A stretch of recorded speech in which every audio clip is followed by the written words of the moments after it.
Okay.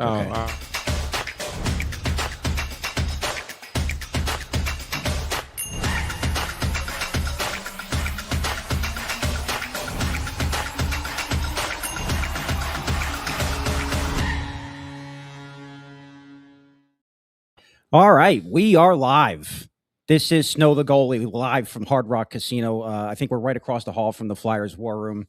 So how does Russ start the regular Snow the Goalies? It's like the Players Podcast, the People's Podcast. Yes, Prognosticators Podcast, the Patrick Peterson Podcast, the Peter Piper Picked a Peck of Pickled Peppers Podcast. Russ, not here. Except he is kind of here. He's here in spirit. They gave him a credential, even though he didn't show up. They gave him a credential. I'm Intern Andrew. Shame they didn't give him a room. Anthony SanFilippo. That's why he's not here. Wouldn't pay for a room. cheap little bastard. Anthony SanFilippo. Bundy, video guy Amadeo's helping us out. He'll be on the beat, keeping us up to date if there's any breaking news with picks, trades, what have you. You know what, fellas? I'll ask the first question. Yeah. What's the likelihood that Gavin McKenna falls to the Flyers at number 21? You know, the funny thing is that the Toronto Maple Leafs, they're going to take him, right? Yeah. They have to take him. Is he the best player in this draft? I don't know. It's kind of like, like when they took Bedard and Leo Carlsson. Yeah. Like Bedard was easily the number one pick, but you can make a case now that Carlson's caught him. Yeah, I know. Like, there's some debate about. There's definitely a comparison now. Yeah, there's debate right now amongst people whether it's McKenna. And I know you're partial, Mr. Penn State. Ivar Stenberg, Chase Reed, the defenseman, right? Like there's some debate as to who really will be the best player out of this draft. Obviously, we won't know this for 5, 6, 7, 10 years, right? Ultimately. But yes, I mean, Toronto will take McKenna number 1 overall. It's going to get where it gets interesting to me, Bundy, is when we get to number 4. Right. Because Buffalo traded into that spot, right? That was Chicago, the Bo Byram trade, and now Buffalo's picking at 4. Jarmo Kekalainen, when he was with Columbus, was always a wild card. Always. Like, you never knew what he was going to do in Columbus. Right. And I don't know what he's going to do here. I think that's where the draft really gets interesting to me. There's a lot of stuff to talk about, a lot of rumors going on out there. The freaking Blue Jackets are listening in on Zach Werenski. Yeah, that's kind of out there now. It's unbelievable what's going on in hockey, and we're going to talk all about it. Flyers pick at 21. We think they may, as of now, pick at 21. They may try and move up. They may try and move back. We will see, but there's going to be a lot to talk about. But before we really jump in to our conversations here between us, right? And we're going to have a slew of guests lined up tonight. The first guests that we're going to have live are going to be Porter Martone and Alex Bump. They should be coming in here in about 20 minutes. But before they get here, I had the opportunity. Andrew was sitting here like a lump of coal. I thought we had more time, Morgan. I was waiting for you to finish up Flyers talk, and then I could talk about Europe on a more grand scale. And then the guy was in the door frame doing this, like he was in the movie Twisters, and so I just sat there. Anyway, I got a chance to sit down with Flyers director of European scouting, Joachim Grumberg. And he was great. It was a really cool interview. He was good. We talked a lot about some of the Flyers' European prospects currently, and also some of the prospects that are going to be available in the draft tonight and tomorrow. So we're going to play that for you now. We had to pre-record it because he had to get back to the war room. There was a meeting that they needed to be part of. So he was generous enough to give us 10 minutes of his time. So it was a good one. So we're going to throw it to that video now. Yeah. And then when we come back, we'll pick up where we left off, and hopefully Porter and Alex will be joining us at that time. I will just say, ignore the first 4 seconds, because right as we hit record, somebody tried to break into the studio. So that's why. Yeah. So I had to pause it, of course, because what are the odds of that timing? And also the first 6 or so minutes. You could have trimmed that. You think I know how to do that? No, I probably could have figured it out, but I didn't feel like it. Also, the first 6 minutes, please don't look at the top right corner of the screen, because I forgot to take Russ's It's Just Wrestling logo off of it. I forgot we're in Russ's StreamYard. Russ is here in spirit as always. Russ is always involved in some capacity. He really does loom over all of us. Since technology is an issue for you right now, here's what I'm going to remind you to do when you hit play on this. And by the way, you can make that a full screen, you know. Yeah, I know I will. Yeah, okay. You might want to mute the mics in this room. Well, yeah, I'm going to take us off the stage, Okay, but yeah. All right. All right. So with that, here it is. Joachim Grunberg.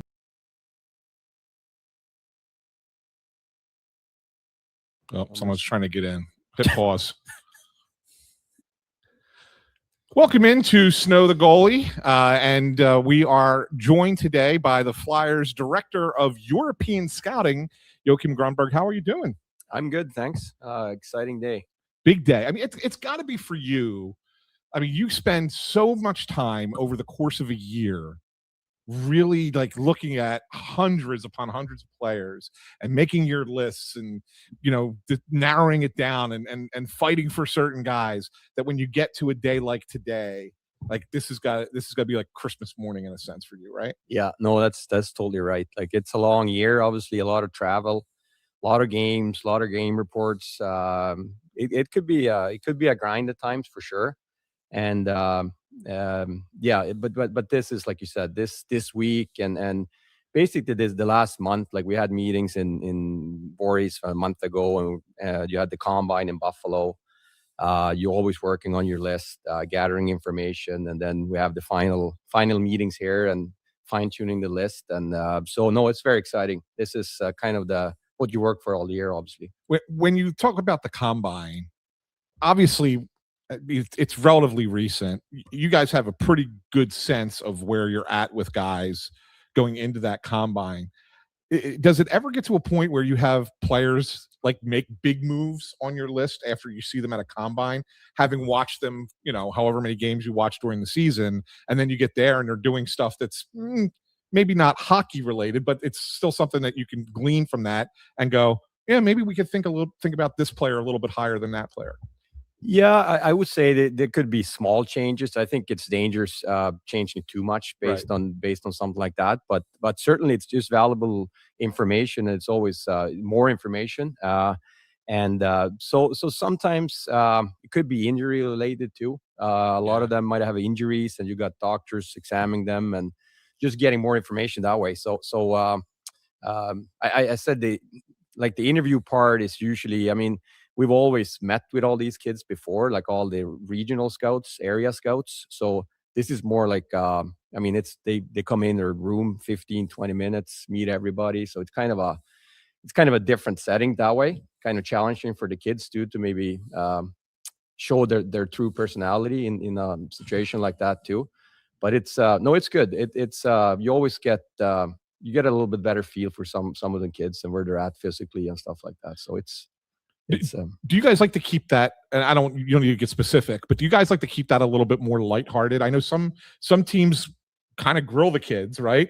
And some teams make it more fun. I'm just curious what the Flyers approach is. We're pretty good that sense. Like, we're not too I think we're pretty normal questions. And there can be certain kids where you have questions about maybe compete level, work ethic, or maybe there's an incident in the past that's you want some clarity on or something like that. And then they can be challenged a little bit, but we're pretty good. I think our goal is most of the kids should feel good about themselves when they're leaving the room. And so that's kind of what we try to accomplish. So. You've been the director of European Scouting now for, I think, 5 years. Is that correct? About that? Yeah, something like that. Something like that, right? Yeah. So you kind of looked over, you know, supervised a lot of the scouting for some of the guys that have been picked. I just wanted to kind of like pick your brain a little bit. What have you seen out of Jack Berglund, for example, since he was drafted into where he is at this point? Yeah, no, I mean, obviously Jack's, we're really excited by the progress he's made. I mean, there's still work to be done on his skating, quickness, and he's by no means like ready physically yet, I think, either. He's going to be a really big strong kid when he's filled out. So, but he's progressed really nicely, obviously, and was nice for him to have that performance at the World Juniors, winning the gold, being the captain of the team, and then the whole second half was really positive for him, and finished with playing well actually at the men's World Championships at the end in Switzerland too. So, no, he's come a long way from 2 years ago when we drafted him, and obviously a testament to his character and work ethic, which we were pretty confident on that part when we drafted him. And it's nice so far that he's shown that he's on the right path. Yeah, and fans should be excited about him down the line. Obviously, not right away. Certainly, right? yes. Yeah, certainly, yes. Yeah, he looks like he's going to be a good player for us. Yes, That's great. How about Ruhonen?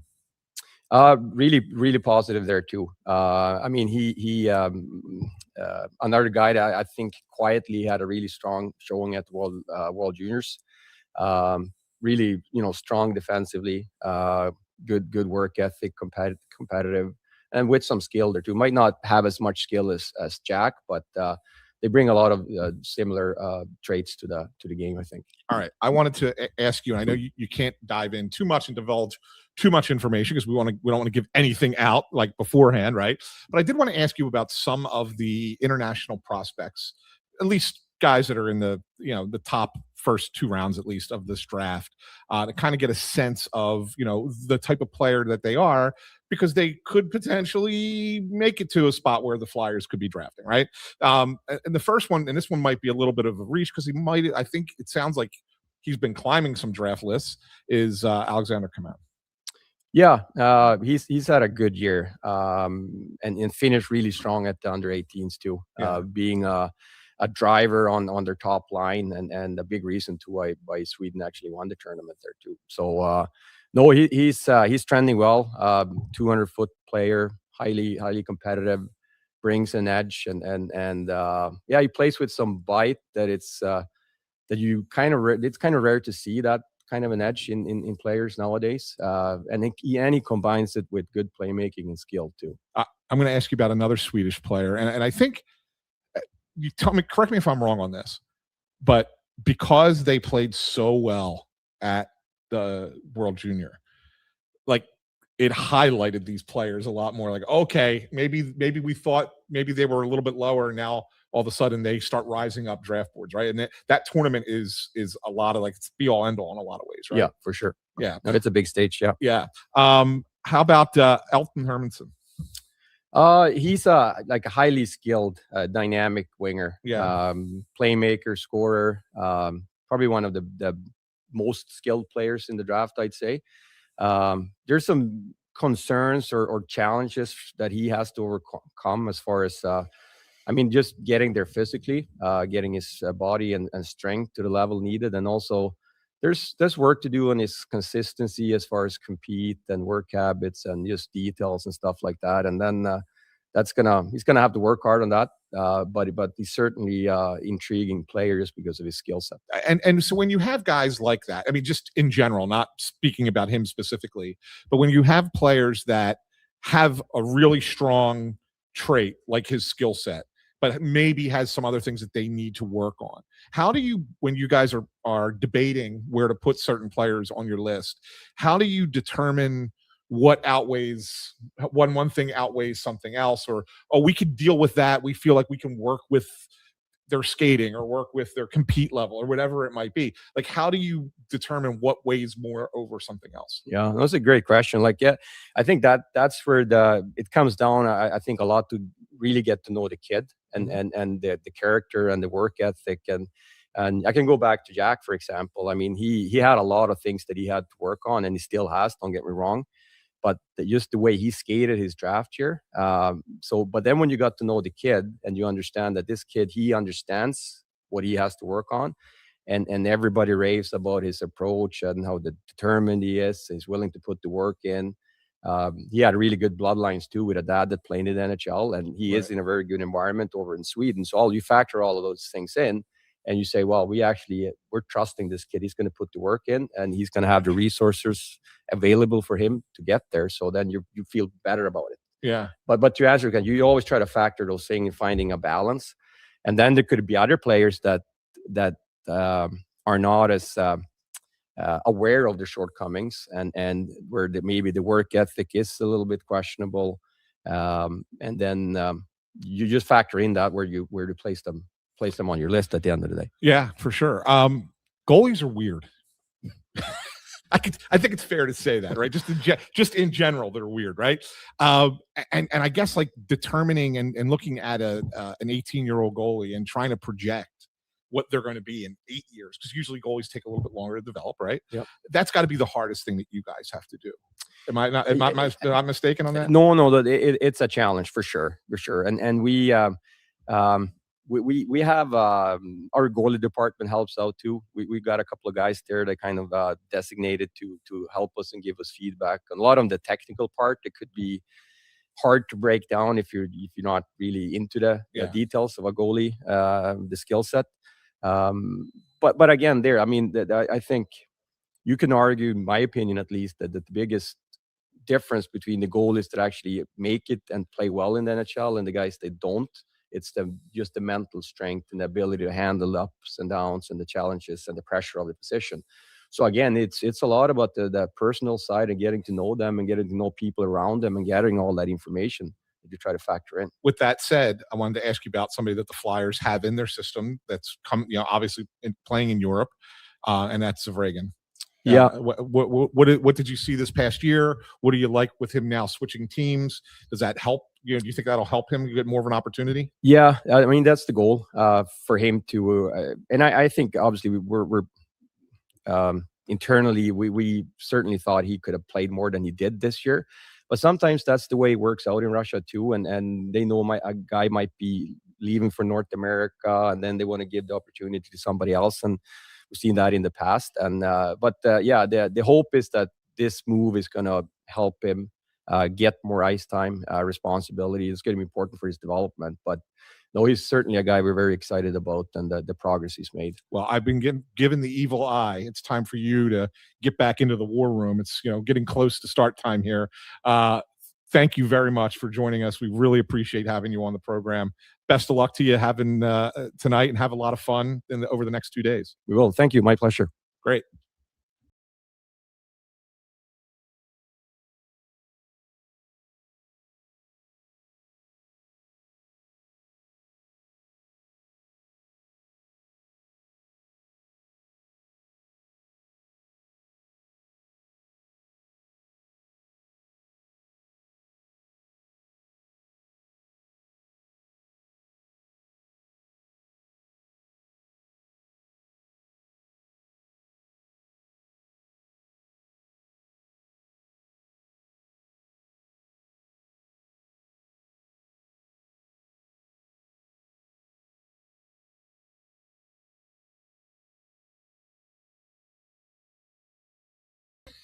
Sorry. All right, let me try this again. So they didn't hear anything I just said.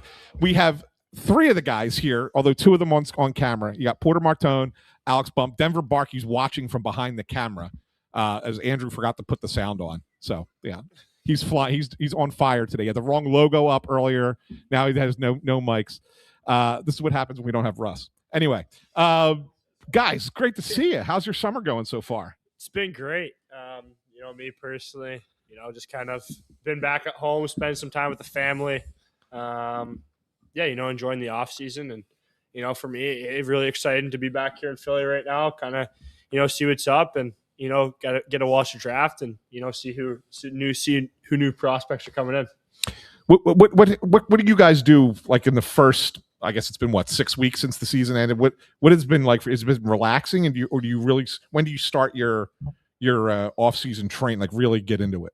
Obviously take a few weeks off at least. Yeah. But don't touch the ice for a little bit. But obviously, like the first few weeks are just try and put muscle on, put some good weight on, and see where it goes from there. But don't touch the ice very much right as of now. Obviously, you can build into that, but it's funny you say that because will you hit the ice in July? Like if you can? Oh yeah, for sure. Because when we used to play, right, we would have the group of guys come in near the end of August, and that would be the first time we touched the ice since the playoff ended. Yeah. Everything's changed now. Yeah. Like it's, what I'm saying? It's more of a 365-day job now than it was, I think, even 25 years ago. Yeah. Well, for Porter, he hasn't stopped playing. No, I know. He can't help himself. Yeah. I just got back on the ice for the, first time yesterday. It was my first time out, and just kind of started feeling the puck again. But yeah, I went to the Worlds there and had a great experience. But yeah, I think it's really important to kind of lay low for a little bit. you let your body recover, and Yeah. you just spend some time with your family, and then when it is time to start training, it can really get into it and really push yourself and you try to get better every single day. Both you guys went through some really interesting transitions in the last year. You went from college to the minor leagues to the NHL. You went from college right to the NHL and had a little bit of seasoning the year before playing in the World Championships. What was that transition like for you guys in terms of players and leveling up each time? What was the biggest difference that you noticed between the different levels? I think for me, playing in the minors was pretty big. Yeah. I think I learned a lot there about just the pro style game.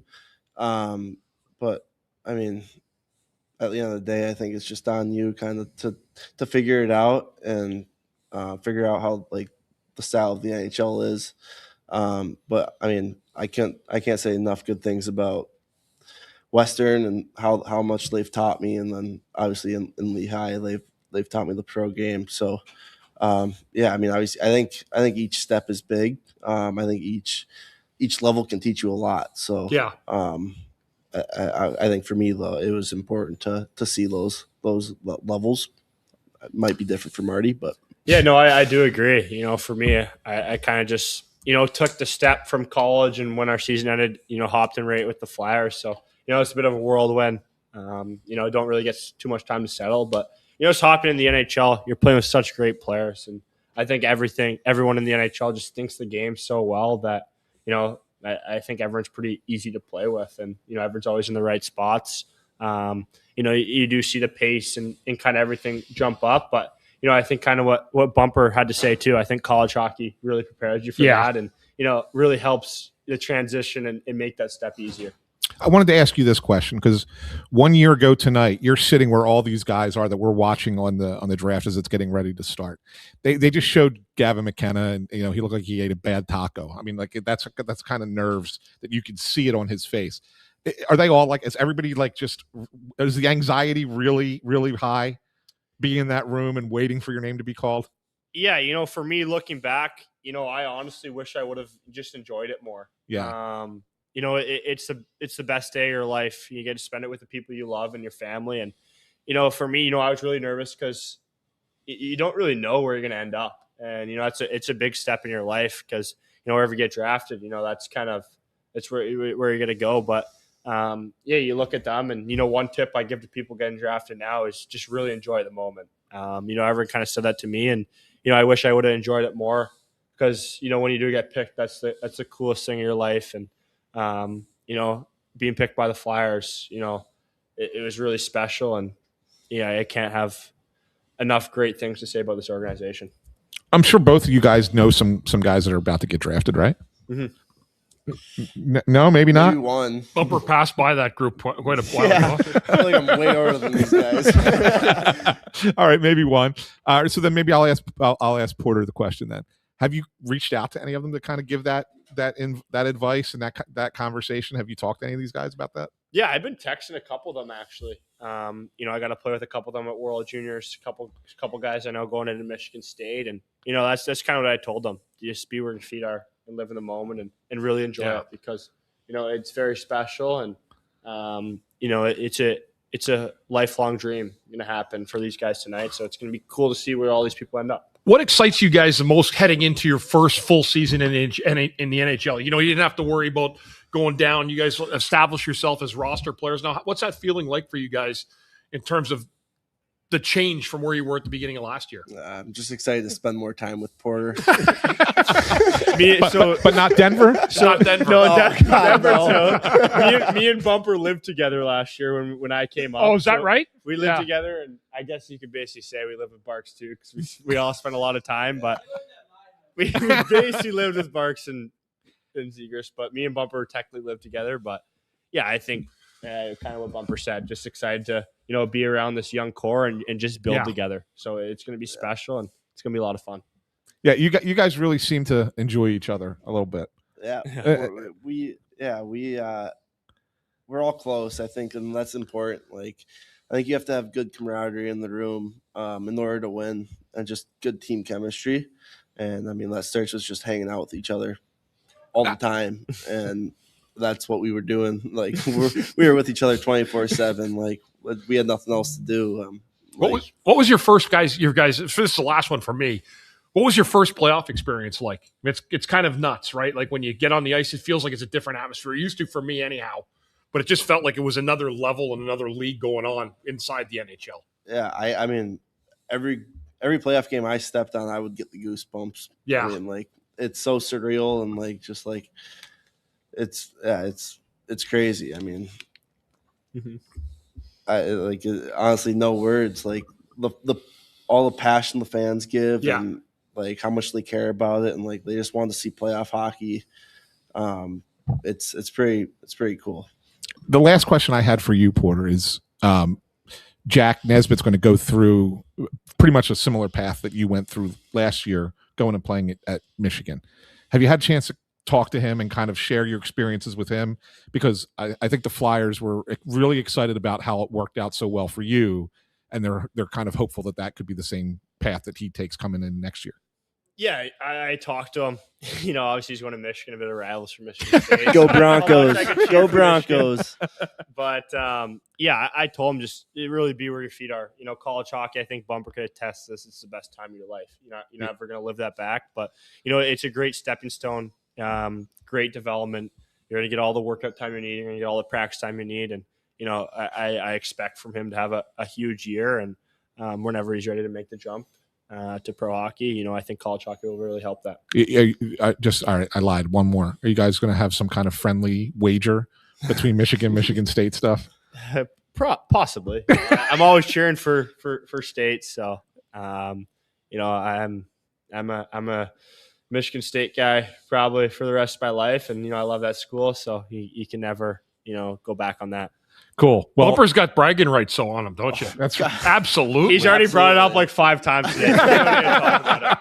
Winners win, Marty. It still scars Winners me. win. Still scars me. Western gets it done. Yeah, they got it done. Yeah. They do. If you ain't first, you're last. Exactly. That's Right? Steal the line there from Will Ferrell. Guys, listen, we really appreciate you stopping by.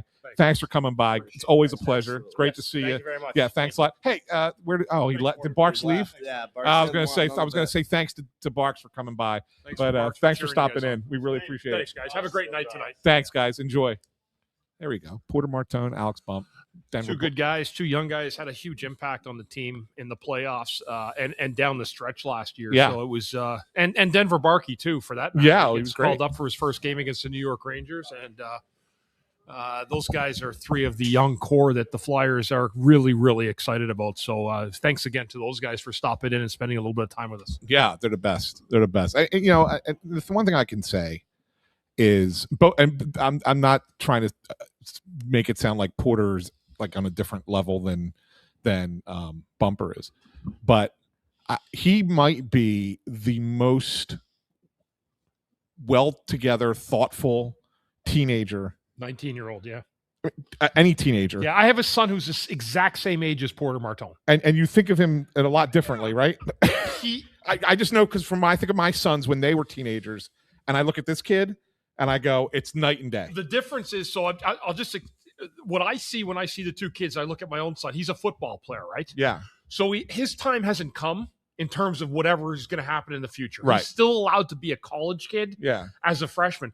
Porter didn't have that luxury, getting picked that high and then getting inserted into the NHL immediately. So a lot of thought comes with that as a player, a lot of self-evaluation where you have to look at yourself more and then be able to be a little bit more media savvy the way he is. And I think that's the difference between that 19-year-old and another 19-year-old. Yeah. He's just had to grow up so darn fast. He has.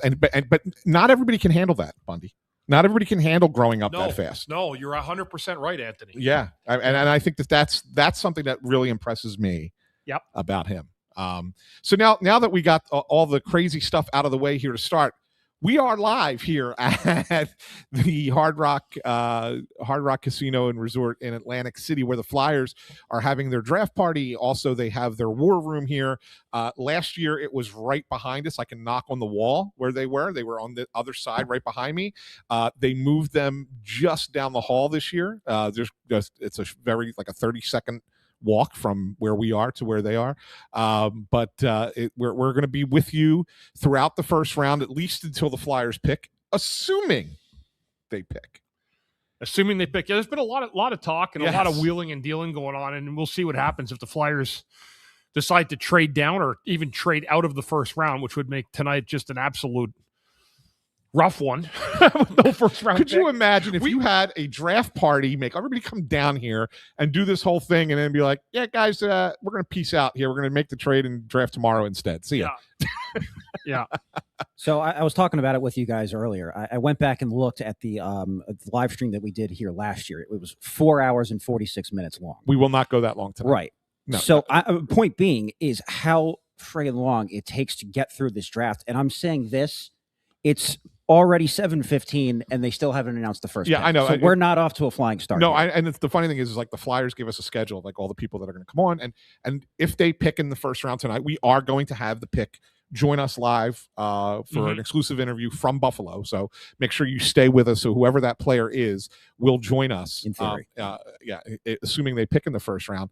And the Flyers had put on their schedule between 8:30 and 9. If there's no shot No way. that we are getting through 21 picks in the next hour and 45 minutes. None. Yeah, there's no chance. So is that more on the NHL or is it on ESPN? It's a combination of both. I mean, it's a combination of both. ESPN has their schedule on TV from 7 to 10. Yeah. Usually that would be over by 10. You would think. You would think, but it's not going to be. And I actually do Toronto's understand, finally like on making a the pick. Yeah. on a personal level, like this is up to this point the greatest moment in these players' lives. They're getting drafted in the NHL. They want to make sure everyone gets their time to shine. But like from a television perspective, they must know that no one in their audience wants to sit around watching this entire thing for as long as it takes. Yeah. No, And I would have thought after last year that they would have, tried to fix it. well, apparently I don't know they cut out that stupid interview that they did last year. Yes. They cut that thing out. Thank God. That was awful. That was god awful. But like, here's the thing: you can still do that. Just do it off the air, and then later upload it like to their YouTube channel. Sure, if you want to do that, or if can you still have get content, or out if of you it. have a clip of it, then you want to play just a clip of it. You play a clip of it. Oh boy, what is this? Is this It's Bieber? Justin Bieber. Bieber is making the pick for the That's Toronto the big Maple Leafs. celebrity that Emily Kaplan said earlier. Justin Bieber. Do you think he's a bigger mush than Drake is? Maybe they made the right decision by having to be the Biebs. Yeah, maybe. Is he singing a song? What the hell is he doing? It looks like Is he going to sing the pick? performing. I know. Is he going to sing Gavin McKenna's name? here? Gavin McKenna, Canna. Wait. Oh. Now we know your mom can sing. Was that good? I'm asking, like, are you a singer? Like, do you No. sing? I think he is singing. He I know. does look like it. Yeah. No. Do I look like it or do I sound like No. He's talking about. I think he's talking about Biebs. Oh, I thought you were talking about me. He's doing like a whole walkthrough here. Like, this is ridiculous. Can you just make the pick, please? Like, what is he doing? Do you want to hear this trade announcement before this? Yeah, go ahead. What do you got? You got to So- don't you got to do the sound effect? Oh. Yeah, you got to Want do me a to do sound effect whenever you got news. You got breaking news. The shill sound is the shill. There you The go. shill stamp. Yeah.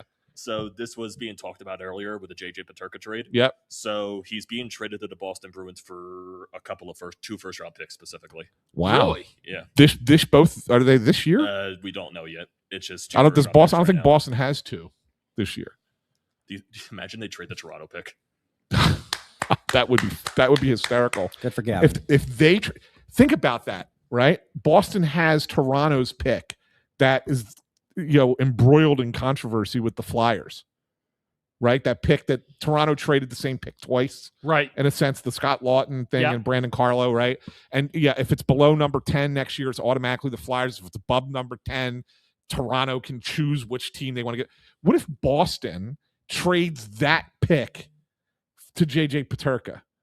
That could end up that could end up screwing the Flyers, because then if Toronto looks at it and says, do we want to then, if we have a choice, do we want to give it to a team in the Western Conference, or do we want to give it to a team like the Flyers, who are a conference rival? You see what I'm saying? Yeah, I mean, there's a lot going on with those two picks. And it's, to be honest with you, it's become quite frustrating to figure out what they're trying to do. I don't know why the league just doesn't get involved. The league screwed The it league up. screwed it up. The league screwed it up by allowing it. Pierre LeBrun has the picks now. Go ahead. Is it one of them? 2026 first round pick and a 2028 Florida first round pick, which is top 10 protected. So it's Florida's. Yeah. Doctor, so it's not that Toronto pick. Okay, so there goes that. Well, But it is- McKenna won first. Yes. So. Yeah. It is particularly interesting for the Flyers, though, to see the direction that the Maple Leafs go after this. So, like, truthfully, what is the likelihood that Gavin McKenna and Austin Matthews are both in Toronto 5 years from now? I would say 0. I'm leaning that way as well. Yeah, I don't think Austin Matthews is there 5 years from now. McKenna, yes, but not Matthews. I'm not sure Matthews makes it through next season. Yeah, I think he's on a short leash there. I think he just I think he's giving them a shot. Yeah. Yeah, I know, and just so Landros is saying, the NHL did rule on it. They ruled on it in the sense that they basically gave Toronto the option. It should not be Toronto's option. Toronto traded the same pick twice. The wording of the trade with Boston was not worded properly. The league screwed up. The league screwed up by allowing that without the right wording. And so then rather than make a real ruling and say the pick belongs to the Flyers because it was traded to them first, you get the 28 pick, Boston instead, they went Pontius Pilate on this and said, well, we're taking it out of our hands. Toronto, you decide who you want to give it to. That's what they did. That was their ruling. It's baloney. It's terrible. It's a terrible decision. Did they just have Austin Matthews send a message to Gavin McKenna? Is that what happened? Yeah, they did. All the shtick. Like, just make the here's the keys to the house. I'm out of Just here. make a pick, man. Like, just make the pick. Like, do we need all the rigmarole? Like, that's what I don't understand. That's why this night is so long. Even the NBA draft was moved along pretty well last week. Look at this. Look at this backdrop now. Oh, Bieber's sitting next Looks to like him. Mr. Robinson's neighborhood. Oh my god! Yeah, like this. Mr. This Rogers. Mr. Rogers. Well, Mr. Mr. Robinson. That was Saturday Night Live. That was the Eddie Murphy. Hello, boys and girls. Yeah, this is crazy. This is crazy, right? And Gavin McKenna's like, Justin Bieber, whatever. We're gonna do a duet together. I'm the number 1 pick in the NHL draft. I don't need to be sitting next to Justin Bieber. Look, I think are these like his youth pictures behind him on the wall? They made it look like his living room, and they put a fireplace. Is that behind like an him. actual picture of his house? Did they build a replica of his house? You know what? It's obviously AI right behind them, or some sort of background image. This is almost worse than the talking to the GMs of the team. I hope they don't do this for everybody. Oh, this is bad. They can't possibly. Oh my god! This is really bad. We so people in the comments, we don't have the volume on, so let us know what they're even saying. We can't have the volume on, otherwise it would bleed through. What is this riveting interview that's going on? Yeah, right now? this is tremendous. And why is Justin Bieber necessary? So here's for the thing. So we're gonna have a long night tonight, right? And I know that there have been. So I've been, full disclosure, I've been with the Phillies. I was down in Washington for the craziness that was this past 4 games. That was nuts. It was wild. I've never seen anything like what just happened. So I've not been putting a lot of hockey news out. Not that there's been a lot of hockey news in Philadelphia Flyers land, other than the Garnet Hathaway trade. But I do have, some things that we can discuss. So I feel like if anybody has a question that they want asked, that we can that I will try to answer. If I have some information, I'll share it. If I don't, I'll tell you I don't have it. But feel free to put any questions into the comments. Amedeo will pop them up and we can have a discussion about them. One of the things, though, that I'll start with a small item. Obviously with the trade of Hathaway, the Flyers are going to want to replace that kind of player on the 4th line. Mm-hmm. And I think it's between 2 guys that they're looking at. I think it's between Ross Johnston, who was with Anaheim last year. Yeah. And AJ Greer, who was with Florida. AJ Greer would be the better one, I think, because he scored 17 goals. He's a better player, or better overall player. Yeah. Johnston's got more size, more physical. He's more physical. Serves kind of that dual role. He's like more like a Delorier. Yeah, where he's a fighter, purely a fighter, and chips a puck in, gets a hit. Yeah, yeah. That's the kind of like. There's no. But you're gonna get. But I wonder what you got to get Greer though. He did pay. He scored 17 goals. We'll see what that number comes in. I know. So I think that you're probably looking at one of those guys is kind of what they're looking at right now, right?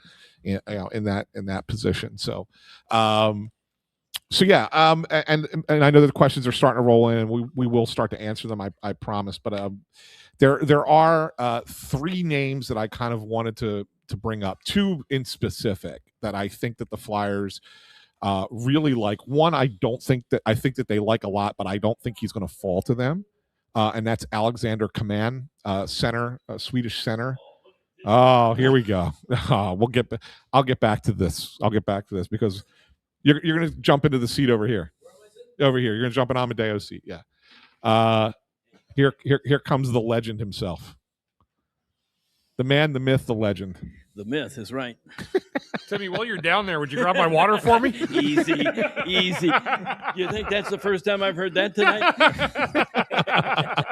It's so easy, but it's still so fun. Yeah, for sure. Tim Saunders. What's up, guys? How long do we have you for, Timmy? Like 10 minutes? As long as you want me. Oh, I didn't know if you had enough somewhere else. Beer lasts. Look at you. I'm seeing 15. Oh, yeah, I got the pints out already. Yeah, well. How's that draft party? It just got started. Yeah, but pretty good, though? It's pretty good. Yeah. I didn't realize last year they had too many people in there. Yeah. Did you Is that know right? that? Fire hazard? They heard from the fire marshal. They were, wow. Yeah. Yeah, They well, underestimated the it's better pull to, of the Flyers. it's better to ask for forgiveness than to ask for permission. I've always said that. Yeah.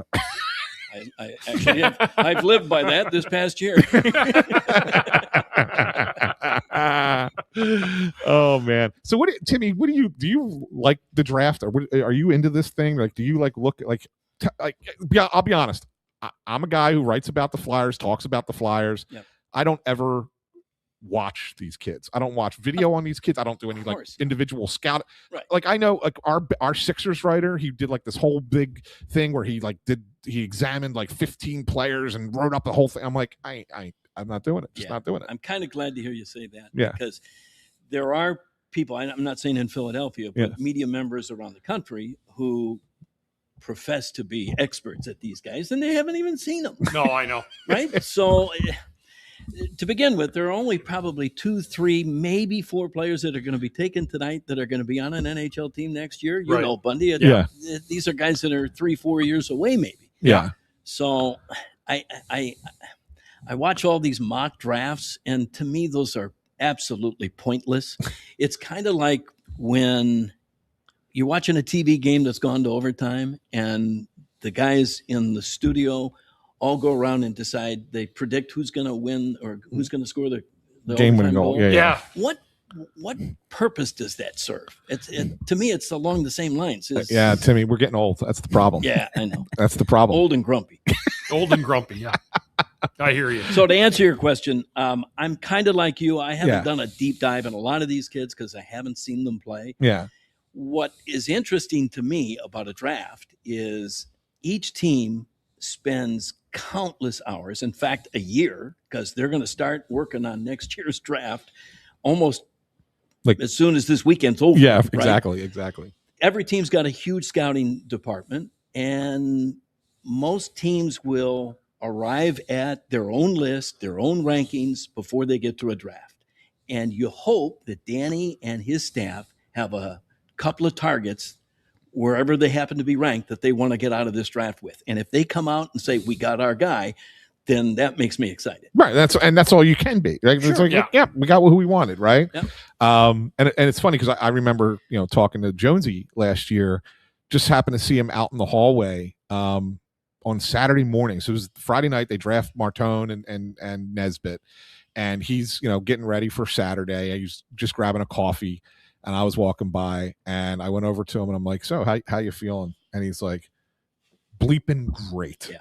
Because we got the guy that we wanted. Yeah. Right. And that was the thing, right? Like, he was really excited about it. And so when you hear that, it's like, okay, I trust that.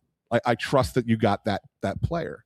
So that's all that we can really do from our seats, right? Like, it is just say, hey, that sounds good to me. Couldn't agree more. And the fact that they traded down or traded up to get a second pick in that first round. They obviously had eyes for Jack Nesbitt. He's a project. Yeah. We still don't know if he's going to turn into the player they hope he will, but that's another example. If they had a guy in mind and they went out and did what was necessary to go get him. I agree. I'm agree. Seeing Pavel Dorofeyev got traded to the Rangers. Really? Yeah. From Vegas? There's some big trades happening, man. So what is it? I'm sorry, Amedeo. Just Dorofeyev right now traded to New York. No, it doesn't say for what. He tweeted it literally 1 minute ago. So I guess the rest of it's still coming through. JJ Peterka went earlier, right? Yeah, He for went to Boston. two first-round picks in that one. That's a lot That's a lot. for Peterka. It's silly season.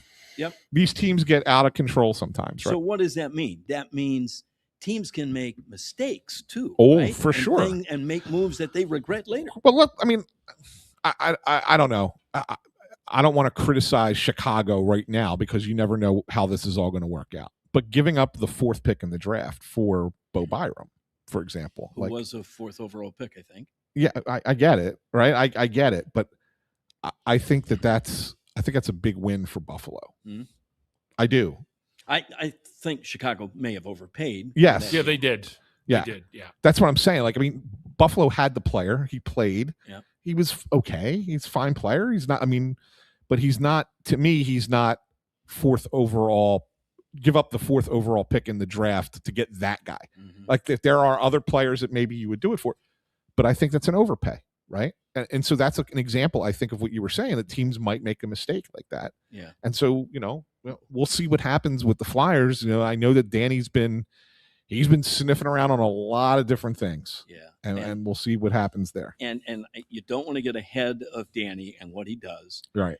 So I don't want to predict. I don't want to name a guy that Right. I don't want to see him move. But let's face it, the one guy that's been talked about that every other team in the league has interest in is Owen Tippett. Yeah. Now, I'm not anxious to see them move Owen Tippett. And there might be very few players in this league that I'd say, okay, that's worth doing. Now that Columbus has taken calls on Zach Werenski, he might be one of the few guys in the league that you could justify a move like that. Yeah, for sure. For sure. I mean, it's crazy season. The only right thing now. you don't got, though, with the Columbus is that they may not want to trade him in the same division, right? Yeah.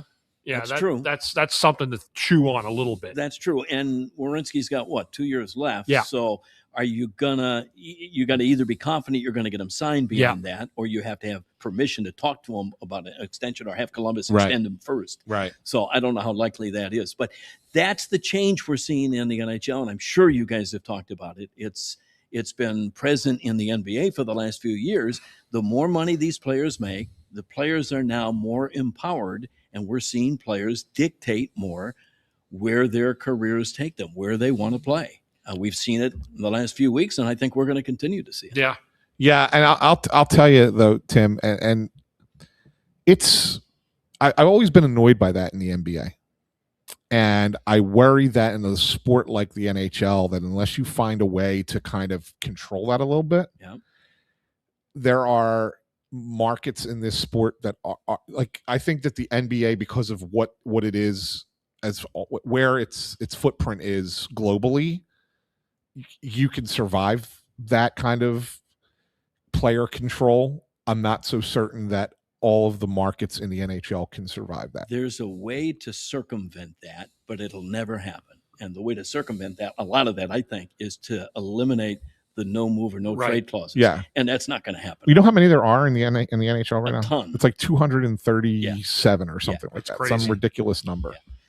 And when I think of that subject, I think back to the Claude Giroux deal, because he tied the Flyers' hands. He only was willing to go to Florida, and they get Owen Tippett and a first-round draft pick. I mean, Yeah, how could they have done better? And Denver Barkey, Yeah. a third-round pick that ended up being Denver Barkey. How could you have done better than that? Yeah, that Chuck. I was talking to Jonesy last week, and he said, when you look at that trade, Chuck did an unbelievable job. Yep. Get it, because he had one team to work with. And he doesn't get enough credit for it. Yeah, right. I don't think. No, he does not. He absolutely does not. So, cool. I don't know what else. What else? Can I ask you a question? Yeah. I'm Andrew, by the way. I don't think I'm usually We sitting on haven't that met side Andrew, of the but table. Good to see you. So I have to imagine calling as many games as you do in a season. Yeah. As disappointing as it is when the Flyers get eliminated, is there part of you that's like at least a little bit relieved that you finally you're not on the road all the time now? No. No. Honestly, we're so invested that we want to keep going. We want to see them go to the next round. So getting to the playoffs was just as exciting for us as it was, I think, for the players. What was really cool this year is those of us who have seen, and you guys all have been around long enough to know what it's like, the atmosphere of playoff hockey in Philadelphia. And the guys on this team, with few exceptions, have never experienced what it's like in Philly. And now a lot of them have. And Philly's different, man. It's a different vibe. And I'm so happy they got to experience that. Yeah, I will say this, though, because I was so convinced that they were not going to get into the playoffs, that I was not prepared for another month of hockey. Did that not make it better, though? Well, it was fun. It was great, like in the moment, but it like threw off a lot of things life-wise, like other things that I had to do. Like, if you're planning stuff during the playoffs, shame on you. it's not that I was planning things like family-wise. It was all work-related. Yeah, okay. Right, because I do baseball as well, right? So like, kind of impacted that a little bit, right? So, but I was just not prepared for it because the Phillies were doing so great at that time. I know. Oh man.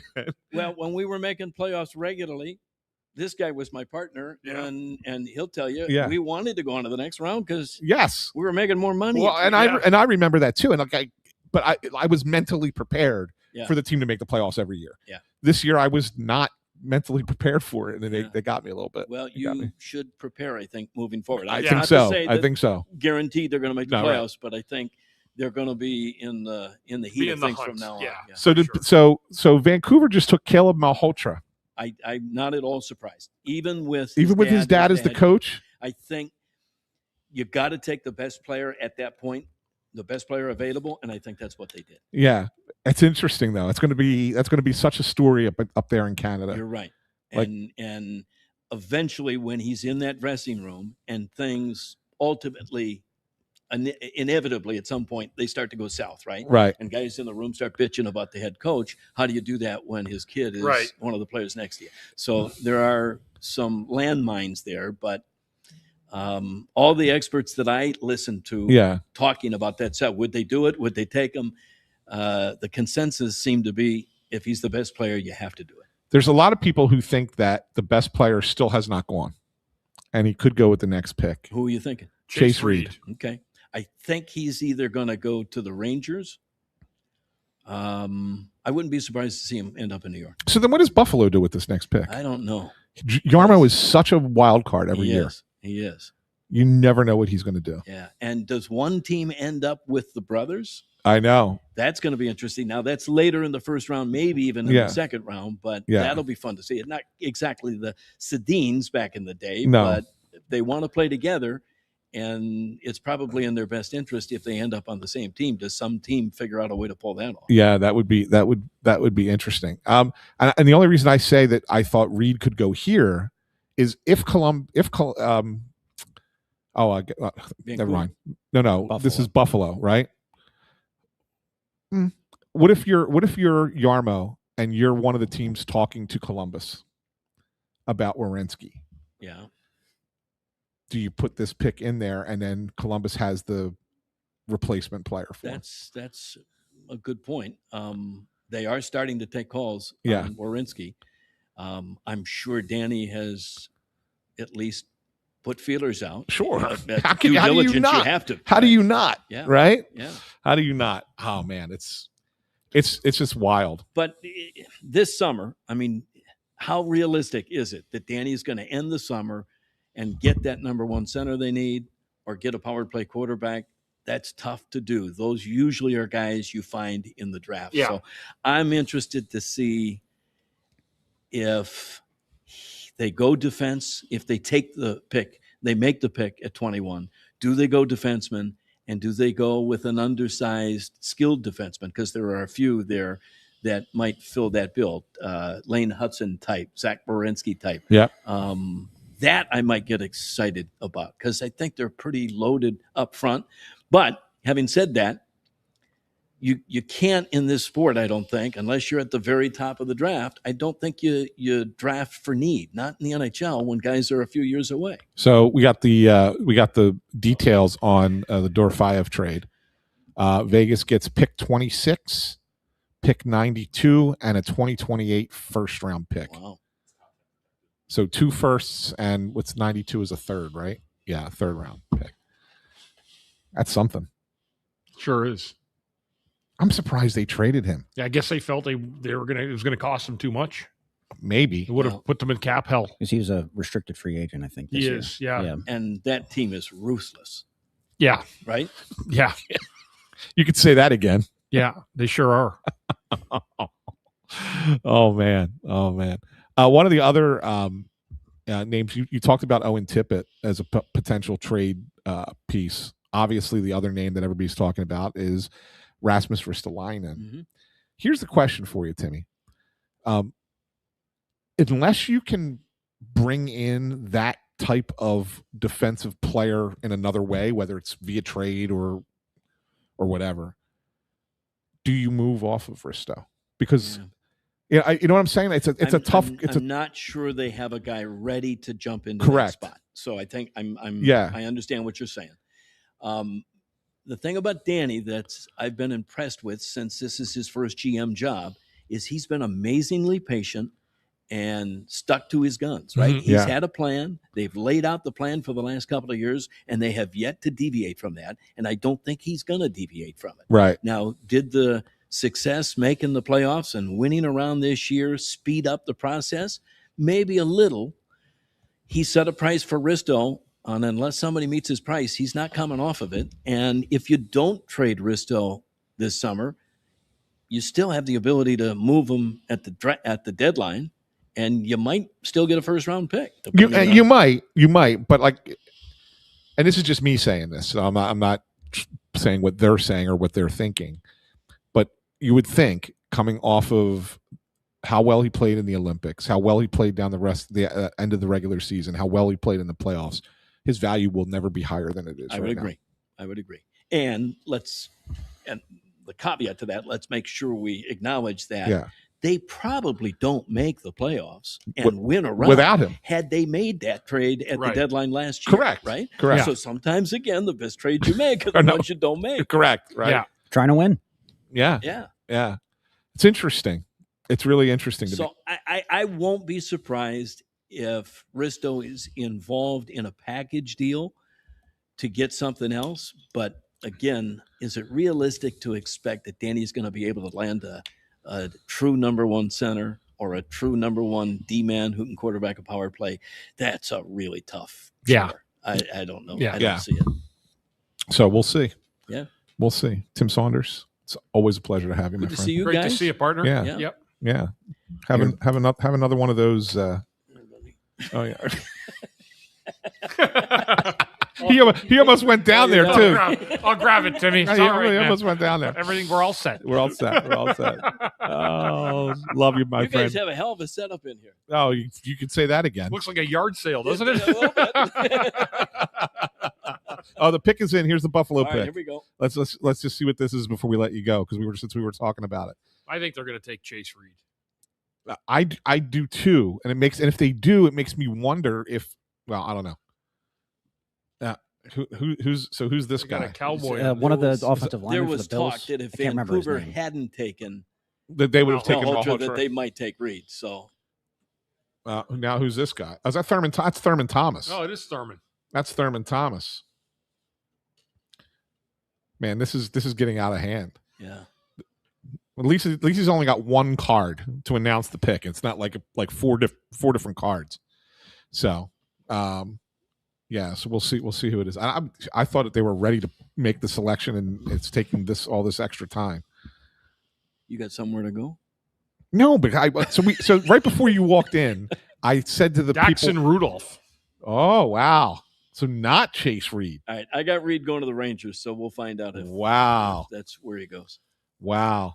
Deion Dawkins is the offensive lineman. That's who it was. And Okay. he's out there with Josh Dillon. Yeah, but I just no. What I was saying to you, Timmy, is that I had said to the people in the chat, say, hey, if you have questions, we'll answer them. They started putting all the questions in, and then you walked into the Oh, room. I was like, sorry. Okay, we'll get back to My them. timing's never been good.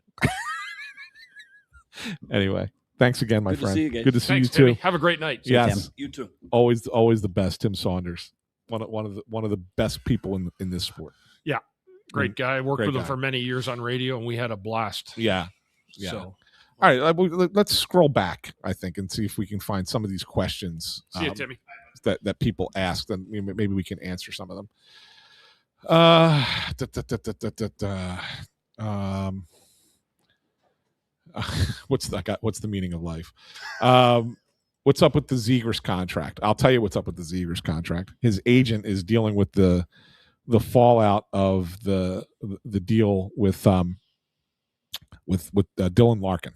Oh, right. Same agent, and he's got to deal with that. So it kind of got put on the back burner. It's going to happen. Don't worry. It's going to be somewhere in the $9 million range. Somewhere maybe just under, maybe 8.7 ish. But it's going to happen. This was another big story. What's that? Jason Robertson turning down 15-8 in Seattle. Yeah, I mean, he doesn't want to play for Seattle. Again, this is what we're talking about. Players dictating where they're going to play.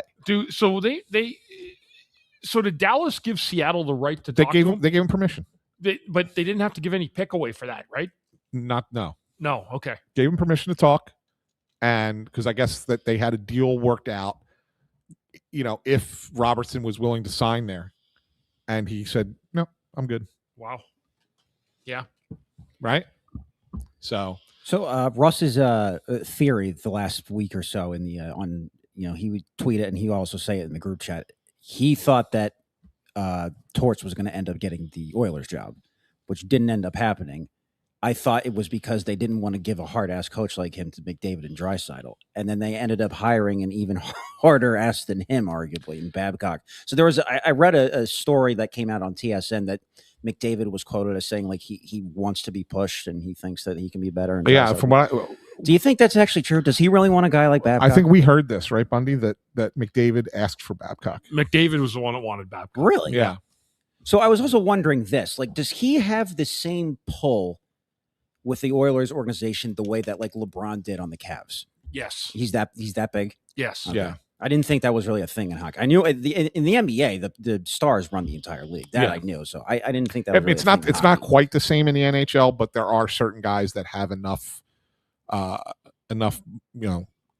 Alain Vigneault used to say, money in the bank, enough cash with the enough gravitas with the city and the organization to make those kinds of decisions. And Connor McDavid is certainly one of them. So there you go. Who else do you think? Well, Crosby would have been one. It would be one of them, right? McKinnon in Colorado for sure. Yeah. Has Celebrini earned it yet? Do you think, or no? Not yet, but he Probably will. too young. Yeah, he will. He'll be one of those guys. Here's one of the questions. Do you see us getting Nurse? I don't. And it's not because they're not connected. I mean, look, I wrote a story about it 3 weeks ago, right? When I was I think I was the first one to put it out that they were thinking about it, talking with Edmonton, seeing if they can work something out. They're not going to take him at $9 million. That's for damn sure. Could you take him for less? If Edmonton would retain $2 million? Yeah. I think Nurse wants to come east. I think he would prefer to play in the Eastern Conference. I think that he recognizes that the game's a little bit less open in the Eastern Conference, right, Bundy? Yeah. And he could play his game, his style of game would work in the Metro here a little bit more than it did in Edmonton. Yep. I think that if they can convince him to go somewhere else, and the team that I had heard was Anaheim, that's probably where he'll end up. But again, he has a say. So like if Stan Bowman goes back to him and says, "Hey, Darnell, we got to deal with the Ducks. Can you go play with the Ducks?" If he doesn't want to go there, he doesn't have to go there. Right. Right? Doesn't have to go. Yeah, he doesn't have to go. He can say, "Nope, it's not where I want to go." He could kind of pigeonhole his own, pigeonhole the Oilers into making a deal. Now, maybe he changes his mind. Maybe he goes, "Yeah, all right, I can see going there." They got a good young team, a lot of offensively gifted talent up front. But I will say this: if in fact it is Anaheim, let's just play this out, right? Let's say Darnell Nurse says, "Yeah, okay, I'm willing to go to Anaheim. Let's make the deal there." Ducks would be adding that $9 million salary. they got guys like Leo Carlson and Cutter Gauthier that got to get paid. Yeah. Are they putting themselves in a little bit of a bind? It could be if someone puts an offer sheet out on Carlson. On Carlson, yeah. Yeah. Probably have to pay Beckett Seneca too. Beckett Seneca too. That's right. And yeah, Cutter Gauthier. Yeah. He said him. Yeah. You're right. So I mean, like, I don't know. Yeah, but what if I told you that Darnell Nurse's uncle used to be a quarterback on the football team? That doesn't mean anything. Doesn't it, Bundy? It means absolutely nothing. I think it means everything. It means absolutely zero. That is such a deep cut there. I mean, Andrew. what's his uncle going to say? He had a great experience in Philly. That's the one thing. I mean, Maybe. maybe Number 5 will always love you. So that was the one. I was at games where they booed that guy right through the end of the South Philly. So, but I will say this. I mean, the one aspect, and I agree with Bundy. It really doesn't mean anything that Donovan played in Philadelphia. The one thing I will say is that maybe Darnell Nurse calls his uncle and says, "Hey, Uncle Don, if I was to go sign in Philly, like, what would it be like for me?" Maybe he says, "Hey, it'd be great." Yeah, you know, yeah, he might. Yeah. And so maybe it's an endorsement thing, but that's the extent of the involvement that it means of what it would mean, the extent of it. So I don't know. I can't think of another thing that you would sit there and say, you know, that has any other value other than that. Where should I get my cheesesteaks from? What do you got? What do you got there, Amedeo? Rangers are making the pick. Oh, is this Chase Reed then? Oh, Albert Sims? Albert Smits, the Latvian defenseman, big Latvian defenseman. Chase Reed on the board still. Well, this guy you're saying is arguably the best player in the draft is fallen. Wild to me. This is crazy. Could he fall to 21? No, it's not that far. Question mark? Question mark. I mean, Calgary could take him, but boy, Calgary needs offense big time. Yeah, they do. They are just so bereft of any offensive talent in Calgary. Wow, that's a surprise. I bet you Timmy's surprised by that too.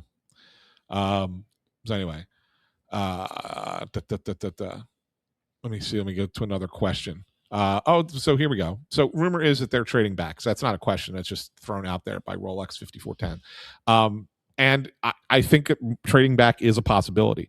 So I had mentioned earlier Alexander Command. I think that's a name that they really like. But I'm not certain that he's going to be there when they select. There's a lot of people who think that that he climbed up the draft boards more recently. He was originally considered a late first round pick. You know, he had a great, as you heard Joachim Grunberg say in the interview that I did with him at the top of the show, that he had a really, really good World Junior with Team Sweden, and he's been going up the board ever since then. There's some people who think he can be picked as high as 10 in this draft, the Nashville pick. So I don't know if he's going to make it down to 21.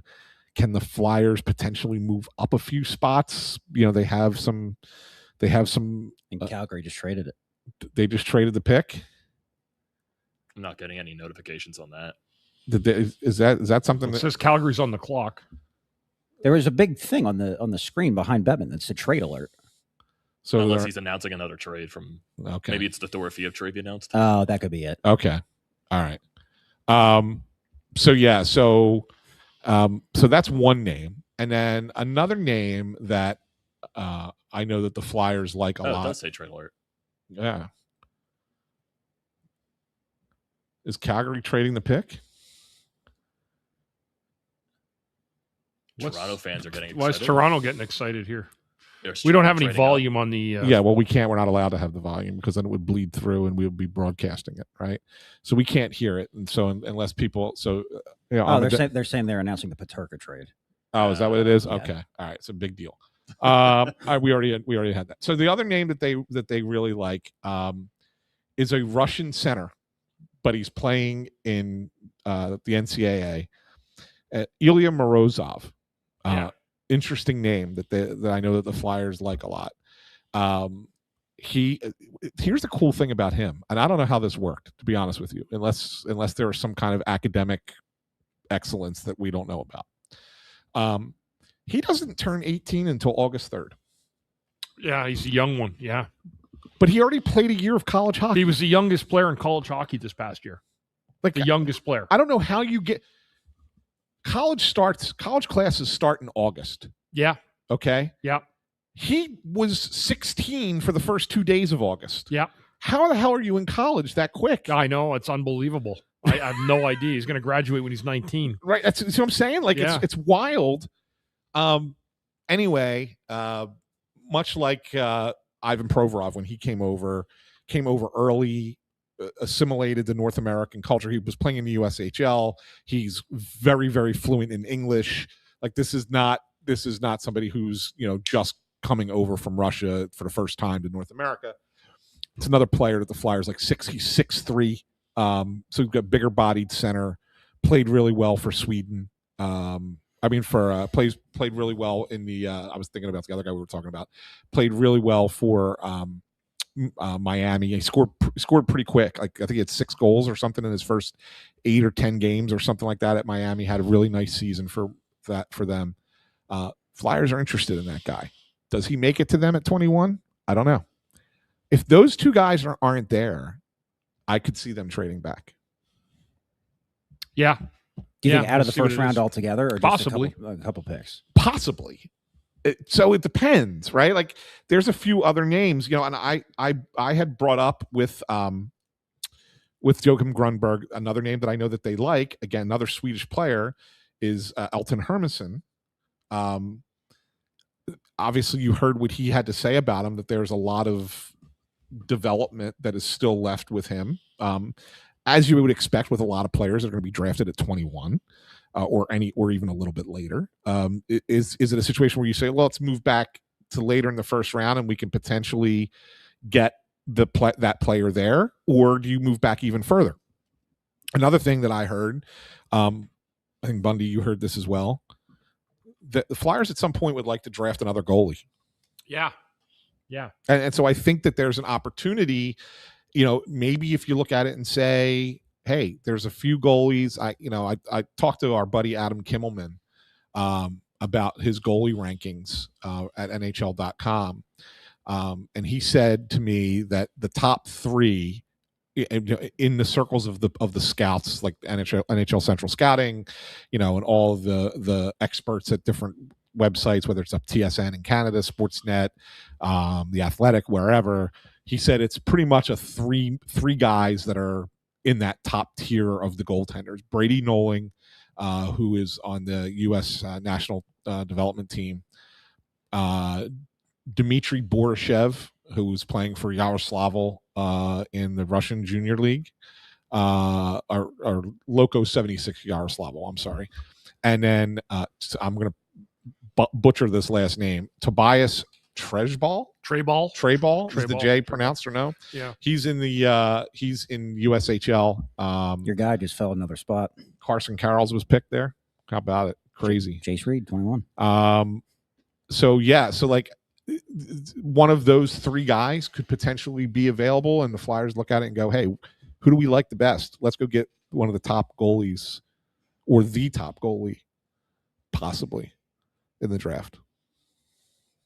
Yeah, if he slides, that would be more a second round pick, Anthony. Probably high second round. Like if you're willing to trade back, maybe somebody's at the top of the second round who wants to jump up into the draft. Yeah, maybe you move back to the top of the second round. You could take a goalie and maybe get another draft pick out of it. Yeah, right. I mean, maybe you get a third round or 2 because they're short a pick this year, or maybe a future pick. Maybe you get a future first. Who knows? Like who knows what you get out of it, right? Yeah, right. So that possibility exists. If they take a goalie though in the second round, does that raise any kind of red flags about what they think of Zavragan and Bjornsson? Or am I reading too much into that? They're just adding depth. Yeah. Okay.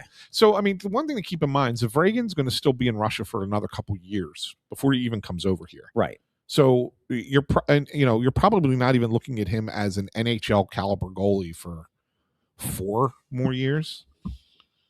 That many? Well, I mean, you're not going to come straight from the KHL into the NHL. When he comes over, he's got to go play in the A. Okay. Right? I mean, so you're probably looking 4 years. I guess that maybe at the end of the 3rd year, It's possible, right? But I mean, we've seen it. We've seen with the goalies that came over who Kolosov is a decent prospect. We saw what happened when he came over here and came into the NHL. What about the Iron Giant? Well, that was a different story. Those shirts were flying off that the was shelves. that was a different story entirely. But Kolosov was a prospect. Like, I mean, like a legit prospect, and he's still in the organization. They still think high enough of him to keep him around. He's probably ultimately a backup.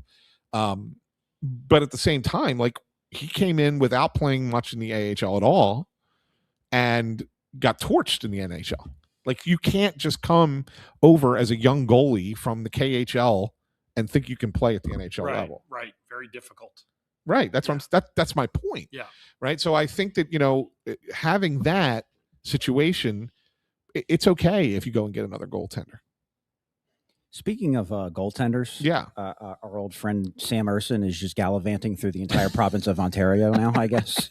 Did you see that? He traded him. The Leafs traded him to the Senators. Yeah. Was it a 5th round pick they got for him? I think it was 5th round. Yeah. Yep. That's rough. Like, well, so here's the I mean, I guess the Leafs looked at the trading the Flyers Joseph Woll for Emil Andre. I guess that's how they looked at it. Well, and then you got Simone Benoit. No, but I'm saying, like, yes, but so what did the Leafs get out of the deal? They ended up getting a backup goalie and a bottom 6 defenseman at best, and gave up the backup goalie. Yeah, they didn't gave use up their backup goalie. Yeah. So they gave. I mean, I'm saying they funneled Erson through, so they didn't even get to keep that. So you got They got a 5th. So they got a 5th round pick. a 3rd round pick from the Flyers. Yeah, for Emil Andre and Emil Andre for Joseph Woll and Benoit. Yeah, It looks terrible for the Leafs. it does. It does. That's what I'm trying to say. Is buyer's remorse a real thing, or is that just a myth? Like, do you think there was a chance that Maple Leafs were like, you know what, we probably shouldn't have done that? No, they probably planned to flip him. Okay. I got to imagine they planned to flip him. I don't think it was really buyer's remorse. I think that there sometimes is buyer's remorse, but I don't think this was that. I don't think Someone's trash is another man's treasure. That's what happens, right? Yeah, exactly. And what the hell is Ottawa doing? Right, Ottawa's in a real pickle right now with the Brady Tkachuk thing. I know they assume like they seem calm about it, but they got to fill that void somehow. Like, I know they got William Eklund from San Jose. He's a nice player. He's got a lot of upcoming ability, but still, I mean, you lost your captain, who's your bona fide star. So that's definitely somebody they've had to. They're going to try to find a by committee replacement for that. I guess, but man, like, I don't know. I think they're going. I think they're going backwards. I mean, they were a decent team last year. Ottawa was good. Yeah. Like Rod Brindamore already said. He said that was the toughest first round matchup that they could have gotten. Seattle gets Chase Reed. Reed. Seattle. Yeah. I only missed them by 14 spots. Yeah.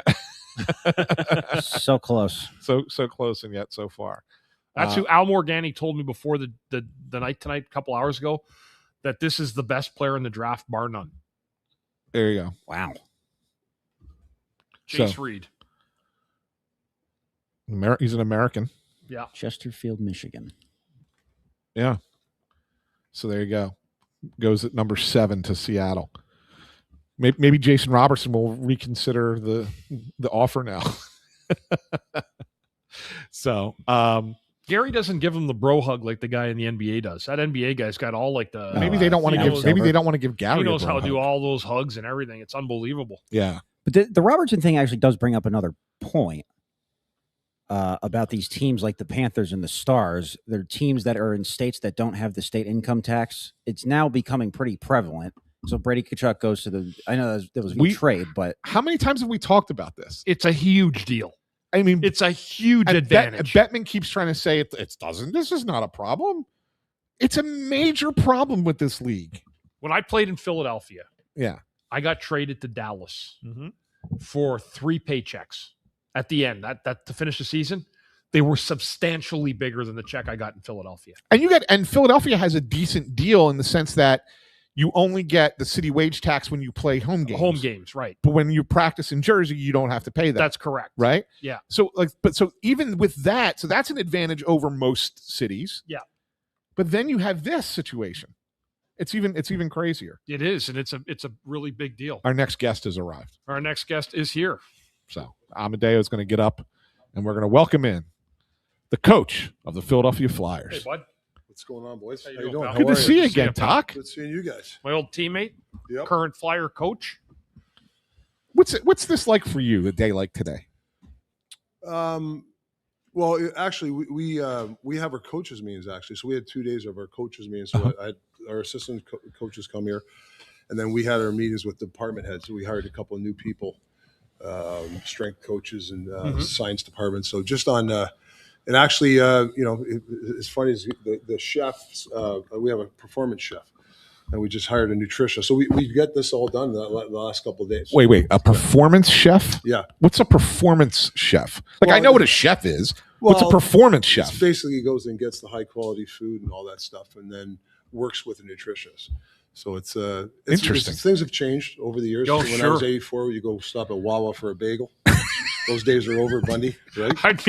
I'd go me and Johnny Leclerc go to McDonald's for an egg McMuffin in Oh, the yeah. morning before practice. I mean, how many times, Bunny, did you and I go to Vito's after practice? we used to go to We used Vito's to- we all used the to go time. to Vito's for a pregame. Yeah, we'd eat our pregame meal at Vito's. Bundy used to lip the guy off. All Yeah, the time. yeah.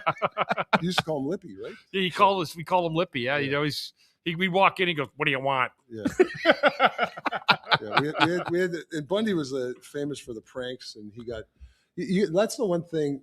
I'm not saying that the new guys were actually pretty good. Like Porter, I guess, was up on stage singing and stuff. Like I like that stuff, right? Yeah.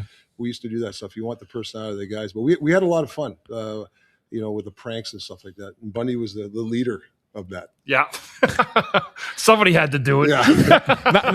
So in other I can't words, tell you what it was, but so in other words, not enough of that in today's game, huh, Doc? well, I shouldn't. I just think that sometimes. Their version of fun is a little bit different. Well, listen, there's a lot of social media too, right? Right. So guys maybe are scared to, Right. There's a lot of, that's my biggest thing when I got here, not to get off topic, is when the guys come to the rink or to the arena, they feel safe, right? There's a lot of outside noise. When they get in the arena, they can kind of, feel that they can let their hair down Yeah. a little bit, right? Right. Bundy? Yeah. Like, I think Mhm. that's the stuff, because social media and everybody's always on guard, right? So how do you make your players naturally come in and, like I said, feel free to express themselves? You can find anything on social media, positive or negative, about any single player every day of the week, if you wanted. 100%. I remember I got the job in Vancouver, and my son Trev goes, "Dad, you're getting killed on Twitter." I said, "Well, don't read. What do you want me to do, man? I don't really care, but it affects people. It does affect even the young guys. You got to Yeah. be careful of that stuff, right? Yeah. We talk about that stuff, but yeah, it's. But anyways, yeah, we have a good bunch of young guys, really mature, and we talked about that stuff all the time. Yeah, we were talking about it earlier. The guys were in here. Porter was in here, and Alex Bump was in here. Denver was in here just watching. Sure. And we were just talking about the maturity, especially of Porter. Like Bundy and I were saying, I don't remember when our kids were. Yeah. I mean, his son's the same age as Porter Martell. Yeah. My kids are a little bit older, but when they were that young, we don't remember them ever having that kind of maturity that he has. Yeah, you could tell his dad used to play. You can tell the family's really, really solid. Yeah. Dad's a great guy. His mom. It's just the little things with Porter. He's 19 years old. Like, if I say something on the bench, it's not like everything turns around, but he always looks back to what I'm saying, right? So I got to be careful what I'm saying sometimes, because every word he's hanging on to. So I'm sure when he gets older, he's not going to turn around as much. He's going to probably, hey, Bundy probably won't Turn the coach off. Yeah, turn the coach off. Yeah, exactly. Yeah. So have you checked in on any of the guys this summer? See where things are at this Yeah. point? So what I do is at the end of the year, you see the guys at the rink, and they do their golf and they go do their thing, right? Year end, whatever. Right. I don't like having exit meetings 48 hours after the season ends. So I wait about 2-3 weeks, and so we do a Zoom call. Okay. So now we've done our Zoom, and now we've had our coaches meetings, and now we're going to have I'm big into messaging. Like, last year, we talked about, the brick by brick, and the guys hung on to 3.8, and, those little things like, so, we got to come up with something new. And we've been brainstorming, because, expectation would be a little higher, right? Yeah. Nobody expected anything. So we got to be ready for it. We got to embrace it. It's going to be harder. Yeah, you're not sneaking up on anybody Not this year. sneaking up, and there's going to be some expectations. So I got to make sure that I temper it so guys can relax, and but still we got to prepare ourselves for it. I wanted to ask you your thoughts on the guys that you just brought in. Joseph Walls, a backup goalie, and Benoit on the defense. How do you look at those two guys and how they're going to fit into the group? Yeah, so I'm lucky. One of our, Bundy, one of his close friends, Craig Ruby, had those guys. So we talked to Craig, and Walls, he can play. He's a good goalie. He can run it too. If something happens, God forbid, that he can run it for a while and give you solid starts. Very intelligent goalie. I've been told. Kim Dillenbach really loves him, so we made the trade for him. Then Ben was a character. Feisty guy. I don't like to label him what kind of defense, like fifth, sixth, seventh. I don't know.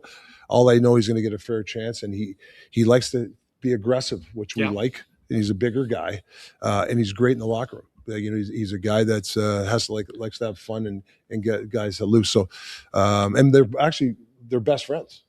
Really? Yeah, they're best friends. So, wow. So I'm sure when you get traded for the first time, you get a little bit, I think them getting traded together kind of lessen the blow. When I talk to those guys are stacked. I think they're going to come in the next couple of weeks and get the lay of the land and look for a place and all that sort of stuff. You talk about his aggressiveness. Is that something you felt like this team maybe needed a little bit more of? Yeah, I think just a reflection. I went over to the Olympics and I was Zooming with the coaches and I coming back, I said, and the coaches did a hell of a job. I was gone. They ran the practices. I mean, when I was at the Olympics, I didn't do any of practice. So, so I got to give them a lot of credit for the messaging. But I thought we were a little too passive the first half. Even though like the first month or two, we were, our stats said, we're a pretty good defensive team. I still felt if we continue this path, it might turn the other way. Obviously January wasn't one of our best months, right? So I wanted to be more aggressive and take a little bit of the decision making out of the forwards. Sometimes I think sometimes, like Bunny, to talk to the fans. Sometimes I don't like when D are chasing all the way up to the blue line. That's man on man. We usually try to switch, but sometimes if you're on a guy, my thing is stay on the guy, be aggressive, and then we can react off that. Because when you're younger guys, switches are important. They're tough, right? It's like a veteran quarterback compared to a rookie quarterback. Right. Knowing, the reads, and all of a sudden, to divert and do another read, it's the same. No different for a young player. So we kind of, I don't want to disrespect the players, dummied it down, but we did a little bit. But we want to be more aggressive, and I think we want to be more aggressive next year. If you guys look at your schedule this year, like you guys had mostly good months, except that month of January heading to the Olympic break. If that is just a 500 month, you're skating into the playoffs. Yeah, if you played the same way you did, and just remove that month. Call it a 5, even a game or two under 500. Correct. You still have that cushion as you enter April. Correct. And I kicked myself. Maybe I could have did something different in the month of January to maybe stop a little bit of the slide. You always think, hey, what could you have done different as a coach? Happens. So. Yeah, no, it is. But there's a lot of things. But the one thing I am proud of the team. We had some good comebacks. Like I know we don't want to always come back because the next year if you do this, you're flirting with fire. We can't have that approach. But I thought certain things that we got better at as the season went. Bundy, I got to tell you, Talk found his next career when he's done coaching. What's that? He's doing some color analysis for the Phillies.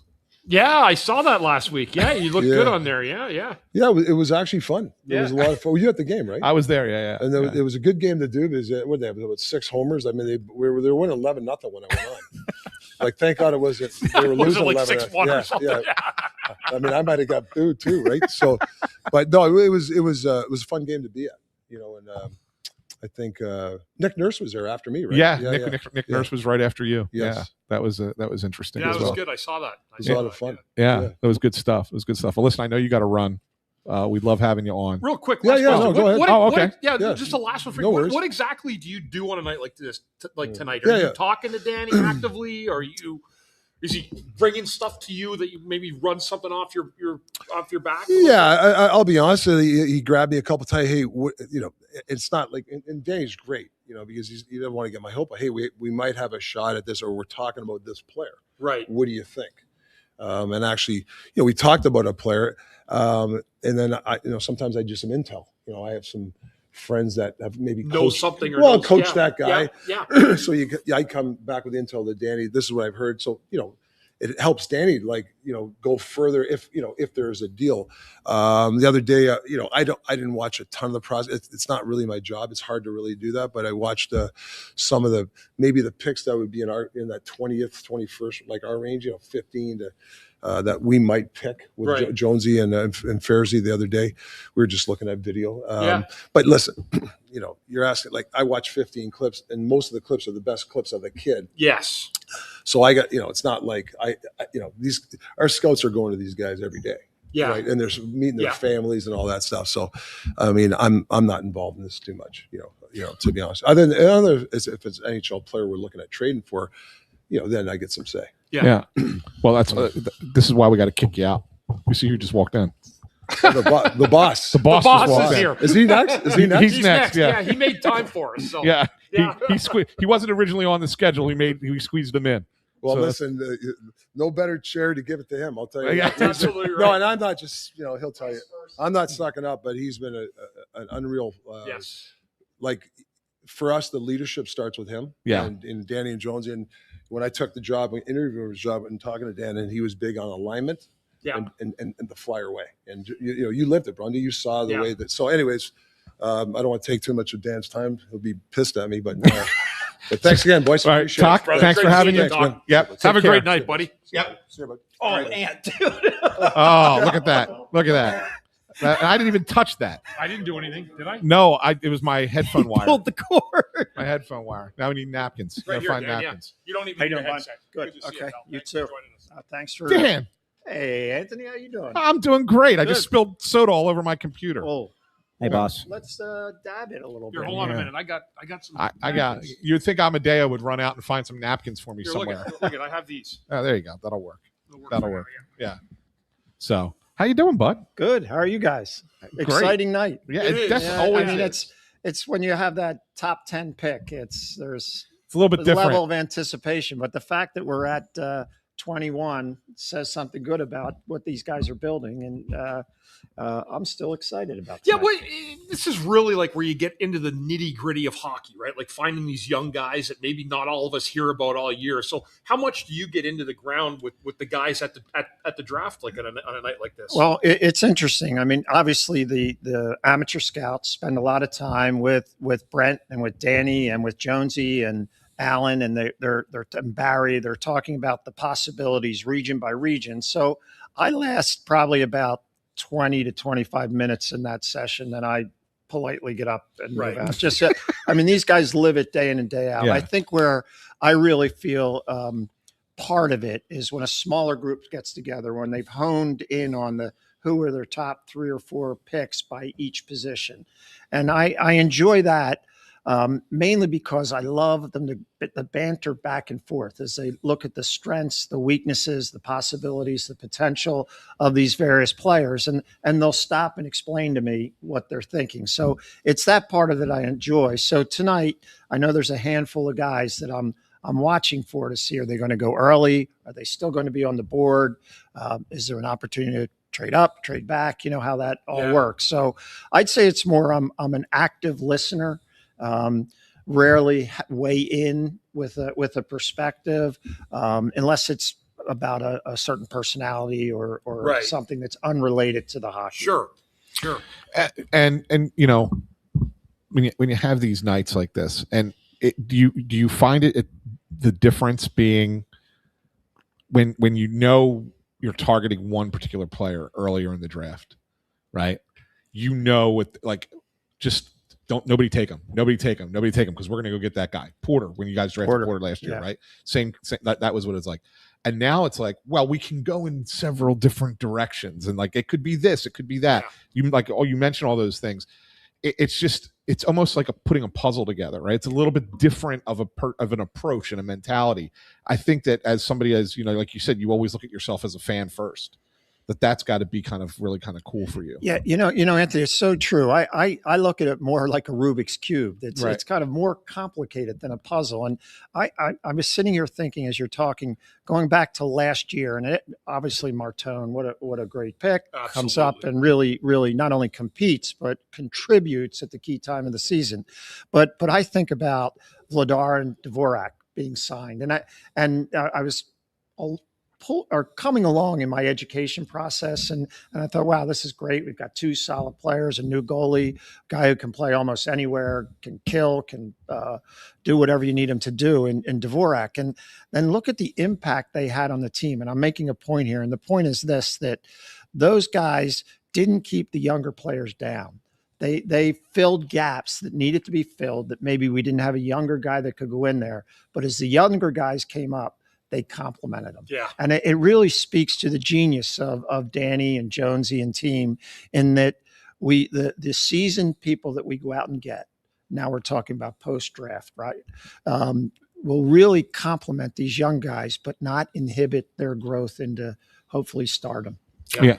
How impressed are you?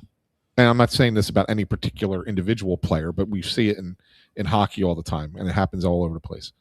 But you watched this team in the playoffs for 2 rounds, and there were a number of guys that were just beat up and probably should not have been playing a sport, and they were still trying to go out there and play. Yeah. And that's really the first time you got to see that. I mean, yes, hockey players in the regular season try and do it too, but not to this degree. This was to the nth degree. Yeah. Like, what does that, as someone, from your perspective looking at it, go, oh man, that's next level dedication. Anthony, Jonesy would say to me from the first day we started working together, and Bundy, you might have said it to me as well, that the playoffs are a whole different level of hockey. Yeah. And I was like, sure. It's a whole different level of hockey. And I'm going to give you 2 examples. And look, I wish Garnet Hathaway the best. I mean, what a wonderful guy. And obviously we need to make room for some younger guys to get more playing time. And hopefully he has a great opportunity down in Florida. If you could have seen the size of his foot, taking his boot off after a game, it was unbelievable. And Dvorak, just the bruises all over his body, and any guy that stopped a puck with their body, their leg, or wherever it might be, it just it's kind of like that movie North Dallas 40 years ago, where the older football players they limp to the shower, and it kind of reminded me of that. And there they were the next game, just giving Ready it their to all. go, yeah. Yep. And so from that perspective, as an executive, does that change your mentality even the slightest in how aggressive you want to be going forward? Like, you know what I'm saying? I do. You see that they're that committed and they want to win that badly for you and for themselves and for the city. You sit there and go, all right, fine. Yeah. Let's push. So look, we've had this conversation before. I start as a fan. Yeah. So every year I want us to continue to get better and better and better. I would say this, that I'm not tempered, but I'm educated by the way these guys are going about it. And we're at the point now, from a cap space perspective, assets that we have, that we're not going to rush into anything, but because of what we're seeing from these players getting to the second round of the playoffs, if an opportunity for us to do something big, we will do it. If not, we will be patient, and we'll continue to develop this crew that we have in place, because we have high hopes for this young crop. Yeah.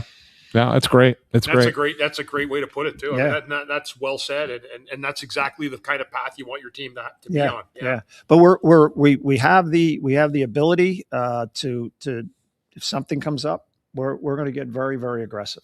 Do you get into and again, I talked to Jonesy last week. We had a coffee for breakfast, but I was asking him about the offer sheet route, whether it's this team or another team. Is that something that you think the league is souring away from, or do you think there's still teams with enough pulse to do that? Well, it's interesting, and just as a member of the Board of Governors, I start from this point. Is it allowable in the rule book? Yes, it's allowable in the rule book. So it seems to me it's I won't say frowned upon, but there's kind of this quiet agreement that people won't go wild with signing folks an offer sheet. I think it comes down to this. It's in the rule book, so therefore it's a legal maneuver. It's a play. If there is an opportunity to improve your team significantly, and I'm not saying that we're going to do that, but I would say this, per my answer to the last question, that if there's an opportunity for us to continue this process and maybe accelerate it a bit, we'll go after it. One of the things we were talking about right before you came in, right before Talk came in, was players kind of the trend now where players are dictating where they're going, having these no trade clauses and say, I don't want to go there, I want to go here, I want to go here. And there seems to be this, from our perspective, there seems to be this trend where players want to go to certain markets that maybe they make a little bit more money because there is, the tax situation is a little bit different. As somebody who's on that board of governors, do you worry about that from an NHL perspective, that's getting to be an issue? I would say this. I think we're behind the curve in that regard. I think the leadership group in that regard is the NBA players. I mean, just the money got bigger quicker, and the players could mandate at a certain level where they'd like to play. And so I think that's where sports is headed. I'll say this about the point about warmer weather or maybe friendlier tax structure. Yeah. The truth of the matter is there are more great players that can play on the teams that have those advantages. Maybe a Florida team or Dallas, another state. Yeah. But I'll say this to you. Every single day, be it how the locker room looks, be it how the training facilities are, how we try to treat players and their families on a day-to-day basis, that I'm of the mind, and call me crazy, but I'm of the mind that there are enough high-quality players that want to be part of something special, want to be part of a family atmosphere, want to be part of a culture that is really about sustainable excellence. And so we try to exude that every day. Yeah. By the way, nothing's perfect. I'm not perfect right across the organization. But when human beings of great intent, of creativity, and the willingness to collaborate come together, you can overcome. Sometimes you can't overcome money, or you can't overcome somebody who likes to live in a warm weather place. But the truth of the matter is, when guys take a look at it, when they come into town, they hear our players saying, wow, this is a great place to play. I'd put our chances up against anybody. Yeah, and I think Philadelphia is in that spot, like you just said. I don't disagree. I do worry about some other markets though. From the league perspective. Fair point. And I was so focused on us. That's fine. It's no problem. And think about that has been a problem in other sports. But look, we as the Philadelphia Flyers want to win and continue to win, and we hope the other franchises are strong. The league is good about making sure those franchises that are lagging behind are taken care of. Yeah. In terms of spreading the wealth around. So I think the NHL is in a really, really good position. Do you think that further expansion is a good idea? It's funny. I'm just starting to think about it because you hear the buzz around there. But I would say this, that there comes a point that expansion it really tips the cart a little bit. And I don't know that we're there yet, but I don't think I can get in the way of that train. I firmly believe there will be expansion of a couple of teams in the next couple of years. And then beyond that, it remains to be seen. If the league continues to get stronger, if we continue to build an international base, my guess is that there will be more teams. But I'm a traditionalist, and now not the original NHL teams, right? But the original six. But I strongly believe that we're going to see it. Might as well get used to it, and we might as well position ourselves to be successful in whatever the environment is. Isn't that crazy? There was once 6 teams in this league. I know. Isn't that something? Yeah. And it wasn't that long. You would ago. have been a star. You would have been like you were a playing. You were a star. Thanks, pal. You were a star. Oh, that's great. That's great. Dan, thank you so much for stopping. Thanks for fitting me in. I hope I didn't steal some of Talk's time. That was probably a real interesting discussion. Thanks for all you do for us too. We appreciate it. Love being part of the Flyer family, and we're grateful for it. Well, we love having you guys, and we just really like the connection with the fan base, and want to say thank you to each and every fan that made this past season so special. And I think I know each and every one of us in the front office works every day to make sure we do the best we can to satisfy the great fan base in Philadelphia. So thank you guys. Thank you, Dan Hilferty. Thanks, boss. Thanks so much, boss. Yeah, I appreciate it. Great to see you. Great to see you. You'll make it back for that pick too if we keep it. At 21. We're at 11 now. We could have talked about 22.5 hours. Thanks, guys. Thanks, Dan. Yeah. Here it is. It's 8:30. Remember, Bundy? Remember when I told you? Thanks, pal. Remember when I told you that the Flyers had us scheduled to talk to the pick between 8:30 and 9 o'clock. Yeah, it's what time is it now? It's 8:30, and they're on pick 11. They're clocking down pretty quick. We just lost 3 picks there talking to Dan and Talk. I don't even know who got picked. One of them I was going to say is Wyatt Cullen. What do you got for us there, Amedeo? You got an update on the picks that we missed? Yeah, let me go. Wyatt Cullen, after left Chase winger Reed from the United States Development Program, whose dad is Matt Cullen, yeah. who was on the 06 Hurricanes. Oh, here we go with your Penguins. there you go with your Hurricanes connections. So Cullen, if memory serves me correctly, actually scored the Hurricanes' first goal of that postseason. Okay. So it all comes full circle. Yeah. Well, let me play my violin for you. It was just a fun fact, I thought. The Sharks picked save it for your trivia time next year. The Sharks picked Keaton Vierhoff. Keaton Vierhoff, okay. They took that defenseman, right? They Yep. needed the defenseman. So they had made out with a really good top 10 in this draft. Yeah. And then the Winnipeg Jets, they picked Bjork, 8th overall. Vigo Bjork. Yeah. Yeah. From Desjardins. And then let's see. They had and then Nashville. Who did Nashville take it? That was Colin. Who? That was Colin. That was Colin. Okay, got okay. picked. Well, then who was 11? 11. Who was 11? That was St. Louis, right? Yeah, that was St. Louis. It's not updated on the NHL page yet. Teenan Lawrence. That was another guy that Flyers were thinking, had a little bit of interest in. I didn't know if he was going to make it all the way down to 21. Teenan Lawrence was, on this one here on the ESPN, they had him listed as his 13th center from Boston University. Yeah. And you see that Dorofeev immediately got an extension from the Rangers. Did he? Do you know what he got? Yeah, Elliot Friedman posted it. I believe it was a 7x11 deal. $11 million a year? Yep. 7 years, $11 million a year. Jesus. That's a lot of money for him. Guys, it's where this is headed. The cap exploding and every team knowing what it's going to be for 3 years out. They can do the math now and be like, just spend. Like, where you look at it and you look, where are they going to be at in 3 years? Like, well, it's just going to be what it is, right? I mean, it just go spend the money. You're going to see contracts this summer that are going to be big time double digits. Like, it's going to go from the top guys making 10, 11 million to the top guys making 18, 19 million. That quick. If you offer sheeted, let's say that somebody offer sheeted Carlson, you'd have to pay him a max of $20.6 million per year. Yeah. Yeah. On an offer sheet. Yeah. That's crazy. What was Crosby's deal with the Penguins? I would do that. I would do it too. I would do that. What was his deal with the Penguins? It was. I remember it had his number involved in it. So wasn't it? Imagine his deal eventually just becoming the going rate for, like, say, a traditional middle six forward. Yeah. And as the cap just continues to rise, and like, when do you eventually expect someone to make that $20 million a year mark? Yeah, I think it's coming. I think it's coming within the year. You're going to see someone making 20 Somebody's million. going to be making 20 within the next 2 years. Yeah. If not next year, if there's an offer sheet. Do you think Celebrating's the first one? Yes. Could be. He could be. Yeah. Yeah, could be. So it's really going to be interesting. Amedeo, how'd you get the TV back on? I did not do anything. Okay. I think it just magically turned back on. I thought maybe you when you spilled the soda, because the TV was out for a little bit. I don't know.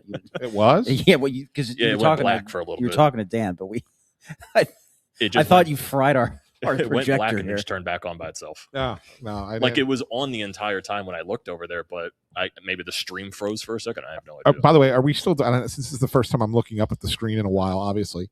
Jersey's picking. Yeah, I see that. But are we back to? So they took. So the Devils took Alexander Command. So there you go. They took the one of the players the Flyers really liked.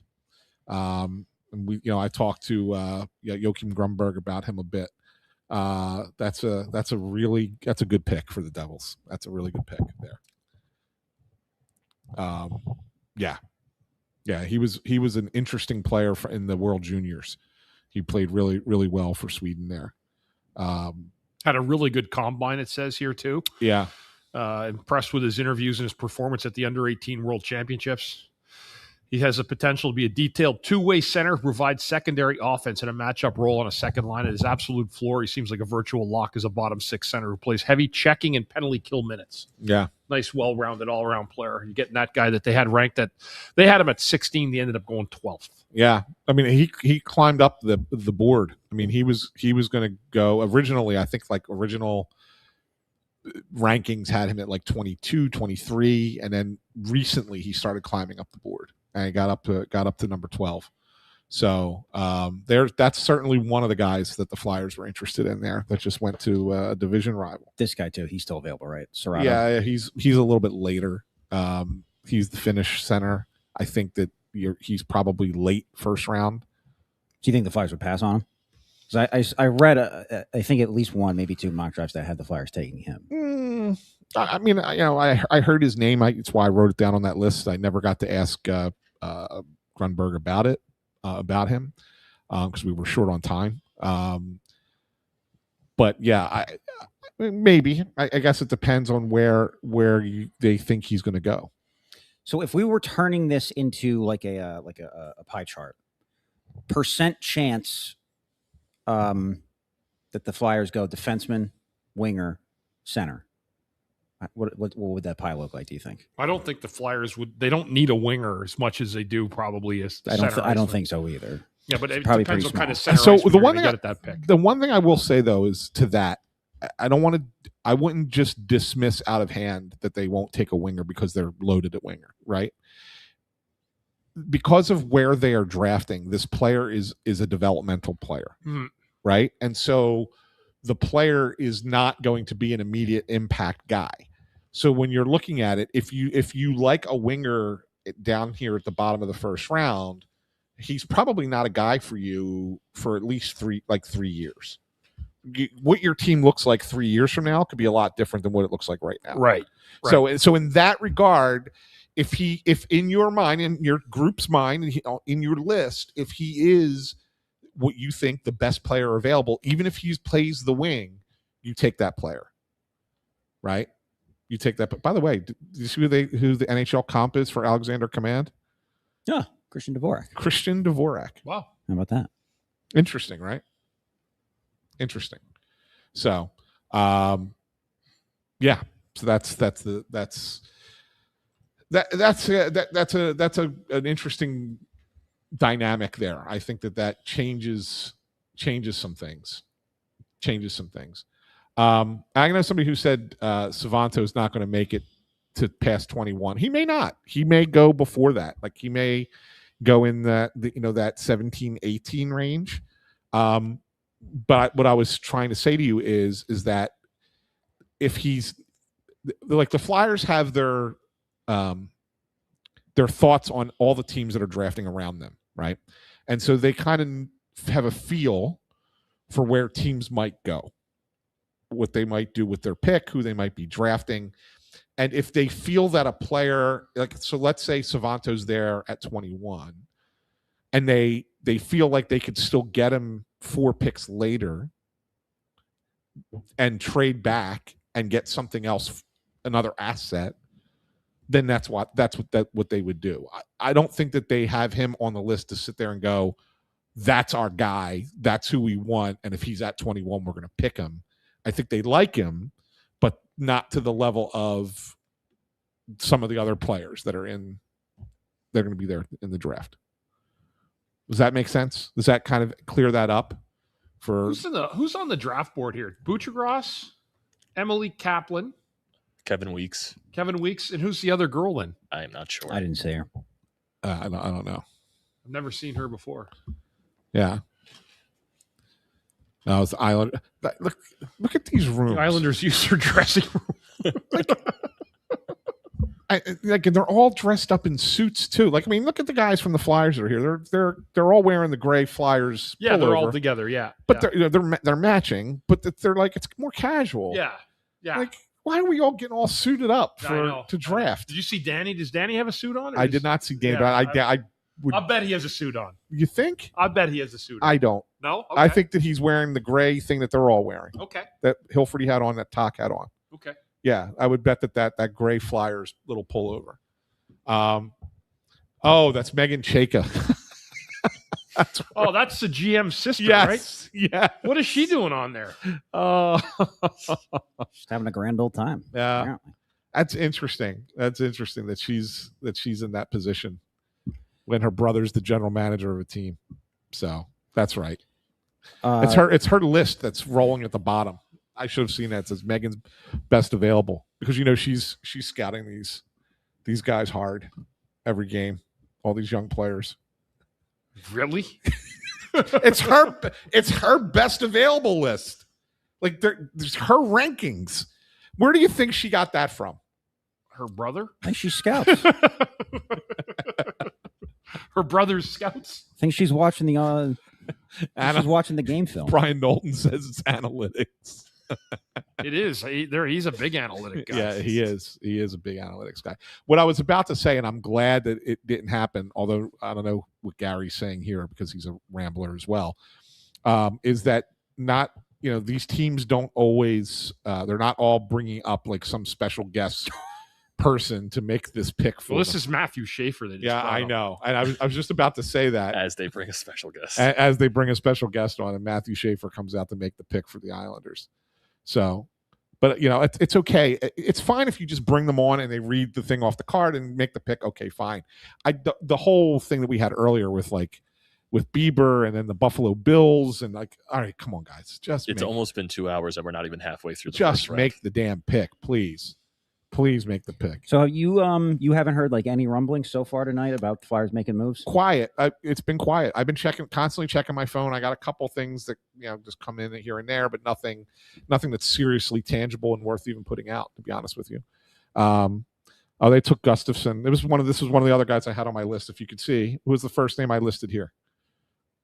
Malte Gustafson. Yeah, Malte Gustafson. And I was interested when Timmy said earlier that if there's a defenseman, that there's some defenseman that might make it down to that pick at 21, that he would be excited about the Flyers take. And I wonder if this was one of them, because this was one of the guys. I have a list of names here that I got from some people, and Malte Gustafson was one of the first names I had written down. Okay, yeah, the Islanders took him, so he's off the board. Yeah, he's off the board at 13. I wonder if that's probably. I mean, he was.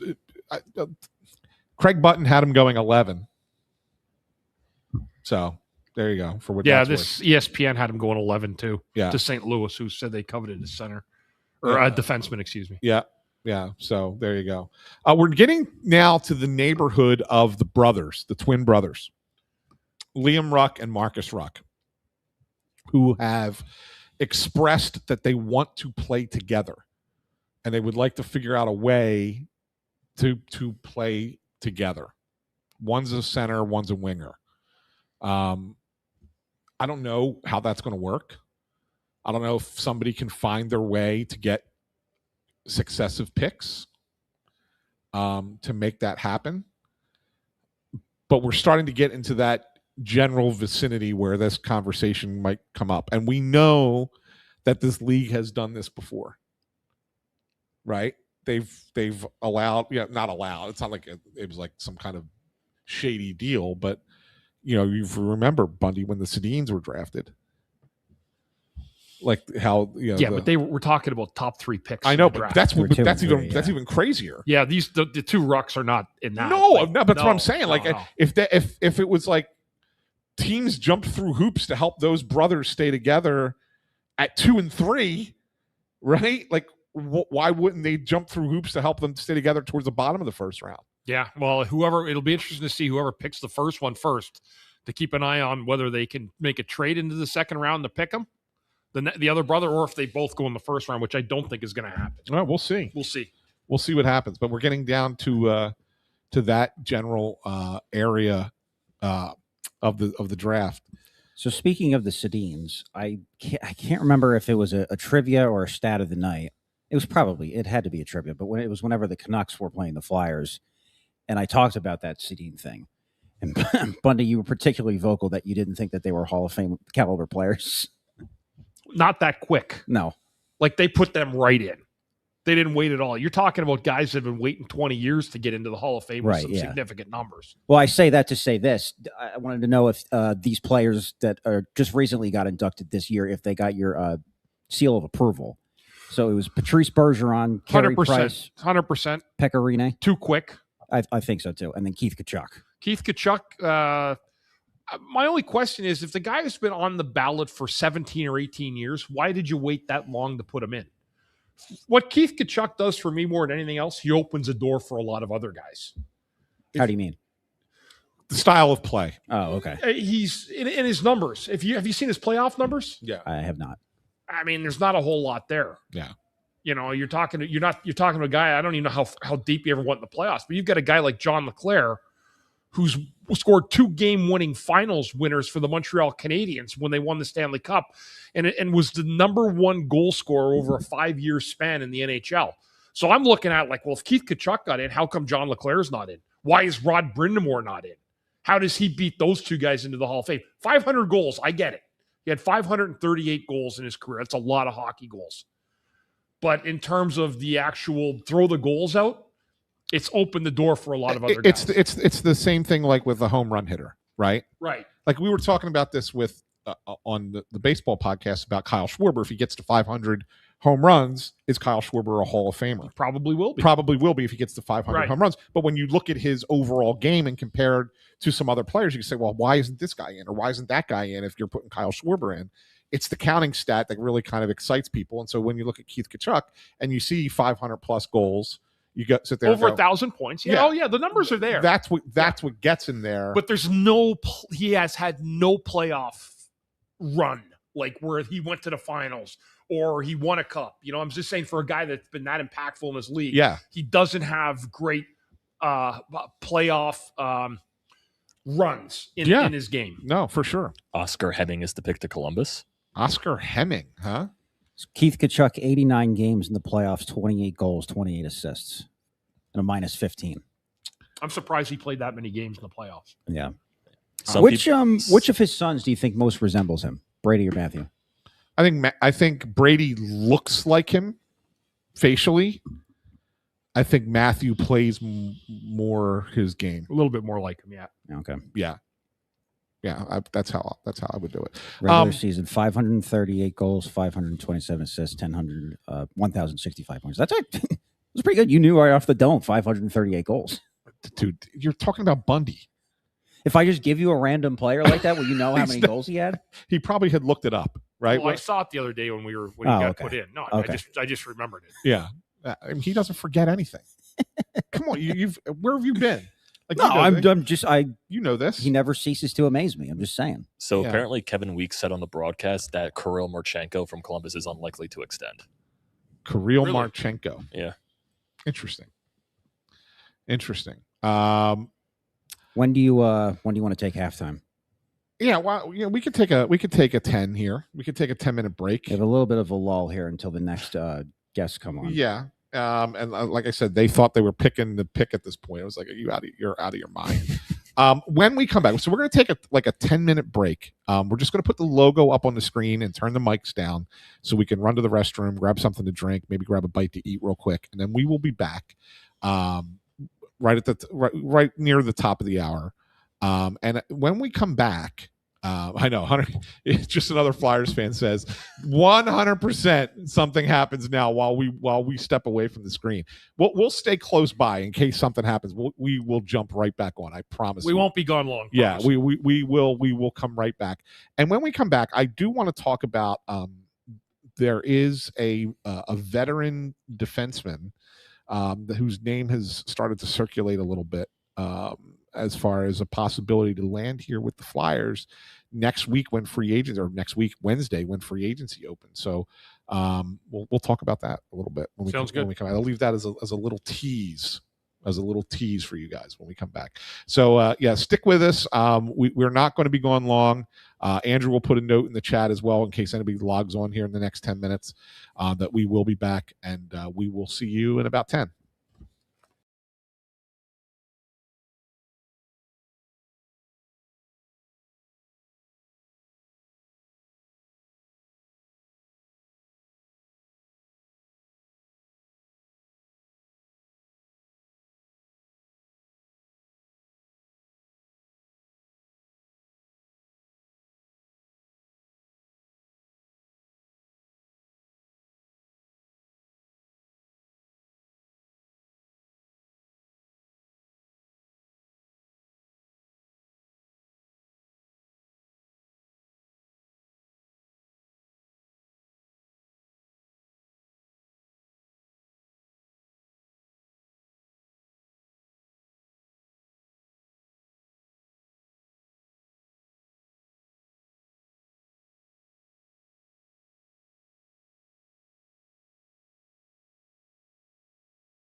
All right. We recharged the batteries. And we did miss a trade while we were gone. Yeah, it wasn't Flyers related, fortunately, but I think pretty significant. The Ducks have traded Mason McTavish to the St. Louis Blues in exchange for picks 15 and 29. And it looks like the Ducks just picked Nikita Klepov, right winger from Saginaw. I'm confused by this. So they traded a defenseman, they drafted a winger. If the Ducks are one of these teams, McTavish is a center. Oh, he is. I thought he was. Okay. Yeah. Who am I thinking of then? Oh, I'm thinking of Jackson Lacombe. That's what. Yeah, it's all right.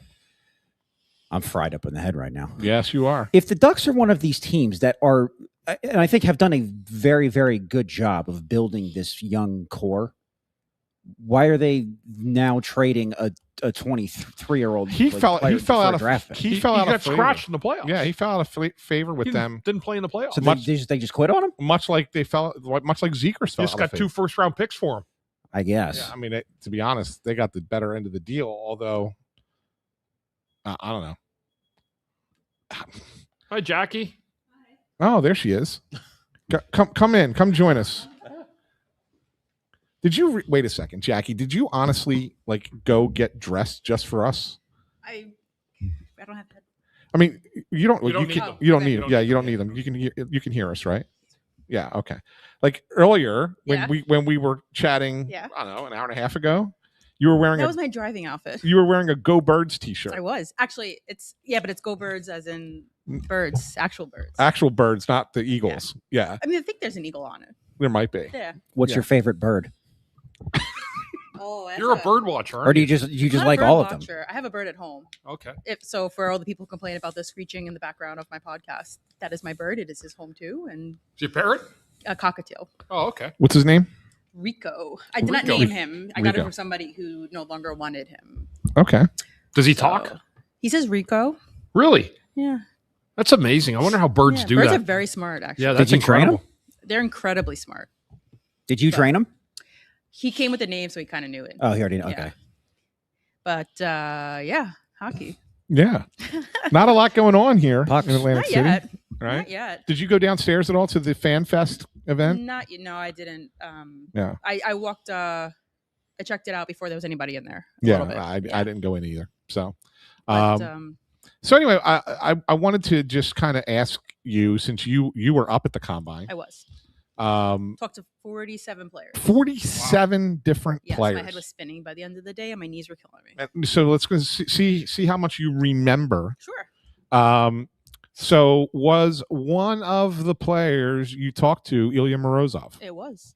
No, I did not do a one-on-one with him. It was in the group setting. Okay. But I did talk. I was there for a good chunk of time because of potentials. Yeah, for sure, for sure. What was your thoughts on Ilya Morozov, who is still on the board He is. as we are approaching the Flyers pick here in about, well, who knows? They're about 6 picks away, 5 picks away. However long this is going to take. So close and yet so far away. Smart, incredibly smart kid. Yeah. I mean, he's 17 years old still. Like he doesn't even turn 18. How the till hell did he August. get into He Miami finished of his- Ohio? He finished his schooling. I mean, He was and he's a 16. finance major. He's not going. Who is it? Cole Hudson who said he's going to. What's his major? Is hockey. Yeah. Like he's legit. Okay. This kid is legit. Like he's studying finance. And He's you know, learning. He's learning he'll- French just for fun. He'll never be able to use any of that because he'll be playing hockey his whole career. So he'll know where Maybe to he finance won't like his money. waste all his money away. He won't. Yeah. No, he's very, very smart. Like I really like this kid. And I talked to his coach actually, Noreen at Miami, Ohio. And he basically said like, this kid's just scratching the surface. You know, it was a lot for him to get adjusted to college hockey as a 17-year-old. I would imagine. He was center in their top line. And this is a school that went from three wins to 18 this past year. Interesting. So yeah, he was playing him in all situations. He was putting him out there when they needed a goal, when they had to stop a goal. It sounds weird to say, but he looks older, like body wise, than a 17-year-old. Like some of these kids, like I talked to Xavier Villeneuve. I actually did a one-on-one with him. Very small kid. Very small kid. So he's one that's probably going to go a little bit later, right? I think, yeah. Second I think he's round. a second rounder. Yeah. I've talked to a few people. The belief is he's more of a second round pick. So We were talking a little bit about these Ruck twins that may be coming up soon. Yeah. Do you see any kind of avenue for one single team to get both of them? well, I guess a bunch of these teams have multiple picks now. The question was whether they're first rounders or second rounders. And to be honest, I think they're late first. If they make the first round, it's going to be very late. Probably more second rounders than like high second rounders. Talking about the Ruck brothers? The Ruck twins, yeah. One of them, I can't remember which one got hurt. They look exactly. I mean, they're identical twins. It's like impossible to tell who's who. But Liam Ruck. One of them got hurt. Yeah. At the combine, or had already had. Oh, there goes Matic Dagenet. He was another Flyer. That was name, someone right? I really would have thought could be a Flyer. Command was another one. Really smart pick by the Devils. They liked Command. Really smart pick by the Devils. I have to be honest with you. Yeah. Dagenet is another one. I talked to Simon Gagne about him. So what's that connection? What do you mean? Simone Gagne. Sorry, he's the GM of Quebec, right? The team that he plays in the QMJHL. Yeah, his line mate and center is actually Nathan Quinn. Okay, Flyers. Yeah. What round was he? Was he 7th round last year? Was he 7th or 6th? Six, maybe 6. I think he was a 6th rounder. I don't think we had a 7th. I don't think the Flyers had a 7th rounder last year.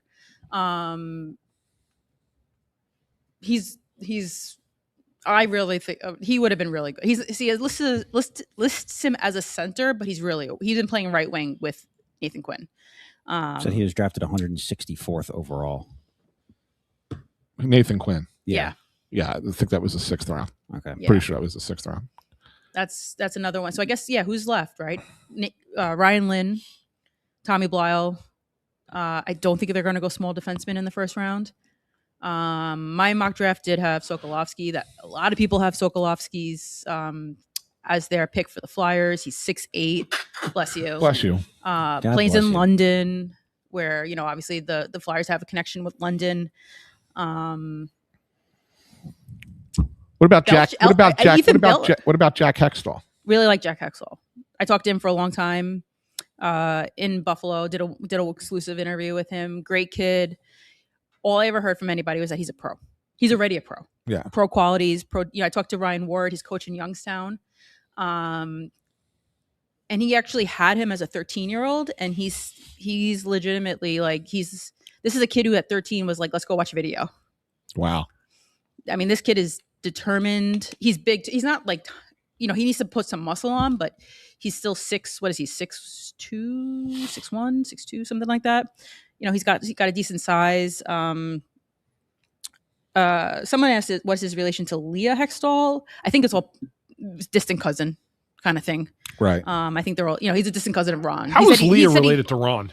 I think her dad is his brother. Okay. Rob. I think Rob is his brother's name. Rod. Maybe. Yeah. No, or maybe she's a Brian Hextall. She's a Brian. I think she's Brian Hextall's kid. Okay. I don't know. They're all connected. They're all connected. Yeah. But he's like a distant cousin. Okay. Never met him. Doesn't know him. He was very quick to shut it down. That he did not know him. Yeah, they're cousins. What do you got new on the Darnell Nurse side of things? Nothing really. It's been a little quiet. I think everyone's, even agents, everyone's busy with the draft right now. So teams, everyone's so busy with what's going on now with Darnell Nurse. With the draft. So I think focus is on that. I mean, we're seeing trades, but they're all for picks that are in these rounds. Well, how about Mason McTavish? Like, I was a little surprised by that. 2 first rounders. I feel like there's a lot of overpay. Yeah, it's an overpay. That's an overpay. I think in a lot of these things, there's a lot of overpay. I mean, I know the Flyers kicked the tires there, but they found out pretty quick that the price was going to be way too high. All these picks are, all these trades. Yeah. Like Bowenbarm's good, but is he a number 4 pick good? Yeah, that's what I said earlier. I think it was a terrible trade by Chicago. Yeah. Right, I really did. They're not expected to be. I don't know. So one other thing, Jackie, is there's one thing I promised the people that we would talk about as soon as I came back. I did not make any of the picks for Stars tonight. I will make sure we get to what I How are you, Chris? what I had teased. I'm good, Jackie. you heard anything about it? Because I had heard that the Flyers might look to take a goalie, either trade back and do it, or do something maybe if they in the second round. Yeah. You hearing anything on that front? Well, I mean, I talked to Brent Flair. I mean, that's on the record in the Q&A we did for the Inquirer. He mentioned that, probably they're going to look at taking a goalie because they haven't taken one since they took since 2023 with Carson Bjarnason and sure, but Zachary. you could look and say, oh well, we're going to take a goalie in round 4 or 5, or you could say we might take a goalie in round 1 or 2. Yeah, that's a big difference. Trable is supposed to be the best goalie in this class, and obviously he's still on the board. He could go late first round. He more than likely second round. Yeah, there hasn't been a goalie that's been taken yet, right? Not yet. No goalie's been taken yet. No, I don't. They're good goalies. I don't know. They all have work to do, kind of thing. But Trable's there. Put me on the spot because I don't remember names. But there was a kid. There's a kid actually who plays for Brandon, which is where they got Carson Bjarnason from. Well, so I checked in with our good friend Adam Kimmelman, and he said that the top 3 goalie prospects collectively are Brady Noling, Trable, which I couldn't figure out how to pronounce his name. I'm glad you got it. I think it's Trable. And Dmitry Borichev, Russian goalie. Yes, I think I heard that. Yeah. So one of those 3 are probably going to be the first one off the board whenever that happens. I mean, it's a thought. There's rumors that the Flyers are going to move down. Maybe is that to move down to get the goalie? Because 21 might be a reach. Yeah, possibly to get the goalie. All right. Last thing before JJ's about to come on and join us. So last thing for you, Jackie. Yeah. One of the things that has been kind of rumored to be out there for a little bit now, and I remember talking about it back, Bundy. I think we were in Northeast Philly, Chickies and Pete's, when I brought up right near the end of the playoffs. I said, looking ahead to the off season. If you're the Flyers, why not go and sign a veteran defenseman to help with the power play, John Carlson? What's your question? Well, do you think that there's a possibility there? You're shaking your head at me. Now, keep in mind, I don't think it's on the Flyers side. I don't know if John Carlson wants to, and it has nothing to do with Philly. Yeah, John Carlson is 36. He'll be 37 in January, halfway through the season. Yeah. He has 1 cup. I'm pretty sure he probably wants another. Yeah. I don't know. He's what, maybe 2 more years? 2 years. 3 more years in his career? Yeah. Tampa makes a lot of sense. Tampa makes 100% Tampa sense. makes a lot of sense. Absolutely. But he does have family in Maryland. True. He is from Jersey originally. From Jersey. Todd Reardon. Him and Reardon are tight. Just why I thought I'd throw that out there.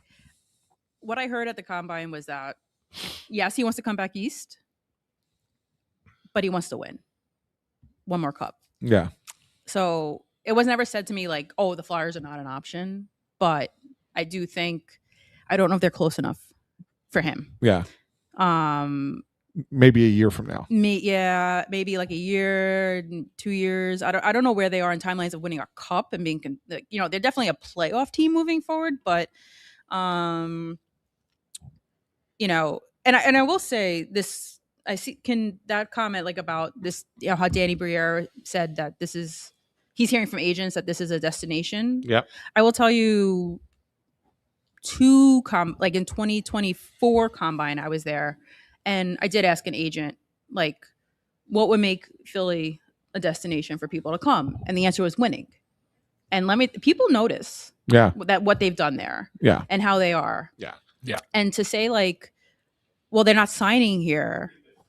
There's other reasons people aren't signing here. It has nothing to do with, whether they want to come to Philly. It has to, other teams are going to throw more money at them. Other teams are going to throw more term at them. Other teams, there's other connections to other cities. And there's not that many free agents that are like high-end free agents that are available anymore because everyone's re-signing with their teams for security or whatever. Yep. We got another trade. LA is trading 2 places down. Who are they doing? LA is trading in Utah. They're swapping picks. LA and Utah are swapping picks. So there we go. All right. Well, Jackie, I know we're getting close. Yep. I'm going to send you back to the press room. Thanks, Jackie. Thanks for stopping in. Read Jackie in the Philadelphia Inquirer. Thanks, she's the best. And we're going to have another guest join us now as soon as he makes his way over. Here he comes. No, I'm not. He did put out. You probably hear the voice. Jim Jackson joining the program Hey, here. Jimmy, What's up, boys? how you doing? Good. You? Good. We're trying to keep it light here tonight. There's a lot going on. There's a lot of kids that, you hear their names, but you don't know a lot about them, No, right? I'm not one of these draft nicks. No, I'm not either. Well, I was gonna ask you that question too, Jay, because I asked Timmy earlier, and I said I'll admit it first and foremost.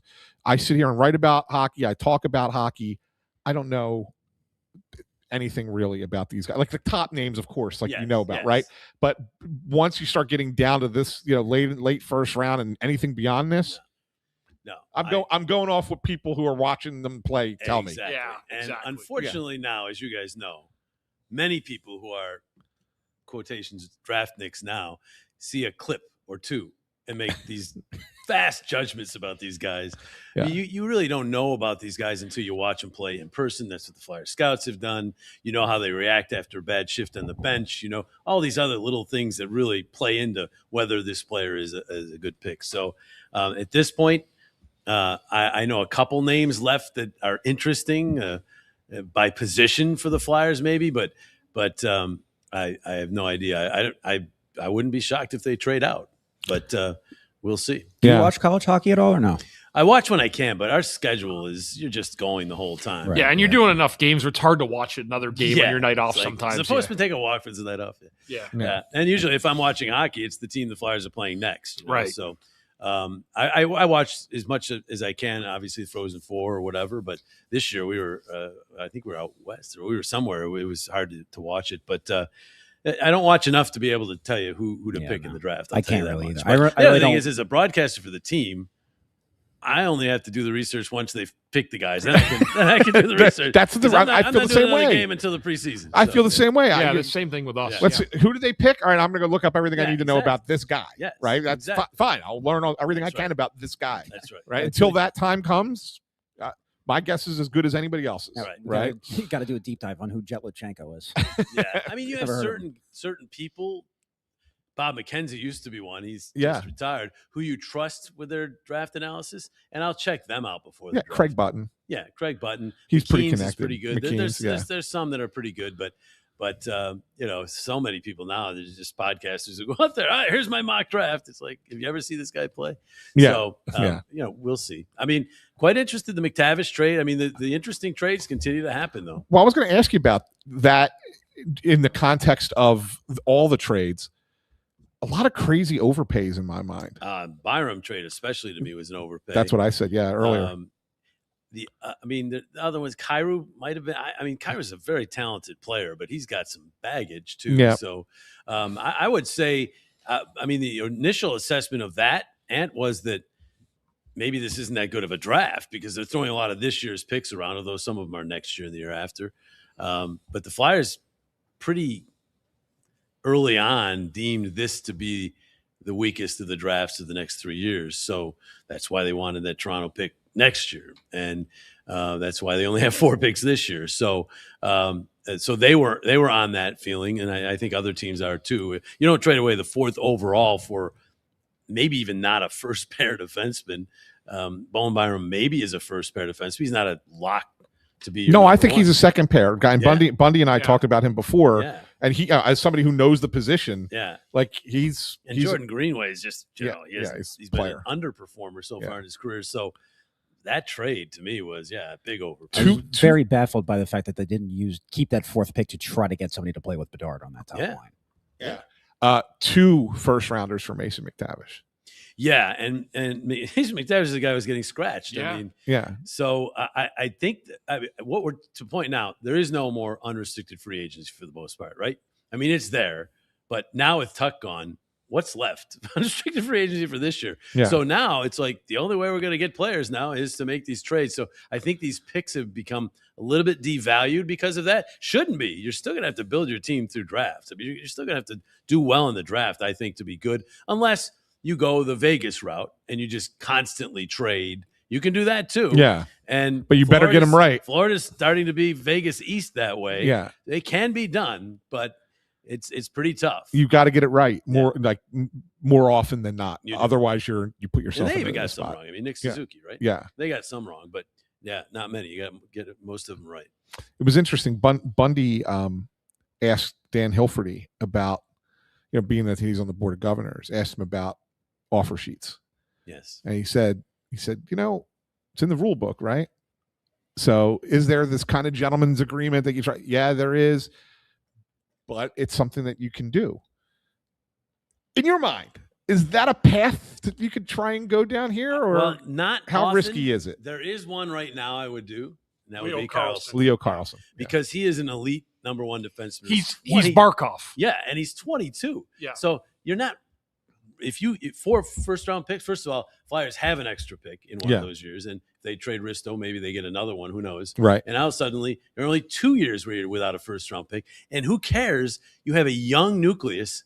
Yeah. With a 22, he'll be 22 this season, 22-year-old stud number one center, which is what this team needs. So that's one I would think about. But the reason I don't think it's going to happen is more because Danny is really very convinced and very sure of himself. He wants to be thought of as a GM who can be worked with. And the offer sheet is considered dirty pool to some degree. Most likely Anaheim's going to match. Especially now that they've made this trade, McTavish trade, they have the room. They can match even and still sign Cutter and some of these other guys. They also traded the defenseman. So they've freed up some of what they were going to have, some of their responsibilities. So they probably will match it anyhow. So when you do the offer sheet, some people think you're just doing it to drive the price up for one team. That's considered a dirty pool. But I say it's in the CBA. Right. If it's in the CBA, it was collectively bargained. I wouldn't have a problem doing it. I think you're going to see an offer sheet this year. Really? I'm not necessarily saying the Flyers, but I have a feeling I'm going to see an offer sheet this year. I think, given the new world we're in with players now demanding where they can go, the management is losing control of some of these things. That's one way where they can get control back. Hey, I'm going to go after that player whether you like it or not. So I think you might be right. I don't know who that would be. Is Adam Fantilli still in play? One of the guys I thought might get offered a sheet was Benson. But he was signed. So, it could happen. Yeah. I mean, there's a few guys that I think it could happen, maybe at a lower tier as well. Maybe not this. Yeah. Where you don't have to give up 4 firsts. Where you don't have to give up the 4 firsts. That's right? quite possible. Yeah. But it is considered, I think, kind of by the GMs, dirty pool. So what? I mean, look at the relationship between Carolina and Montreal. They hate each other, and they made the one to Aho, so they made the one to Kotkaniemi. Yeah, and it probably wasn't a good idea. Right. Trying to get rid of him now, but so there is this. I don't know if it should exist though, because it's in the rules. It's not against the rules. But here's one other thing I'll say about this. So yes, you don't want to burn a bridge, but what if you have a good relationship with that general manager already? And does they that clearly do. They've made right? Does that trades. make it a little bit easier of a pill for them to swallow? And the other thing about this is, if the other team says we can't match, so let's make a trade, you still have to work with that team to make a trade, right? So there's no dirty pool there. Correct. And I'll make another comparison in that vein. Remember the Shea Weber deal? Of course. I mean, Holmgren had a great relationship with Poyle. It wasn't as great after that. Yeah. It was not. No, it wasn't. That's part of the problem. Yeah. But well, of course, but that was a little bit different because they had to make the owners reach into their pockets for some money there, right? So one of those what ifs in Flyers history. Yeah. Shea Weber had come here. Yeah. I don't think we would have had that whole period of malaise there in the late teens. Yeah. Definitely for sure. Are you of the mind here, JJ, as we get closer to their pick, that it's just best player available regardless of position? I am, because really, when you're down this, they're not going to get, at least unless it's a big surprise. And surprises happen, but we won't know if it's a surprise for several years. But it's doubtful they're going to get a 1C or a 1D with the 21st pick. No. So at that point, you got to take the best player. You probably have somebody on your board right now who's falling. Actually, the guy who just got picked, I thought was a guy, he was a winger, but he's a big, huge winger. Belchet's from Oakville, Ontario, another Oakville, Ontario kid. But I thought looking at his profile might be a guy, not a guy the Flyers would want positionally because they're loaded on the wing, but a guy that fits their profile. He's a big winger who's got some skill and goes to the net. So if Belichick was there, he might be their best player. He's completely not in the position they need right now. But these guys, although not as much as it used to be, but these guys are still 2 or 3 years away. Some of them. Most of the 21st overalls are 2 or 3 years away. I mean, 1, 2, 3, 4 might be next year. Right. But you start getting down into the teens and the 20s. You're starting to look at guys you're going to need to develop for a year or two in junior college, wherever, right? So given that, I think you go for you don't even look at this year's team as, okay, we need a center. Let's go with a center. Now, if everything's equal and you got guys in tiers and you've got, let's say, a left wing and a right wing and a defenseman, I think they go with a defenseman because I think they need to add defensive depth to their organization. Yeah. So I think position can come into it a little bit. But if you have a guy who's definitely your number one of the remaining players, they go with that guy. Interesting, this Ryan Lynn is sliding down the board a little bit. That'll be interesting to see if the Flyers get to 21 with that, see what they do. That was the one name left after this guy that I had noticed might be something they'd be in. He's a defenseman. So. Yeah, and Belchet's on this ESPN listing was ranked as the 10th player. Yeah. So he was down. slipping. He was slipping. But again, a big winger. The Flyers are kind of getting enough guys. We're getting into a position where our wingers are. But again, he's probably not going to play in the NHL for at least 2 years. Who knows where the Flyers are in wings in 2 years? They might make some trades. You might need a wing in 2 years. So that's why I think you have to pick the player you think is best. But Ryan Lynn is a guy. Where was he in your 14th? Yeah, I mean he's a pretty highly regarded defenseman, and he's still out there. So. Well, I will tell you that Craig Button has him going right here to Washington. Yeah, that's where Craig Button has him going right now. Damn Capitals! It's always them. You hate the Capitals so much. You hate the Capitals. Wow, I've heard of Devils hate, Rangers hate, Islanders hate even, but Andrew's got Maryland. He's used to live. Yeah. Now it makes sense. I was there for the 08 first round series, the Joffrey Lupul series. Yes, so I was getting harassed constantly at Crofton Middle School during that, but they won. Clearly, scars here, folks. There's some scars. Never forget. You heard anything about the kid Morozov? I haven't done a whole lot on him. I've seen his name linked to the Flyers in several of these mock drafts, and I've also heard Pittsburgh is pretty interested. Yeah. So I might not make it there, but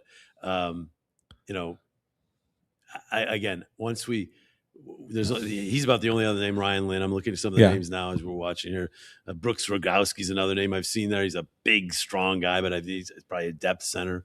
And Jack Hextall is another name I've seen linked to the Flyers, obviously. Of course, why? And he's a center, but we'll see. I mean, just by the way Danny and Jonesy have talked about this draft, I don't think they love it.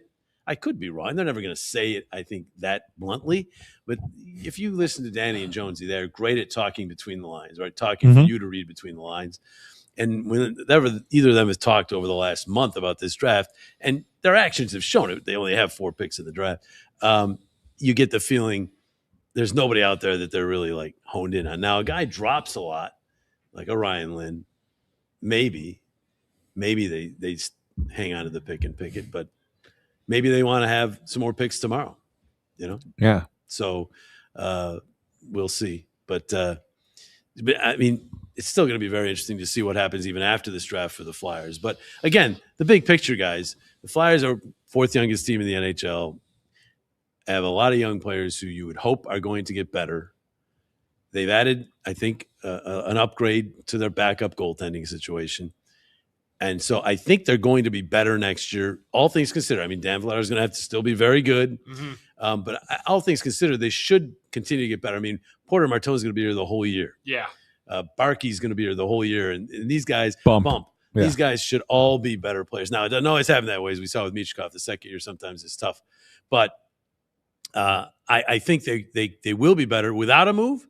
But to climb that next step, we all know the power play has to be better. And that's probably going to take a power play quarterback, and they also need a 1C. So unless they are willing to commit to Trevor Zegras as their 1C moving forward, which they could. I mean, he's a very good player, but those are needs I think they have to fill. Now, they don't have to fill them tonight.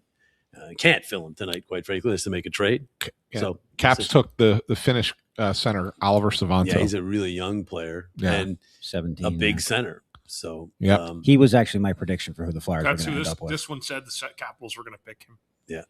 Yeah. So Lynn has slipped now to within 2 spots. picks. Yeah. This gets a little interesting. LA and Buffalo. And hey, for all we know, Ryan Lynn's not even on the Flyers board. That's the thing about these draft. We don't know if they like Ryan Lynn. Right. I never talked to Jonesy or Danny before a draft. Yeah, I don't either. It's really. not. Yeah. I don't feel it's. I don't want to. First of all, they don't want stuff getting out, and I don't want to be the person blamed for getting stuff out. But For sure. To me, it's like it's just not fair. I don't think to put him on the spot like that. And I don't even. Jonesy wouldn't talk about it, but somebody might slip on a guy they really like. I have no idea who they really like. I was just looking at some profiles and guys they may like, and Lynn was one of them. Whether they pick him or not, we'll see. Yeah, we'll see. Well, Another name I've heard around them is that Adam Novotny from Peterborough. Did he get left winger? He didn't get picked. I don't think he got picked yet. I thought he got picked. So did he get picked yet, Novotny? No, I don't think so. No, I don't think so. Oh, okay. So yeah, I've seen that name around him as well. For some reason, I thought he had been picked. I was down there at the party. It was hard to keep track of all the picks. They weren't. Oh, how was it down there? I meant to. Oh, it's lively. It's interesting. Last year, there was this air of excitement. Obviously, 2 picks in the first round. Martone went early, and so there's all that excitement. This year, it's almost like celebration of the year they've had, and they're just so happy the Flyers are kind of back. But with that kind of, will they do something today? And so far, not. But they're not going to be disappointed if they do anything today. That they've got a little bit of leeway off of last year, but that will last until the games start. Yeah, that standing O.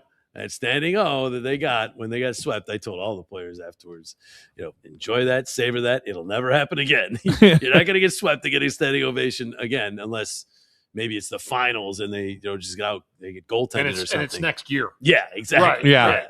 Yeah, that's really it. And it's clear when you hear Jonesy and Danny talk now, they're so aware of that. The expectations have changed. And we're gonna have to be ready. And I said that at the end of the year, like and fair or not, like their jobs are going to be scrutinized, very much so. Yes, no doubt. Well, I talked to Jonesy last week. I had a coffee, just shooting the breeze for 20 minutes, and he said that he goes, it's important that we as a group take another step because there's no guarantee. Because we had a good year this year, went to the second round, that we're even back in the playoffs next year. None. They could be better next year and maybe make the playoffs and lose in the first round. And all the fans are going to say, oh, they've regressed. And they actually might have been a better team. Yeah, right. I mean, they got a good matchup. Let's face it. Pittsburgh was really – it was a good design matchup for them, yeah. And so they got that round. So it doesn't work that way. I go back to the Phillies, 08 through 11. Every year that team got better, and every year they went less in the playoffs. Yeah, they went from winning the World Series, the current Phillies team, losing the NLCS, losing in the first round. Yeah, the current Phillies team. Yeah, all right. They've got more wins in the regular season every year, and have starting to go backwards. Have gone backwards in the playoffs, right? 22, yeah. So it's happening again. I mean, the playoffs are a crapshoot in all sports, especially baseball, but in all sports, and so the Flyers could get eliminated in the first round. They might even miss the playoffs next year and still be a better team. It's just maybe they get hurt toward the end of the year and they miss the playoffs, whatever. You never know. So that's I think what Jonesy and Danny are trying to prepare us for. It's like we have to be ready. The expectations are up, but that doesn't mean because we don't win a round next year in the playoffs that we've taken a step back. I still think so much of this team's success is dependent on how good Vladar is. Because if he's not able to replicate the season that he had last year, I'm not sure that they get back in the playoffs. It is. Yeah, and even Talk was saying, just to add to that, sorry, Andrew, but he said, with the goaltending we had, he goes, we came back in a lot of games last year. Yes. You can't expect that to happen again in consecutive years. No. I will say this, though. Not talking about the playoffs, because obviously he had a 42-save shutout. I would be an idiot if I said this about the Dan Vladar in the playoffs. But there were not a lot of games in the regular season where I thought he actually stood on his head and just stole games. He did a great job, as you say, of keeping them in games when they fell behind or what have you. But it wasn't like we got done with the game and said, oh, my God, they don't win that game without spectacular goaltending from Dan Vladar. He was as consistent. I said this, people laugh at me. I think it was the most consistent goaltending performance from day one of his season to the end that I've ever seen in my years here. He was that consistent. But I don't also think he was like Dominic Hasek having to stand on his head. They were only giving up 24 shots a game. So Talk's system is very good for goalies. And I think he's eminently capable of repeating it next year. And Talk said to us just an hour ago when he was sitting here, he talked to Craig Berube about Joseph Wall and said, you're getting a guy who could do the similar thing if needed. Yes. He's going to be the backup. Vladar is certainly the starter, but Dan Vladar gets hurt like he did last year and has to miss 2 weeks. You're not in a situation where your backup goalie is going to kill you, like happened, because Joseph Wall's got that ability to take a run and play. No question. So, I mean, I'm a Sam Harrison guy, so I'd like to think Sam could have done that. He didn't do it in January. He did do it when he had to play down the stretch, but in January when Vladar went out, he was still struggling, and that's when the Flyers hit their skid. And I will say this about last year's Flyers team. Yeah. The national narrative on it, which it kind of ticks me off, is that it was a nice little story. Dan Vladar stood on his head, and the Flyers got to the second round because it was their year. The Flyers were the 6th best team in the NHL through January 6th. That was the halfway point of their season. Yeah. They beat Anaheim that night. They were the 6th best team by points percentage. They had a terrible month of January into February. From the Olympic break to the end of the year, they were the 4th best team in the NHL by points percentage, the best team in points percentage from March 11th to the end of the year. They were a good team for 5 of the 6 months of the year, a top 5 or 6 team. You know what I said to Talk? Bundy said this to Talk. Imagine if you just went a game under 500 in that terrible run. Yes. Look at where you are at the end of the year. Absolutely. Yeah. And where they would have been is in second place comfortably and actually pushing Carolina. Yeah. And I mean, they had 98 points. This was not a team that snuck in with 79 or 80 points and upset Pittsburgh because they weren't as good as Pittsburgh. So I think the foundation they've built, and I get this feeling too from Jonesy and Danny when they talk, that they feel that way too. They're very confident in the team they're building here, that it's not some one-year wonder, that they have a real good foundation. Now the question is, are they to the point where they're that good and that confident in that foundation to go for the big fish, number 1C or number 1D or whatever it is? That remains to be seen as we move along in the summer. But I do believe this team was much better than they were given credit for this year. I agree with you, JJ. Well, listen, we appreciate you hopping on with us here. Yeah, I know that thanks, always fun, guys. The pick is coming up soon. Is. I know we're almost there. We're almost there. You know what, though? I will say one thing. If the Flyers are looking at, just from a standpoint of what's there, you have Morozov, you have Novotny, and you might have Lynn. Yeah. There's only one more pick between those three. So you might have a couple guys that may interest the team. Yeah. Do you think the Sabres would go double defenseman? Because they already picked a defenseman at pick number 4. Yeah, I mean, the Sabres are next. I mean, Yarmo does some crazy stuff. They traded Byram, but yeah, they did add Crevier in that trade, and now they've made a pick with a D. So, and they've got, let's face it, they've got 3 or 4 really good defensemen already. When you're talking about one of the best in the league, and Dahlin and Power and Samuelson. I think Dahlin might be the best in the league next year. I think he's right there. Him and Makar. And I mean, Samuelson took tremendous strides this year. Oh, my God. Power might be actually their 3rd or 4th best defenseman. He's number 1 overall. So we'll see. Bill Guerin. I just heard that they're looking to move back. Yeah, I was going to say. To pick Bill number Guerin's 32. Didn't say where to. Who's that? Well, Bill Guerin is standing up. Yeah. Flyers? Yeah. Saying looking to I just got a text. Did you get that text? I just got a text that they're looking to. It's not saying that they are. They're on the phone right now trying to make something happen. We'll see what happens. Yeah, and that would indicate that none of these guys are as high on their list as we thought. Yeah. Right. So Billy Guerin's talking about the Jim Gregory General Manager of the Year award that he won, but the mic didn't work or something. He was looking around, the mic wasn't working out. I played with Billy in Dallas. I had him in the minors. Yeah, he's a beauty. Great guy. He's a beauty. Do you remember? Didn't he? Your life's never the same after you spend some time with him. Didn't he do a tryout with the Flyers? He did that one year, and he had a little temporary stall in the locker. Yes, he did. I remember that. He is a great guy. Great guy. Enjoys life, and he's absolutely the deserving winner of that award. I think Danny Briere should have been one of the final 3 myself. But, but Billy married a girl from Medford, New Jersey. Yes, really? he did. Kara. That's right. Yeah. Yes. Yeah. He's a great dude, and he deserved. I mean, what a year he had between Minnesota and also the Olympic team. So hard to argue with that one. Yeah. All right. Thanks, JJ. Appreciate you. Yeah. Appreciate you. Enjoy. I might hang out here just to see. Yeah, please do. Please do. You know who I want to ask to come on? He has no idea that I was going to ask him to come on. Joe Wechter's here. Joe Wechter. There he is. Yeah. The legendary Joe Weck. I want to ask Joe because I just want you were downstairs. I want you to kind of give us a little feel for downstairs just for a minute. I'm not asking you for hockey analysis here, Joe. Yeah. Who do I think is going to be? By the way, so Joe is now a producer for us on Stuff It On Pattison, right? Yes. And I go to log on this morning to put a thumbnail in. I had slept 3 hours. I had just gotten out of bed, right? I'm stumbling into my office. I'm figuring I'm going to put this thumbnail up for this thing, and I'm going to go lay back down again. I show up in the studio. Who's sitting in the studio doing work? Joe Wechter. Like working his tail off for us. I need to get some stuff done. So of course, Joe was a producer for the morning show on WIP all those years with Angelo Cataldi, Jonesy, Al Morgani. Yeah.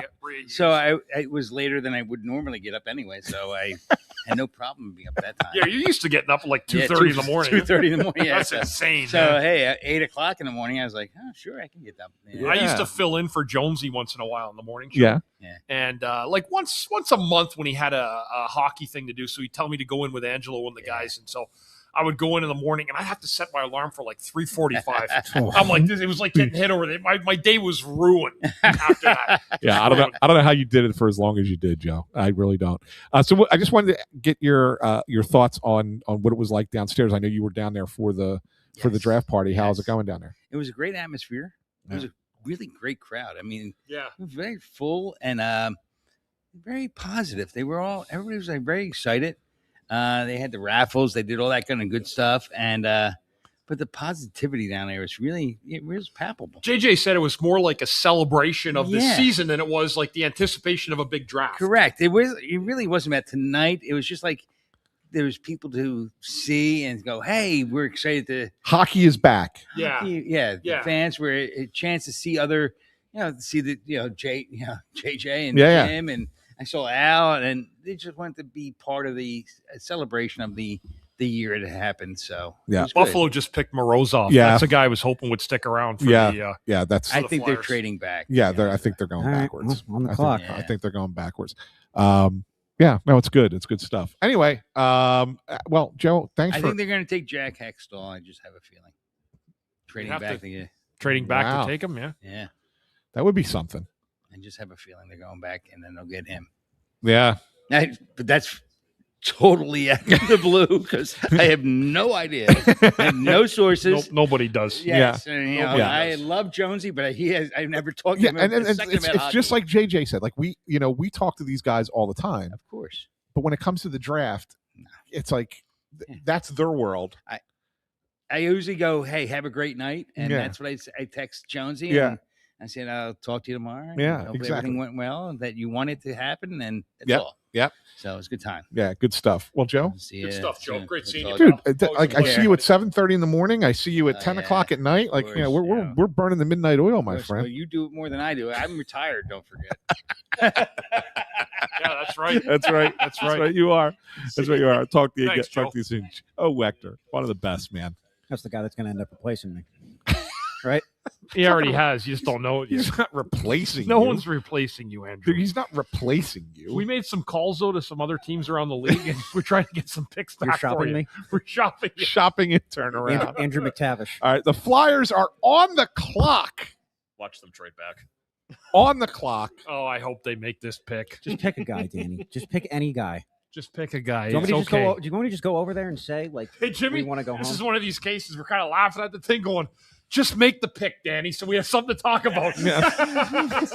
make the pick. So exactly. Yeah, if he trades out with nothing else happening today. Good luck, guys. Enjoy the rest of the show. Yeah, I know. Could you That's imagine right. that? I turn around and grab my bag and start packing up.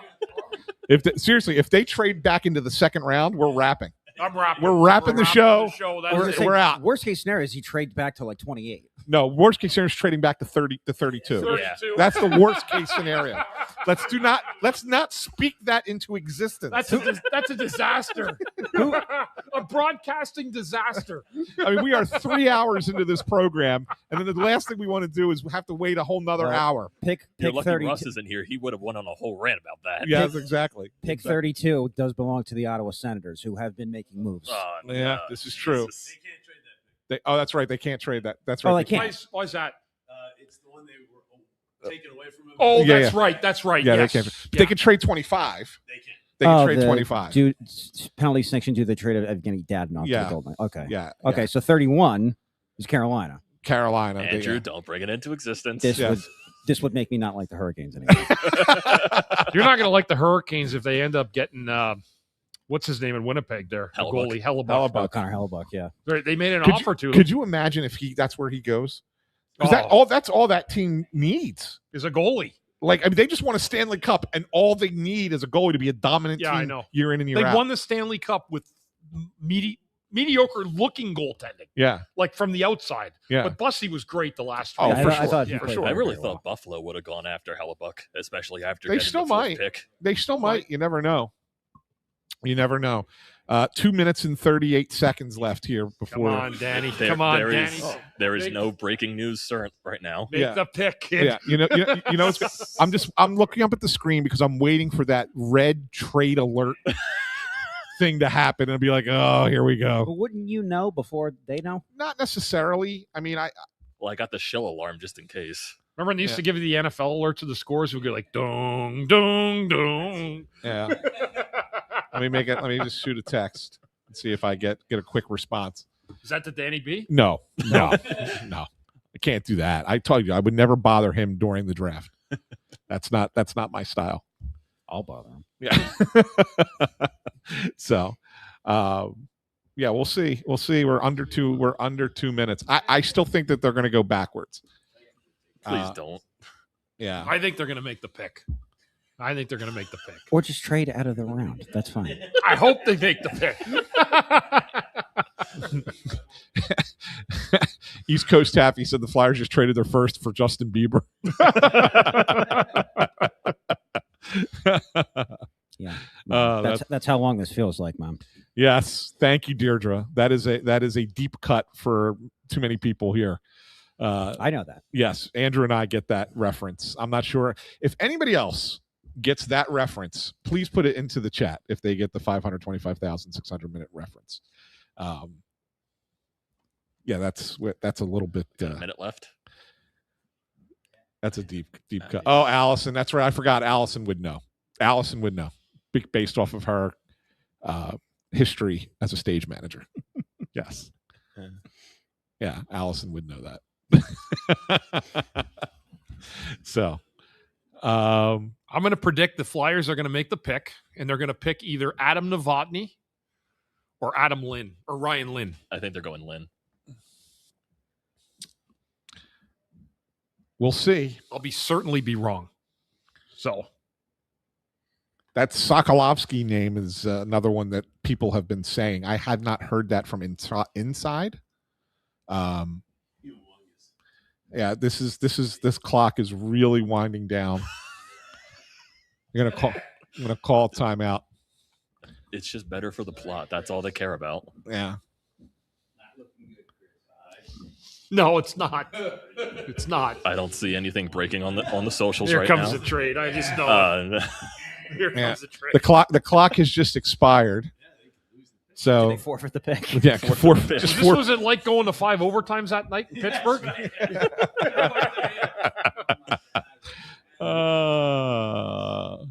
Okay. Oh, very good, Brian Knowlton. Very good, Brian Knowlton. Flyers trading down. Proud of you. Charlie O'Connor just said it. Flyers trading down. Flyers are trading down. There's no. How far? No one said yet, but they're just trading down. Yeah, I told you they're not wearing suits. I told you they're not wearing suits. No, Danny's got no suit on. No. Yeah. Watch it be pick 31 if that's the case, just to torture us. Please, I'm just waiting to see who the team is. The team will help. I am refreshing Twitter as constantly as possible. Trying to get the team. Hold on. Yep, Flyers are trading down. Can someone say where to, please? Kevin Kerr says he wonders if the trade's with Calgary. Yeah, Charlie said it appears. He didn't say. Which is 30. There's no way. Calgary is 30. Oh, no. Kurz also points out they have 3 second-rounders. Yeah, I know that they were trying to get a 2. All this, and they trade out of the first round. They were trying to get an extra 2. What does Calgary have in the second round? chaos. Yeah. What does Calgary have in the second round? Let me see. 36.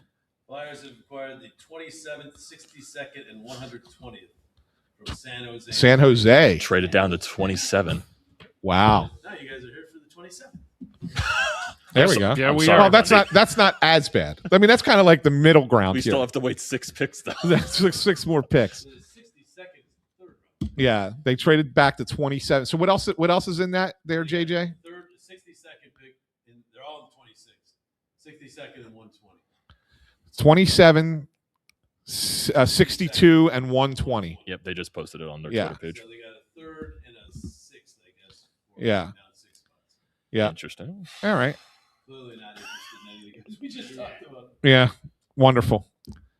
Wonderful. So, well, I'm curious to see what they do now at 27. That could be Hextall.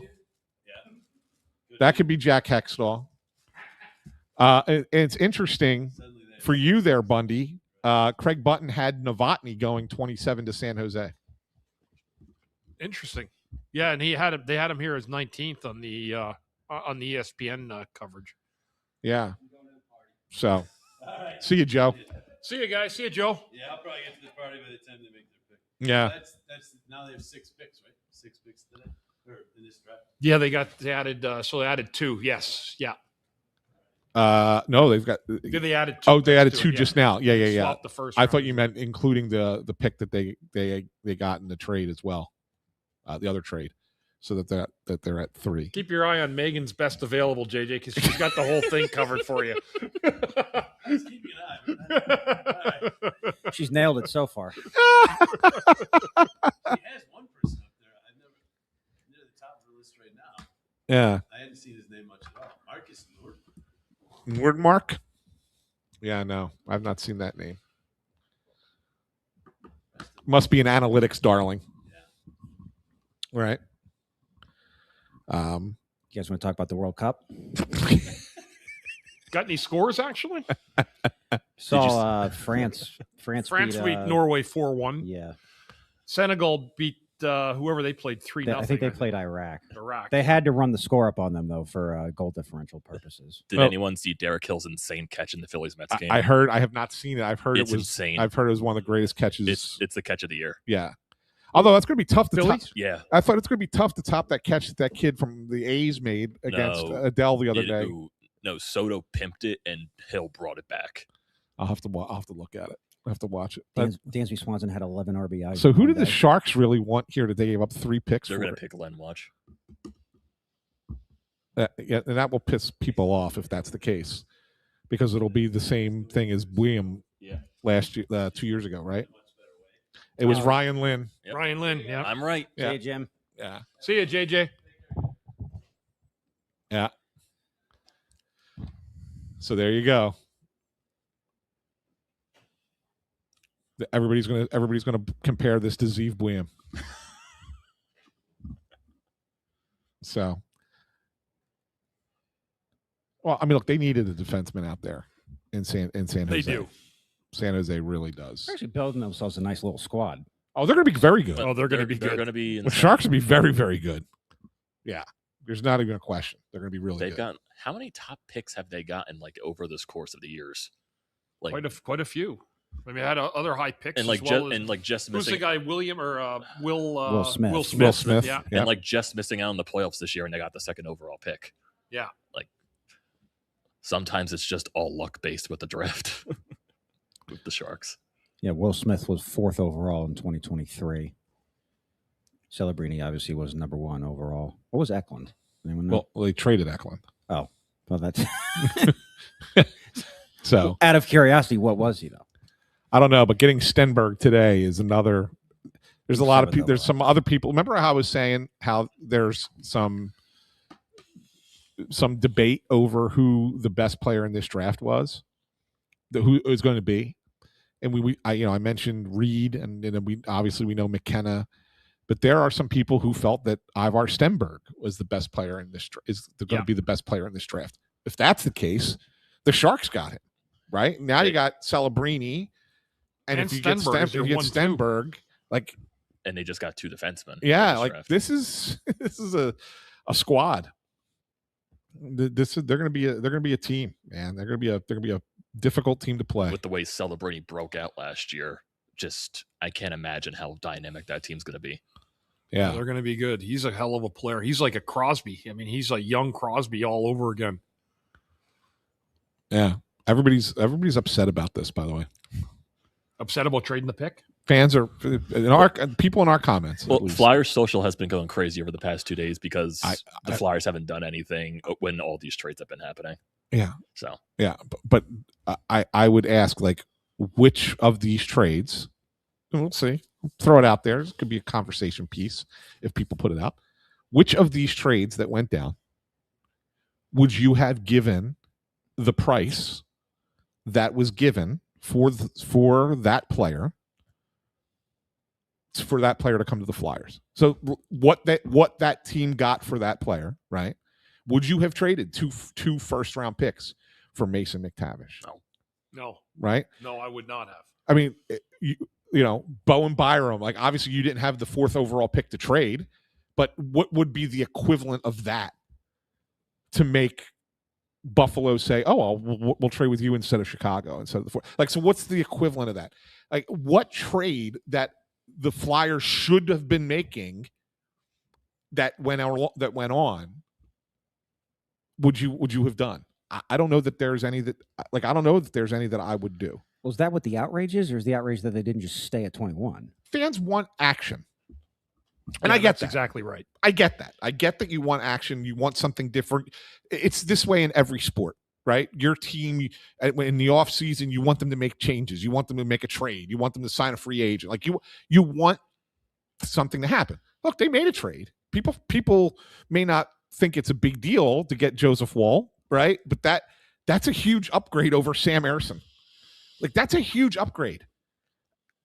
I don't know what else to tell you. I mean, that's a trade. Also, my fear with with a little bit of the fan base, like not the entire fan base in general, but like with making the playoffs last year, exceeding the way that this team did, like completely over exceeding expectations.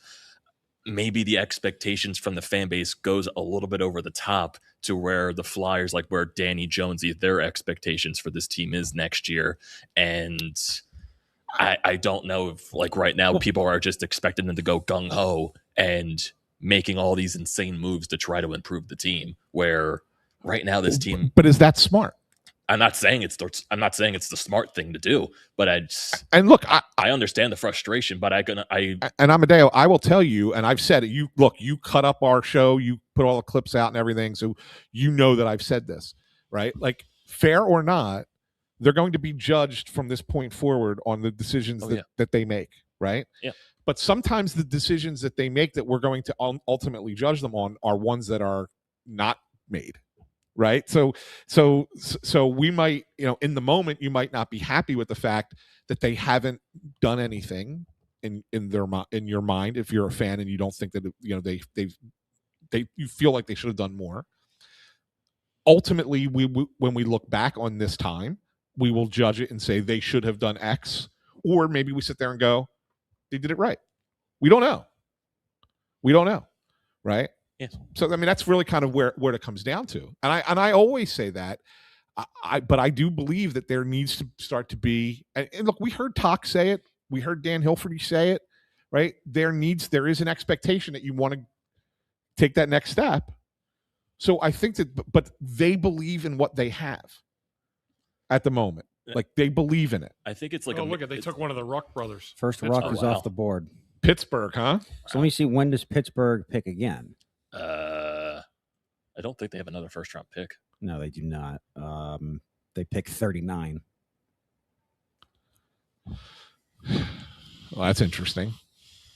Does Pittsburgh try to trade up? Watch Pittsburgh trade with the Flyers for 27. Please do. Oh my God. It's yours if you want it. Well, we traded up with them last year to get Nesbitt, so there you go. Return the favor. Yeah, and you got to try to draft the brother in the first round so he's not all bitter. Yeah. So they got to make it, because it'll be like the other Pittsburgh goes up in the draft to get him. That'll make him feel good that he got picked in the first round with his brother. Yeah. Crazy stuff happened. I mean, look at happened with the Sedins. This is interesting. This is going to be interesting to see what happens here with the brother. So, but like going back to the topic about the expectations. Yeah, I think just to the fan base in general, because like when I'm editing your guys' show, I'm editing a Russ's show, I'm editing Broads' show and everything like that. It's like there's so many different types of opinions that I can gather. And I think it's like the combination of you made the playoffs last year, you're over exceeding, and now you're going into this off season where there's so many trades happening. There's a bunch of teams that are in your division that are trying to improve, like, Washington making a bunch of moves. You just saw the Rangers get Dorofeev, even though we don't know how much better that's going to make them. But you're seeing other teams that are willing to get better. And I can understand fan frustration on that standpoint. But if you're looking at the prices right now, what these guys are going to, do the Flyers have those assets to go get those, or are they just willing to not move those assets to go trade for a Mason McTavish for that outrageous price? So let me ask this. I'm going to throw this out there as far as Mason McTavish, right? I'm going to throw it out to the fans because I'm just curious to see, and if I were Russ, I would do a poll, but I'm not going to do a poll. I would just throw it out there and see what the reactions are in the comment section. Let's say that Anaheim didn't get the offer that it got from St. Louis, right? Yeah. Like for McTavish, those 2 first-round picks in this year's draft. Let's just say instead the Flyers offered a 1 and Risto, or an asset that's equivalent to Risto, and Anaheim would have said, yeah, okay, we'll take that. If you're the fans, are you trading that? Are you saying that I'll do that for Mason McTavish? For me, no. Okay, that's my point, right? That's what I'm trying to say. Like, I don't know where when the prices are as ridiculous as they are. Look, do I think that a time comes in a team's in their window of opportunity to be a little bit more ridiculous in what you're willing to pay for somebody? Sure, I do think that time does arrive where it's like, listen, we have the team. This is the last piece we need. We're going to overpay for it so we can go for this championship. 100%. And I get it. And that's the nature of how trading works in sports. Do I think you do that now when you still need a couple of other things? No. Now, I'm reluctant to just sit back and do nothing.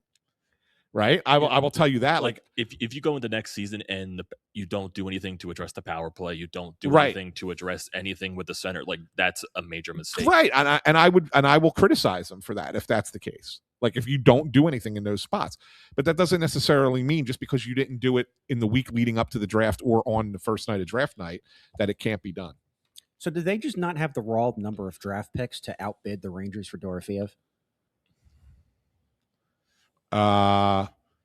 Say that one more time. Did they not have the raw number of draft? So what draft picks did the Rangers give up for Dorofeev? They have 2 1s and a 2. They gave up a 2028 first round pick in this year's first round pick. So 2 1s and a 2, I think it was. They wouldn't have been able to outbid them. That was my point. Because I had brought up Dorofeev. Could you outbid them? Sure, you can outbid them. I mean, that the thing of it is the Flyers I do need a have restroom break. I'll be back. Go right ahead. The Flyers do have a draft pick that trumps pretty much everything, and that's the Toronto pick. Because even though Toronto just got Gavin McKenna, they're probably not going to be a good team next year. I know that people in Toronto think that this is like an automatic thing. I'm telling you guys, I don't think that they're a good team. I think that pick's going to be in the top 10, right? I do too. So that pick is probably more valuable than what most people can offer. And then the Flyers have some young players and young talent, and they have players that they can move on.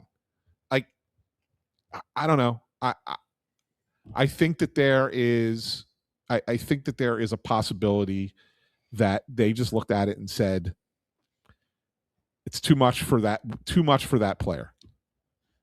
I can also understand why, because I can see like a lot of going on in the comments right here, still talking about like where's the 1C coming from, where's the 1D coming from, where's the 1 goaltender coming from.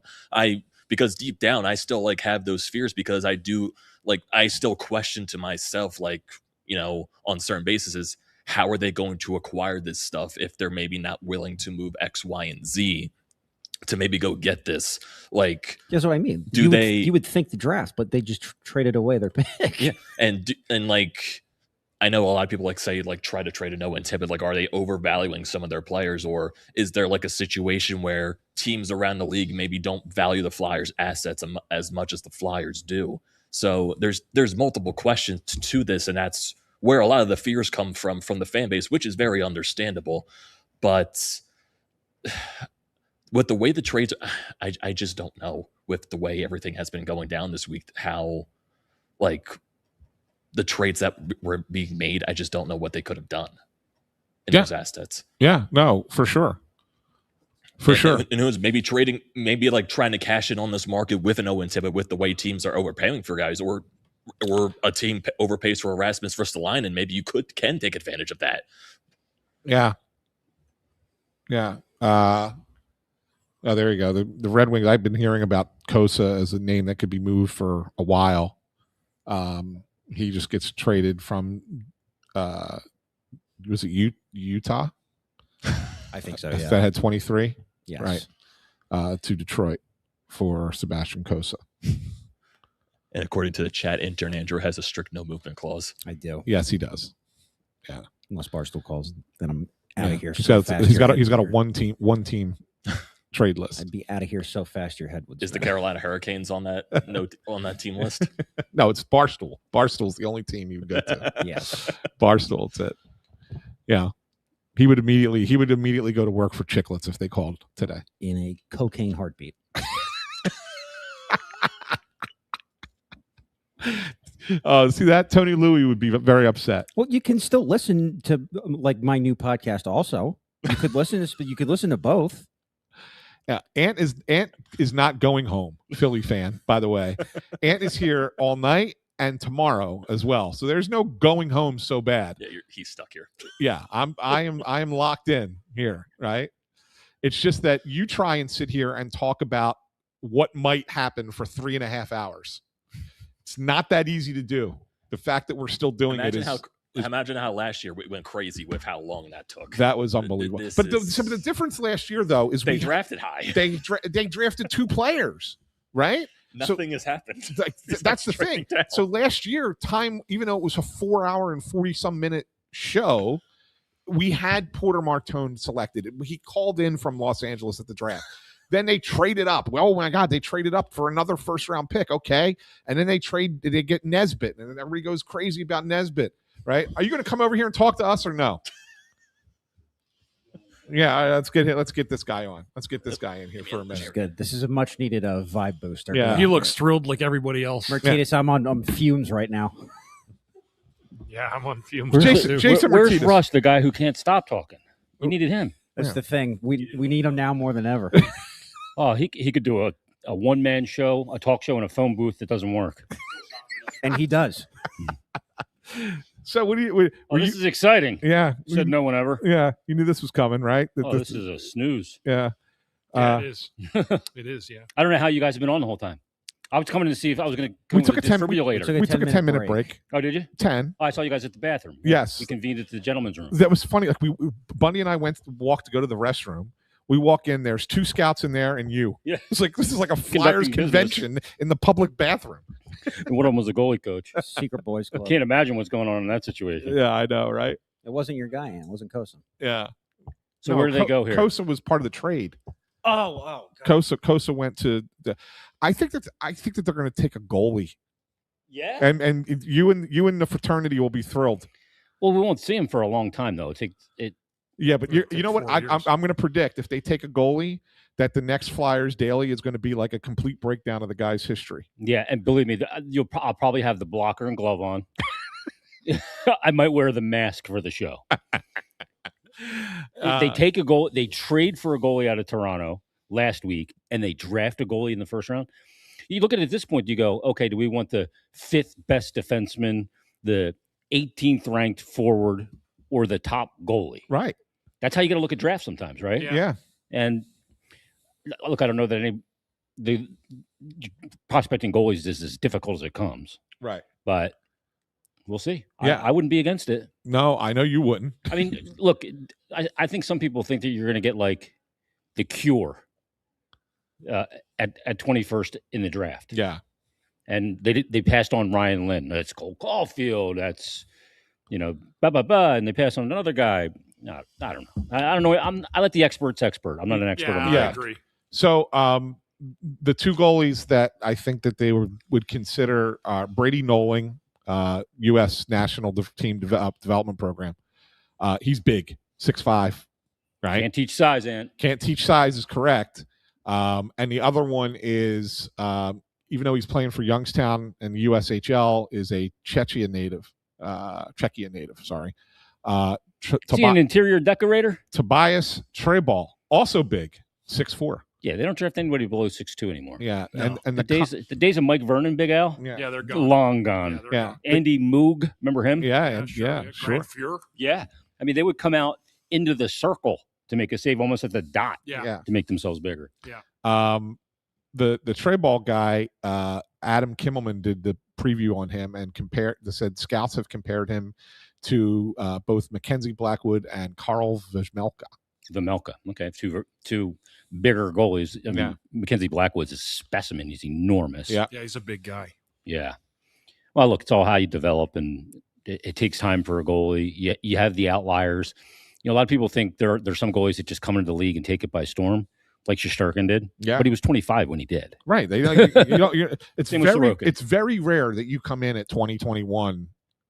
Really at any position, but especially a goalie, and just kind of take over. Yeah. Fleury do it at like 18 or 19. Well, Fleury came in right away, right? And so did Carey I Price. think he might have. Price played some games in the AHL. Yeah. And then lost his job to Jarl Alak in 2010. Right. And I believe that Fleury may have played some games in the AHL as well for Wilkes-Barre Scranton. Yeah. But I mean, depending on what league you're coming from, too, makes a difference. If you're coming from playing in Russia or overseas on big ice, it's a huge difference for a goalie. Yeah. To adjust to the North American game? Yeah. Bundy, I remember when they had the lockout half a season or whatever, the shortened season. Yep. And who was it? Varlamov came back over. He was playing in Russia during the break. Yep. And he said he had to relearn how to play North American hockey just from that. Yeah. Because of all the traffic difference and everything. The puck's on top of you at the drop of a dime in the NHL. Yeah. They don't just pass it around the outside. Yeah, it's true. Very true. So we'll see where they go. Yeah.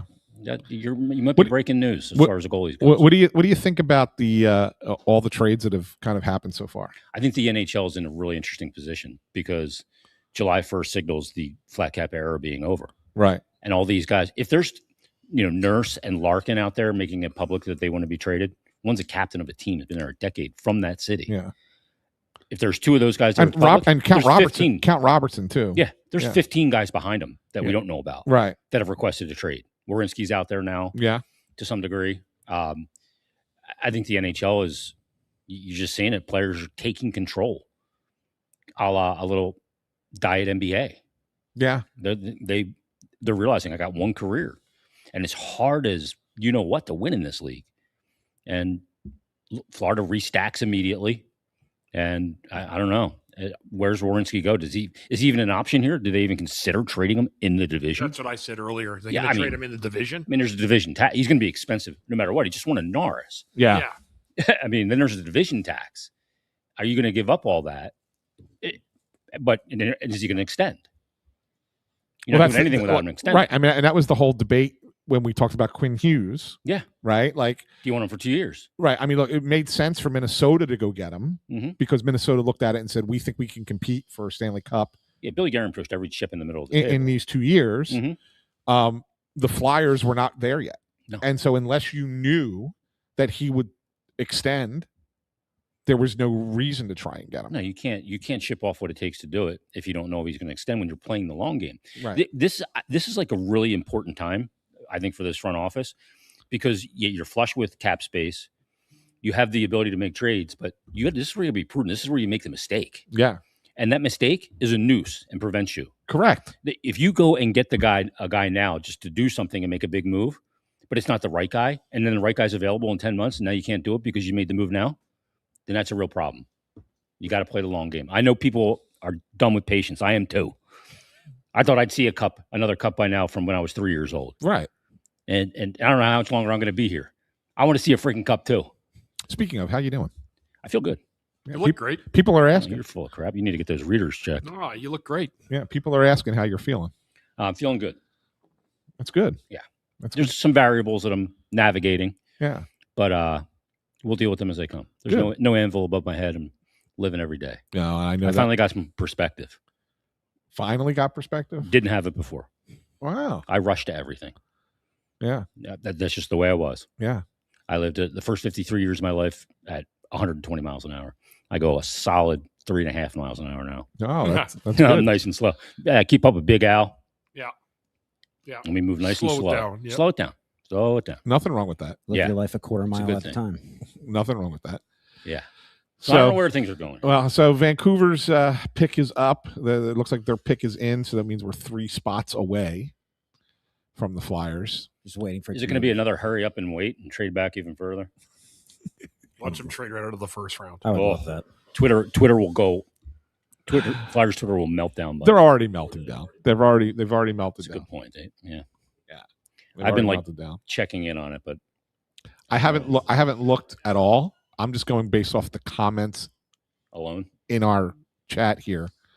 Thanks to the near 3,700 people who are watching us at the moment, just to wait and see what the hell this pick is going to be. But yeah, they're pretty. No, nobody's blaming fans. Nobody's blaming fans. Fans can be. you can go crazy. They can do whatever they want. Yeah. All we're doing is offering. Novotny goes off. There goes the guy you were talking about. Yeah. Bundy, Novotny. Yeah. All we're doing is offering a perspective that is outside of the fan mentality. That's all it is. Fans can feel however they want. Totally fine. So. Yeah, I get the impatience. I understand. Yeah. Oh, impatience is 100%. Right. I mean, look, we endured in this city. There was a time not that long ago. The 100-year drought. The 100-season drought. Right. 25 years without any team winning a championship. Yep. Like that's tough. That's tough to endure. No other 4-for-4 city has endured it. Yeah, I mean that's incredible, right? Nope. And look, I think the Eagles winning spoiled the city a little bit. Oh yeah, winning twice. Yeah, like, and going to 3. You win the one, right? And that's like, okay, oh, now I can rest easy. Now I can die in peace. All that stuff. Then right? you get hungry for another, and then you get back and you miss. Oh, and then you go and win another one, and it's like, okay, everybody needs to be the Eagles and go win championships. Yeah, and the leagues are so different, and it's just not the same. Yeah, and that's the thing, and so that's why we are where we are. I mean, I see it in baseball. There's a lot of impatience in baseball, and they don't. It was not been that long. It's only been 18 years in baseball, right? It's not. It's not 50. God, is that 18 years ago? 2008. I know. It's not. It's not 51 years like the hockey team, right? It's the year these players that are being drafted tonight were born. Correct. Yeah. Holy cow. Correct. Jesus. Right. 2008, Bundy. You were still playing. No, you were out. I was just out. Yeah. Just out. Yeah. I was at Game 3 of the World Series, and Taylor Swift sang the national anthem of that game too. Before she was like really particularly famous. Is that the rain delay game? Yeah. I was on the air with Gary Cobb. So at WIP. I was in 8th grade. He do that, did he? I was in 8th grade. Played a football game that afternoon. Scored a touchdown. Not a big deal on a double reverse, and walked off the field. My dad said that he got tickets. We drove from Maryland up to Phillies game. Obviously, the rain delay. So went into the gift shop and watched Penn State beat Ohio State. And then saw the game. And I think to this day, still the shortest walk-off hit in World Series history. And I think that dribbler up the third base line. That must be like the greatest day of your life. It was until now. I'm having a blast. You scored a touchdown in a football game, watched Penn State beat Ohio State, and then went to see the Phillies win a World Series game. Yeah. That Taylor Swift sang the national anthem. She did, yeah. That's you checked like 9 boxes on that one in day. In one day. Who knew it was going all downhill from there, Andrew? As a Penn Stater too, Ohio State had to be a whiteout. Do you remember game. that game? I do. Yeah. As a Penn State guy, Pat absolutely. Devlin came in relief. Yep. Yeah. How about that? Pat Devlin out of Downingtown. Downingtown, yeah. Yeah. How about that? Yeah. Unbelievable. And yes, Brian Knowlton, I should have taken the over tonight. I knew. Jay, you ready for this? So the Flyers give us a schedule about all the guests that were coming on the show, right? They had listed on the sketch. This is hysterical. They had listed that the pick, the player that they picked, assuming it was at pick 21, would have been coming on the show sometime between 8:30 and 9 o'clock. What time is it? It's 10 after 10:15 on Saturday. By the way, it's Saturday, buddy. Saturday. It's 2027. As Mike Kern would say, it's Saturday. Saturday. Yeah. Tiger, moving day for Tiger on Saturday. Yeah, this draft flows like lava uphill. I mean, can it get any worse? I mean, we are 3 hours and 20 Bill minutes. Guerin still trying to speak? Probably. We're 3 hours and 20 minutes into this draft, and we still are at what, pick 25? See, the hard thing about this draft is it's not like the NBA draft where you see all these players in college. Yeah. These guys are playing all over the globe. You need like 70 different subscription packages to watch them. I can't even pronounce half their names. Just pick them. Pick them, let them go up, take a picture, do a quick interview, go to the next pick. Yeah. I think sometimes people look at it and they go, okay, he's a first round pick, and they look at the NFL where that guy's 22 years old, right? Or the NBA where they've often gone to college for at least a year. These kids, when they come in next week, when they're drafted, they're not shaving. No. There's no razor in their immediate future. Yeah, they're just kids. They're young kids. Yeah, I mean, they are like some 17 when they're drafted. Some of them, like Jetlichenko. So they are young and raw. Ottawa just made their pick here. Who are they going to take? We'll find out. They need a forward. We should just read Megan's best available, Bundy. Yeah, Megan's best available. Tell you. Don't even stop. You're gonna get me in trouble. Oh my goodness. Bastards. She scouted every single one of them. I'm sure she did. And tweeted out a picture to prove it of herself. Interesting. Hold on, just texting someone related to this upcoming pick, just to see. Is it going to actually be a person? I don't know if they're going to trade it. I don't know that. We'll see. Why would they trade with the Sharks just to trade it again? Maybe They have no intention. They have no intention of making a pick tonight. You could get more assets, it's a fluid situation. But I'm not saying I don't think that's the case. I think that they might. I think they're going to take somebody here. Jonas Lagerberhoen. Never saw him. Lagerbier, is that his name? Never saw him on one single first round thing on this one I have here. Do you got him on yours, Anthony? Nope. Where does Bob McKenzie have him ranked? Oh, Bob's not doing this anymore. Yeah. Bob started his career at the beginning of the night. Now it's over. This is the first name that's been mentioned that's not on the ESPN projected first round. So Steos going off the board. Yeah. I didn't play after October 18th with an ACL injury. Oh, wow. That's probably. I mean, the other name, the name that they have the Flyers taking at 21 on that list, the Sokolowski kid, London Knight. He went to London. You know that they have a connection there. Yeah, a little bit. Yeah, a little bit of a connection there with the Hunter brothers. Not saying that that's who it's going to be, but he's 6'7", 6'8", from what I understand. 6'8". I think he's 6. I think he's 6'8". Chara size. Oh no, 6'7". You're right, 6'7". Widely considered the hardest hitter in the draft. He's enormous, skates well, and has a mile-long mean streak. It's Chara. Chara light. Diet Chara. Diet Chara, yeah. I mean, I don't know how much of that is. How much of him is he a work in progress? Like we've seen this before, right? Especially the big guys with the big defensemen. We've seen it go back to Sam Morin back in 2013, right? Yeah. We saw it with we heard so many good things about who's a kid that couldn't play that they just got rid of this past year. Oh, Ethan Sampson? No, Zamula. Zamula. Igor Zamula. Yeah. Undrafted. But still, but like a big guy. Oh, big project guy. You hear it all the time.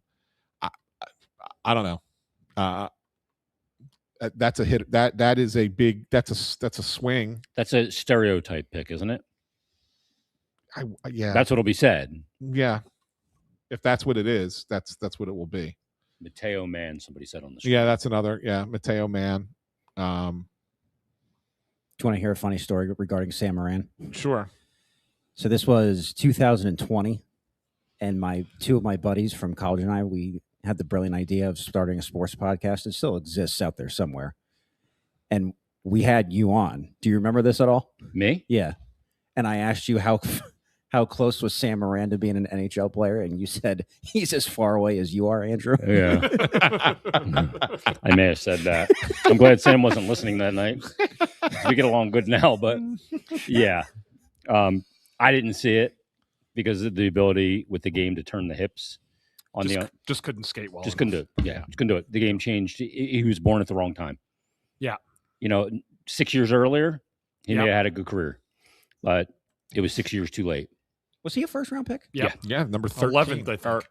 Or, 11? Was he 11 or 13? One of those two. Out of the queue. Yeah, that was the year that we made the flight plan, if you remember. Yep. Yeah. I didn't know I said that, and I didn't know I was on that podcast. So thanks 11th. for reminding me. You were on twice, actually. Bringing receipt. Was I? Yeah. Good. Was I a good guest? I thought so. Good enough that we had you on a second time. Yeah, that's true. Well, I said something. I have a picture that got tweeted out of me standing on a crate interviewing him. Oh, really? And it said it's good to have a crate to stand on when interviewing Sam Moran, because I had a picture with Chris Pronger where I'm like reaching up, and the next time Pronger walked in, I was standing on that Apple box. Yeah, the box there. Yeah. And Pronger walked in and looked at it. I go, "You're on skates." Like he's not 6'6" and I'm 5'7". Right. So when Sam came in, I'm like, because Zach's always there taking freaking pictures and putting them out. And I'm like, I'm not getting caught looking like a munchkin again. So I stood on the thing when he came in. And then it made it out there publicly. And somebody made a meme out of it. Boy, I can't imagine what they're saying right now. Yeah, I can. Yeah. They're just as here. Oh, another trade. Somebody's jumping in front of the Flyers. Vegas trading out. Vegas has one first-round pick that they've taken that's ever played on their team. Yeah, Cody Glass. I think this is becoming a thing. Montreal making a little move. Montreal just jumping in front of the Flyers. Montreal didn't have a first-round pick. Oh, they did at 28. So they moved up. They jumped the Flyers. So they can draft before and after the Flyers. Well, unless 28 is part of the trade. Unless that's what I'm wondering, if 28 is part of it. Yeah. Yeah, maybe they just moved back too. Yeah, they jumped the Flyers. They jumped one spot in front of the Flyers. Did they do this before? Did they do this last year? Montreal. Well, they had that 7th rounder history where they would swap it back and forth every year. No, but did they jump the Flyers last year on a pick? Which round? I don't remember. Maybe it was 2 years ago. Yeah. So I guess that makes up for Vegas losing that 2nd round pick. So whoever the Canadians are taking here, they must have thought the Flyers were going to take. Yeah. Yep. And that's why they make that trade. Yeah. So this is an interesting pick. Sokolosky probably. Could be. Put a little size back there with Hudson. Or could it be a goalie? Could be. I mean, do they not believe in Dobish already? It's not the point. I mean, you're drafting an 18-year-old goalie. Yeah. You're talking about a guy who's not going to be ready for 4 years, 5 years. Yeah. Right. And you've already kind of carved through Montembeault and all these guys in that market. Yeah. So whoever they must think that the Flyers were going to take who they're going to take. So this could be an interesting thing to find out. One guy in here said, "I swear, if they take Blyle, I'm going to go ape bleep." I couldn't pick Blyle out of a lineup with you two in it. I know.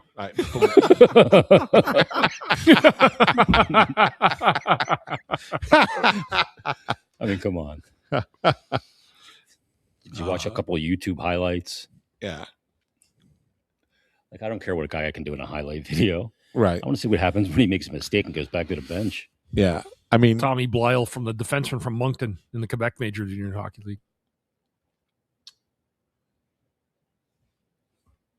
Is Canada ever going to produce a goalie again, you think? Remember they used to put one out every year? Yeah, a French Canadian. Yeah, every year there was one. Yeah, it hasn't happened in a while now. It's like completely dried up. Yeah.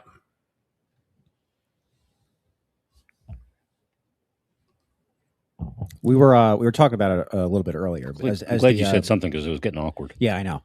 As the residential goalie guru, do you think that Carey Price and Pecorini were both worthy Hall of Fame members now? No, Price absolutely is. I mean, he was the best goalie of his generation. I never thought Rene was consistent enough to be a Hall of Famer, though. Went to a final. Not to go in that quick. That's what I was surprised at, that Rene went in so fast. Yeah, me too. Because I think there's guys on that list that should be ahead of him. Yeah, I agree. You know, the goalie one's always a tough one. You need a goalie on the committee to kind of beat the drum for a guy. Seeing Cujo get in. Is Belfour in? He is, yeah. I know one of my trivia questions from last year was that Brodeur was the only goalie in the Hall of Fame that Bundy ever scored against, but he had 4 assists against Hall of Fame goalies. Belfour was one. What? Did you? You had a Russian against Belfour. A Russian winger, by the way. Yes, that's the guy that this production here said that's who they're going to pick. Gleb Pugachev. Yeah, but why jump the Flyers for that? A right-wing Russian right winger. Yeah, you wouldn't think. I mean, that's like the last thing the Flyers are looking to get. Yeah. Translate for Michkov, I guess. Real power forward, this guy. Yeah. Yeah, I would never jump the Flyers to try and get a right winger. Like, if there is an area that they're redundant and flush in, it's right wing. Yeah, I know. That's a little bit of a surprise. Most points by a player 17 years or younger in the KHL. How long has the KHL been around? Long time. 30 years. 25, 30 years? Yeah. Yeah. That's not that. What I'm saying is that to put that stat up, it's not like it's not 100 years. Yeah. Right. It's not. It's not like a real long time. It says founded in 2008. There you go. It's not even that long. When it was founded? 2008? Yeah. Really? Oh, 18 years. So there you go. I would have thought it was around longer than that. Yeah. So I'm surprised it's lasted as long as it has. I mean, considering most points by a 17-year-old in the KHL in 18 years. Yeah. How many 17-year-olds even played in Right. And that's, I'm like, all right. Let's, you know. Yeah. Because they had that other league. Correct. Prior to the KHL where Michkov was and did really well. Yeah. Before he went to Sochi. Yeah. I'm surprised it's still those guys over there. They're wondering if their paycheck's going to clear. They get on the airplane and I wonder if things are going to. I mean, there's no TSA. It's crazy. Jamie Lummark played over there for a year and told me some stories. Flyers on the clock. Yeah. I'm gripped with anticipation. I can't wait because then I can get out of here. Take me with you. Don't forget we're getting the pick. Have fun. Get to interview. Tell him Bundy said congratulations. Tell him I wish him all the best. Just wait till he shows up. Say, hey, congratulations. See you later, pal. And then get up and walk off the show. Welcome to Philly.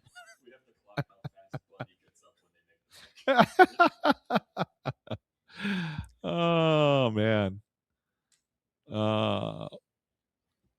Rob Ski mentions that this is actually kind of funny. If they take Hextall, it'll be Hextall at number 27. Ron Hextall 27 yet? Oh, the number synergy. Yeah. How perfect. Jack Hextall. What do we know about Hextall?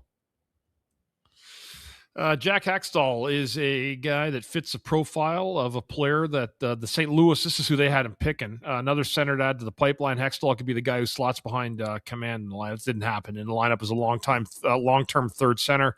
It's getting a lot of love post-combine and is a good candidate to go in the late stages of the first round. Oh. And how's he related to Ron?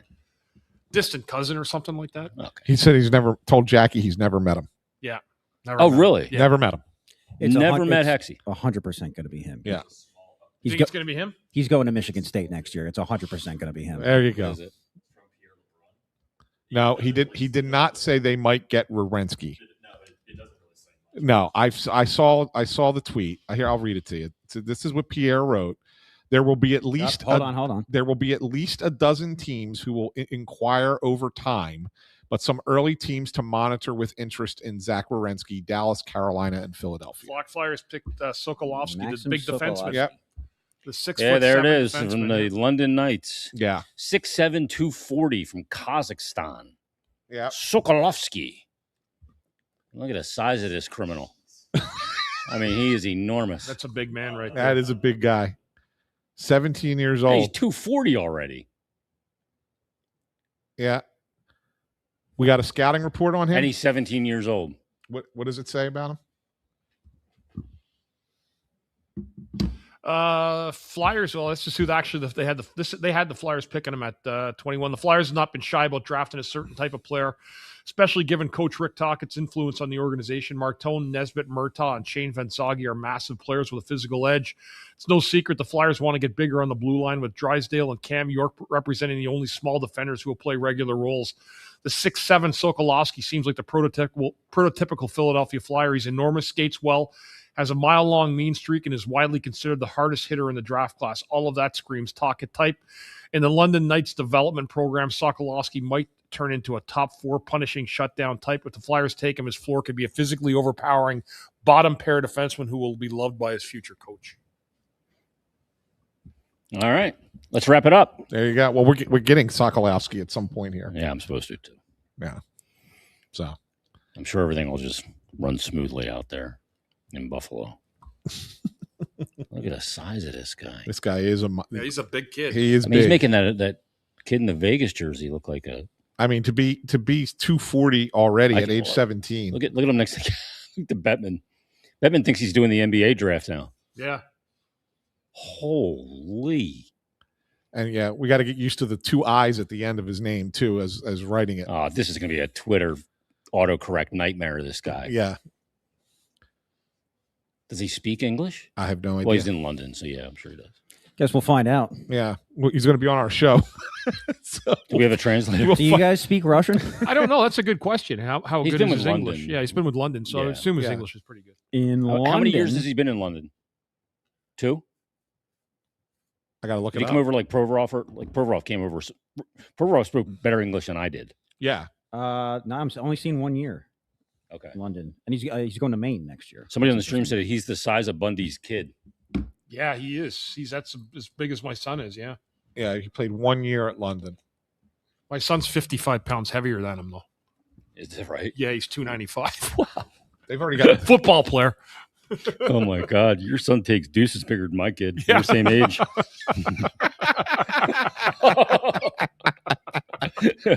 They used to play hockey, knee hockey in the hallway there during games when we would bring them. Yeah, he turns 18 in 2 weeks, July 12th. Be Wow. 18th. So right Just after a, Def just a Jam. pup. Yeah, he's a young one. Yeah. Jason, are you sticking around? Because if you are, I'll give you my headphones so you'll be able to hear him. No, I got to go over. We're going to do something right after All Danny speaks. Yeah. I just wanted to crash your party. I was getting bored as hell in there by myself. All right. Oh wait, can we get the sound of Megan Chaika's breakdown of Sokolovsky? It'll be so. I'll pull it from my DVR. Don't worry.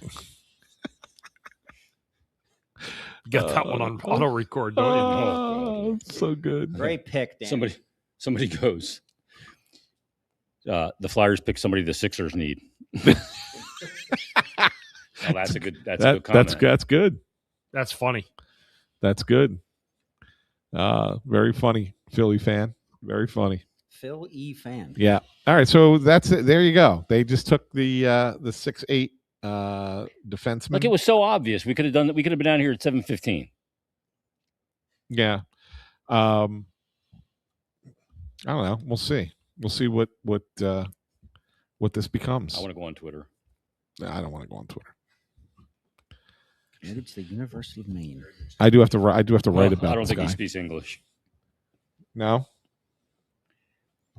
Brian Smith just texted me. He said this guy doesn't speak English. Didn't even interview him on the stage. He just went right off and down into the darkness. Show's Gentlemen, over, boys. Start up the car. That'll be a wrap for me tonight. It's been a pleasure working with you. He doesn't speak English? No, and I've got an hour and 20-minute ride home. Yeah. Hold on. Let me just check with them just to make sure we're not getting him. Yeah, I just texted him back and said like none. Yeah. Just to make sure. I don't want to. So. I mean, it's 20-11. Yeah, I know. We got. I think I have like an hour 45. You got to go home too, right? Yeah. Yeah. I have off tomorrow though, which is good. I was originally supposed to work tomorrow, but I took tomorrow off. Oh, the Wawa's still open. Making hoagies tomorrow? I wish this. It's Hoagie Fest, isn't it? Wish this Joe Bonamassa concert would have been tonight. Jeez. Yeah, I'm just waiting to see if they. I'm trying to get a confirmation from the group up in Buffalo, if his English is good enough for this for us to do a quick interview with him. If not, we will pass. So. And Smitty said all he knows is that he skipped TV.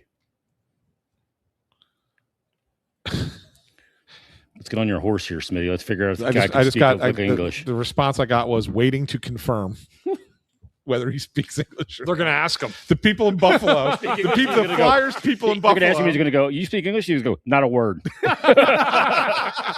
In the perfect King's English.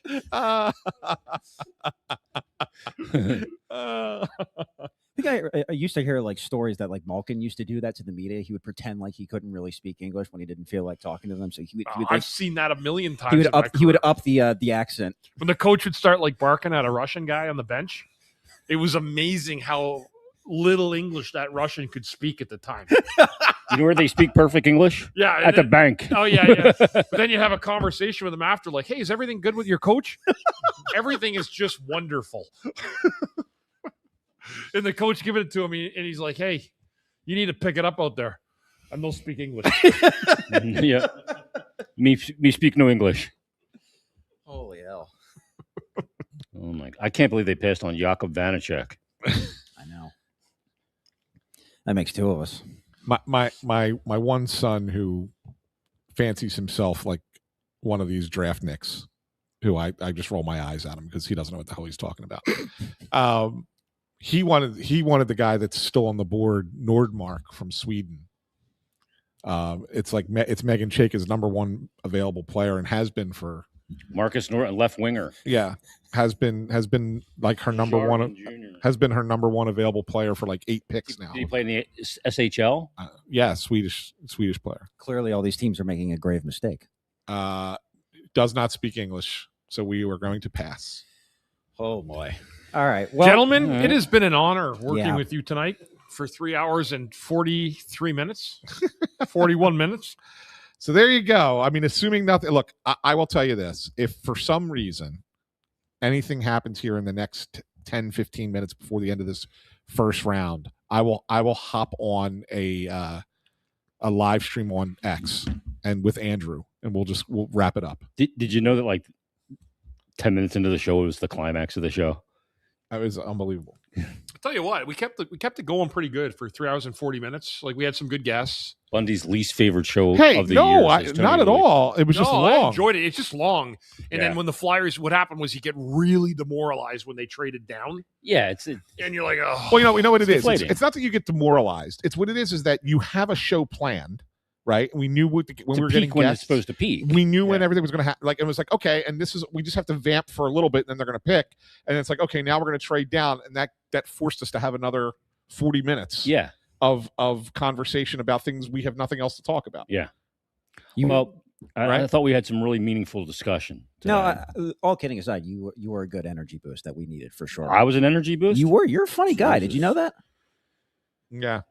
Look, my son. Funny how. My son, my son, literally use you. Funny looking. Anaheim just took the guy Nordmark. Anaheim just took son's going to be going. He just nuts. texted me. He said Anaheim moves up 1 pick because they were stunned he was still there. Oh my god. Oh, there we go. Shil Anthony Jr. is crushed. He is crushed. That's your kid's name, Shil Anthony? Well, no, they call me Shil Anthony. Yeah. So he's Anthony Jr. So it's Shil Anthony Jr. Very good. Very good. I appreciate it. All right. I think then we will wrap at this point. So give me time to go over and listen to the Danny Briere presser then. Yeah, that'd be good. You guys enjoy staying up overnight tonight, Jason, Anthony? Yeah. Have a great night at the Hard Rock. Yeah, Don't lose all your money if you're gambling. That's the assumption that we have. Do you have a pair money. of sunglasses for me to wear? No, I don't. You love that story, huh? It's great. I got to tell that story. I'm not going to mention. Yes, these figures. yeah. So I'm in Vegas with Rick Tocchet, Jonesy, Berube, Travis Green. This is going back 20 years. Travis Green. Travis Green was friends with Tocchet. Okay, I was trying to figure out how he fixed. Dave Pickner, who's Jonesy's good buddy. Oh, God. This can't be good. So one night, I'm at the blackjack Tick table, there. and I got this brand new pair of glasses that I think like Tom Cruise wore them in one of the Mission Impossibles, and I had them on at the table. I was probably Like the ones that exploded when you took them off. probably 24 beers in. We were golfing all day. Yeah. And we had a big dinner, and I'm at the casino, and I'm absolutely killing it. Mm-hmm. Like just buckled and killing it. Destroying the casino. Like, Yeah. and you can see the people behind it kind of mingling together. Like, what are we going to do here? Yeah. And the guy came over me, the pit boss, and he goes, "Can we see your glasses?" I take my sunglasses off and give it to him. You should have seen them. They were inspecting them, looking in and out. Like They thought you were card marking? Rick Tocchet we were dying. And I'm thinking to myself, are you kidding me? They're a pair of sunglasses. What the hell kind of glasses can see through a card, you bunch of dummies? But that's what the casino will do when you're losing. Don't ever forget that. They don't want you to win. They want to find any reason they can to not have you win. Yeah, that's right. I had my bachelor party down here years ago, Yeah, me obviously, too. over 20 years ago. And my dad's cousin was like the big boss that took care of the whales at Bally's. And when I got there, he got me all set up, probably up to the room. He goes, "Turn on your TV. Put on channel 74. There's free porn." He goes, "Now stay in your room. There's a reason why this place makes money." Yeah. That's great. All right. Well, All right. Andrew, you want to take us out of here? Yeah, thank you everybody for tuning in. Those of you that were here all 4 hours, I don't know how you did it, but you suffered with us. Amedeo, good job today. Jason, thanks for coming again. Bundy, problem. Yeah, great seeing you, Jace. I'm Intern Andrew. We'll see you guys next time.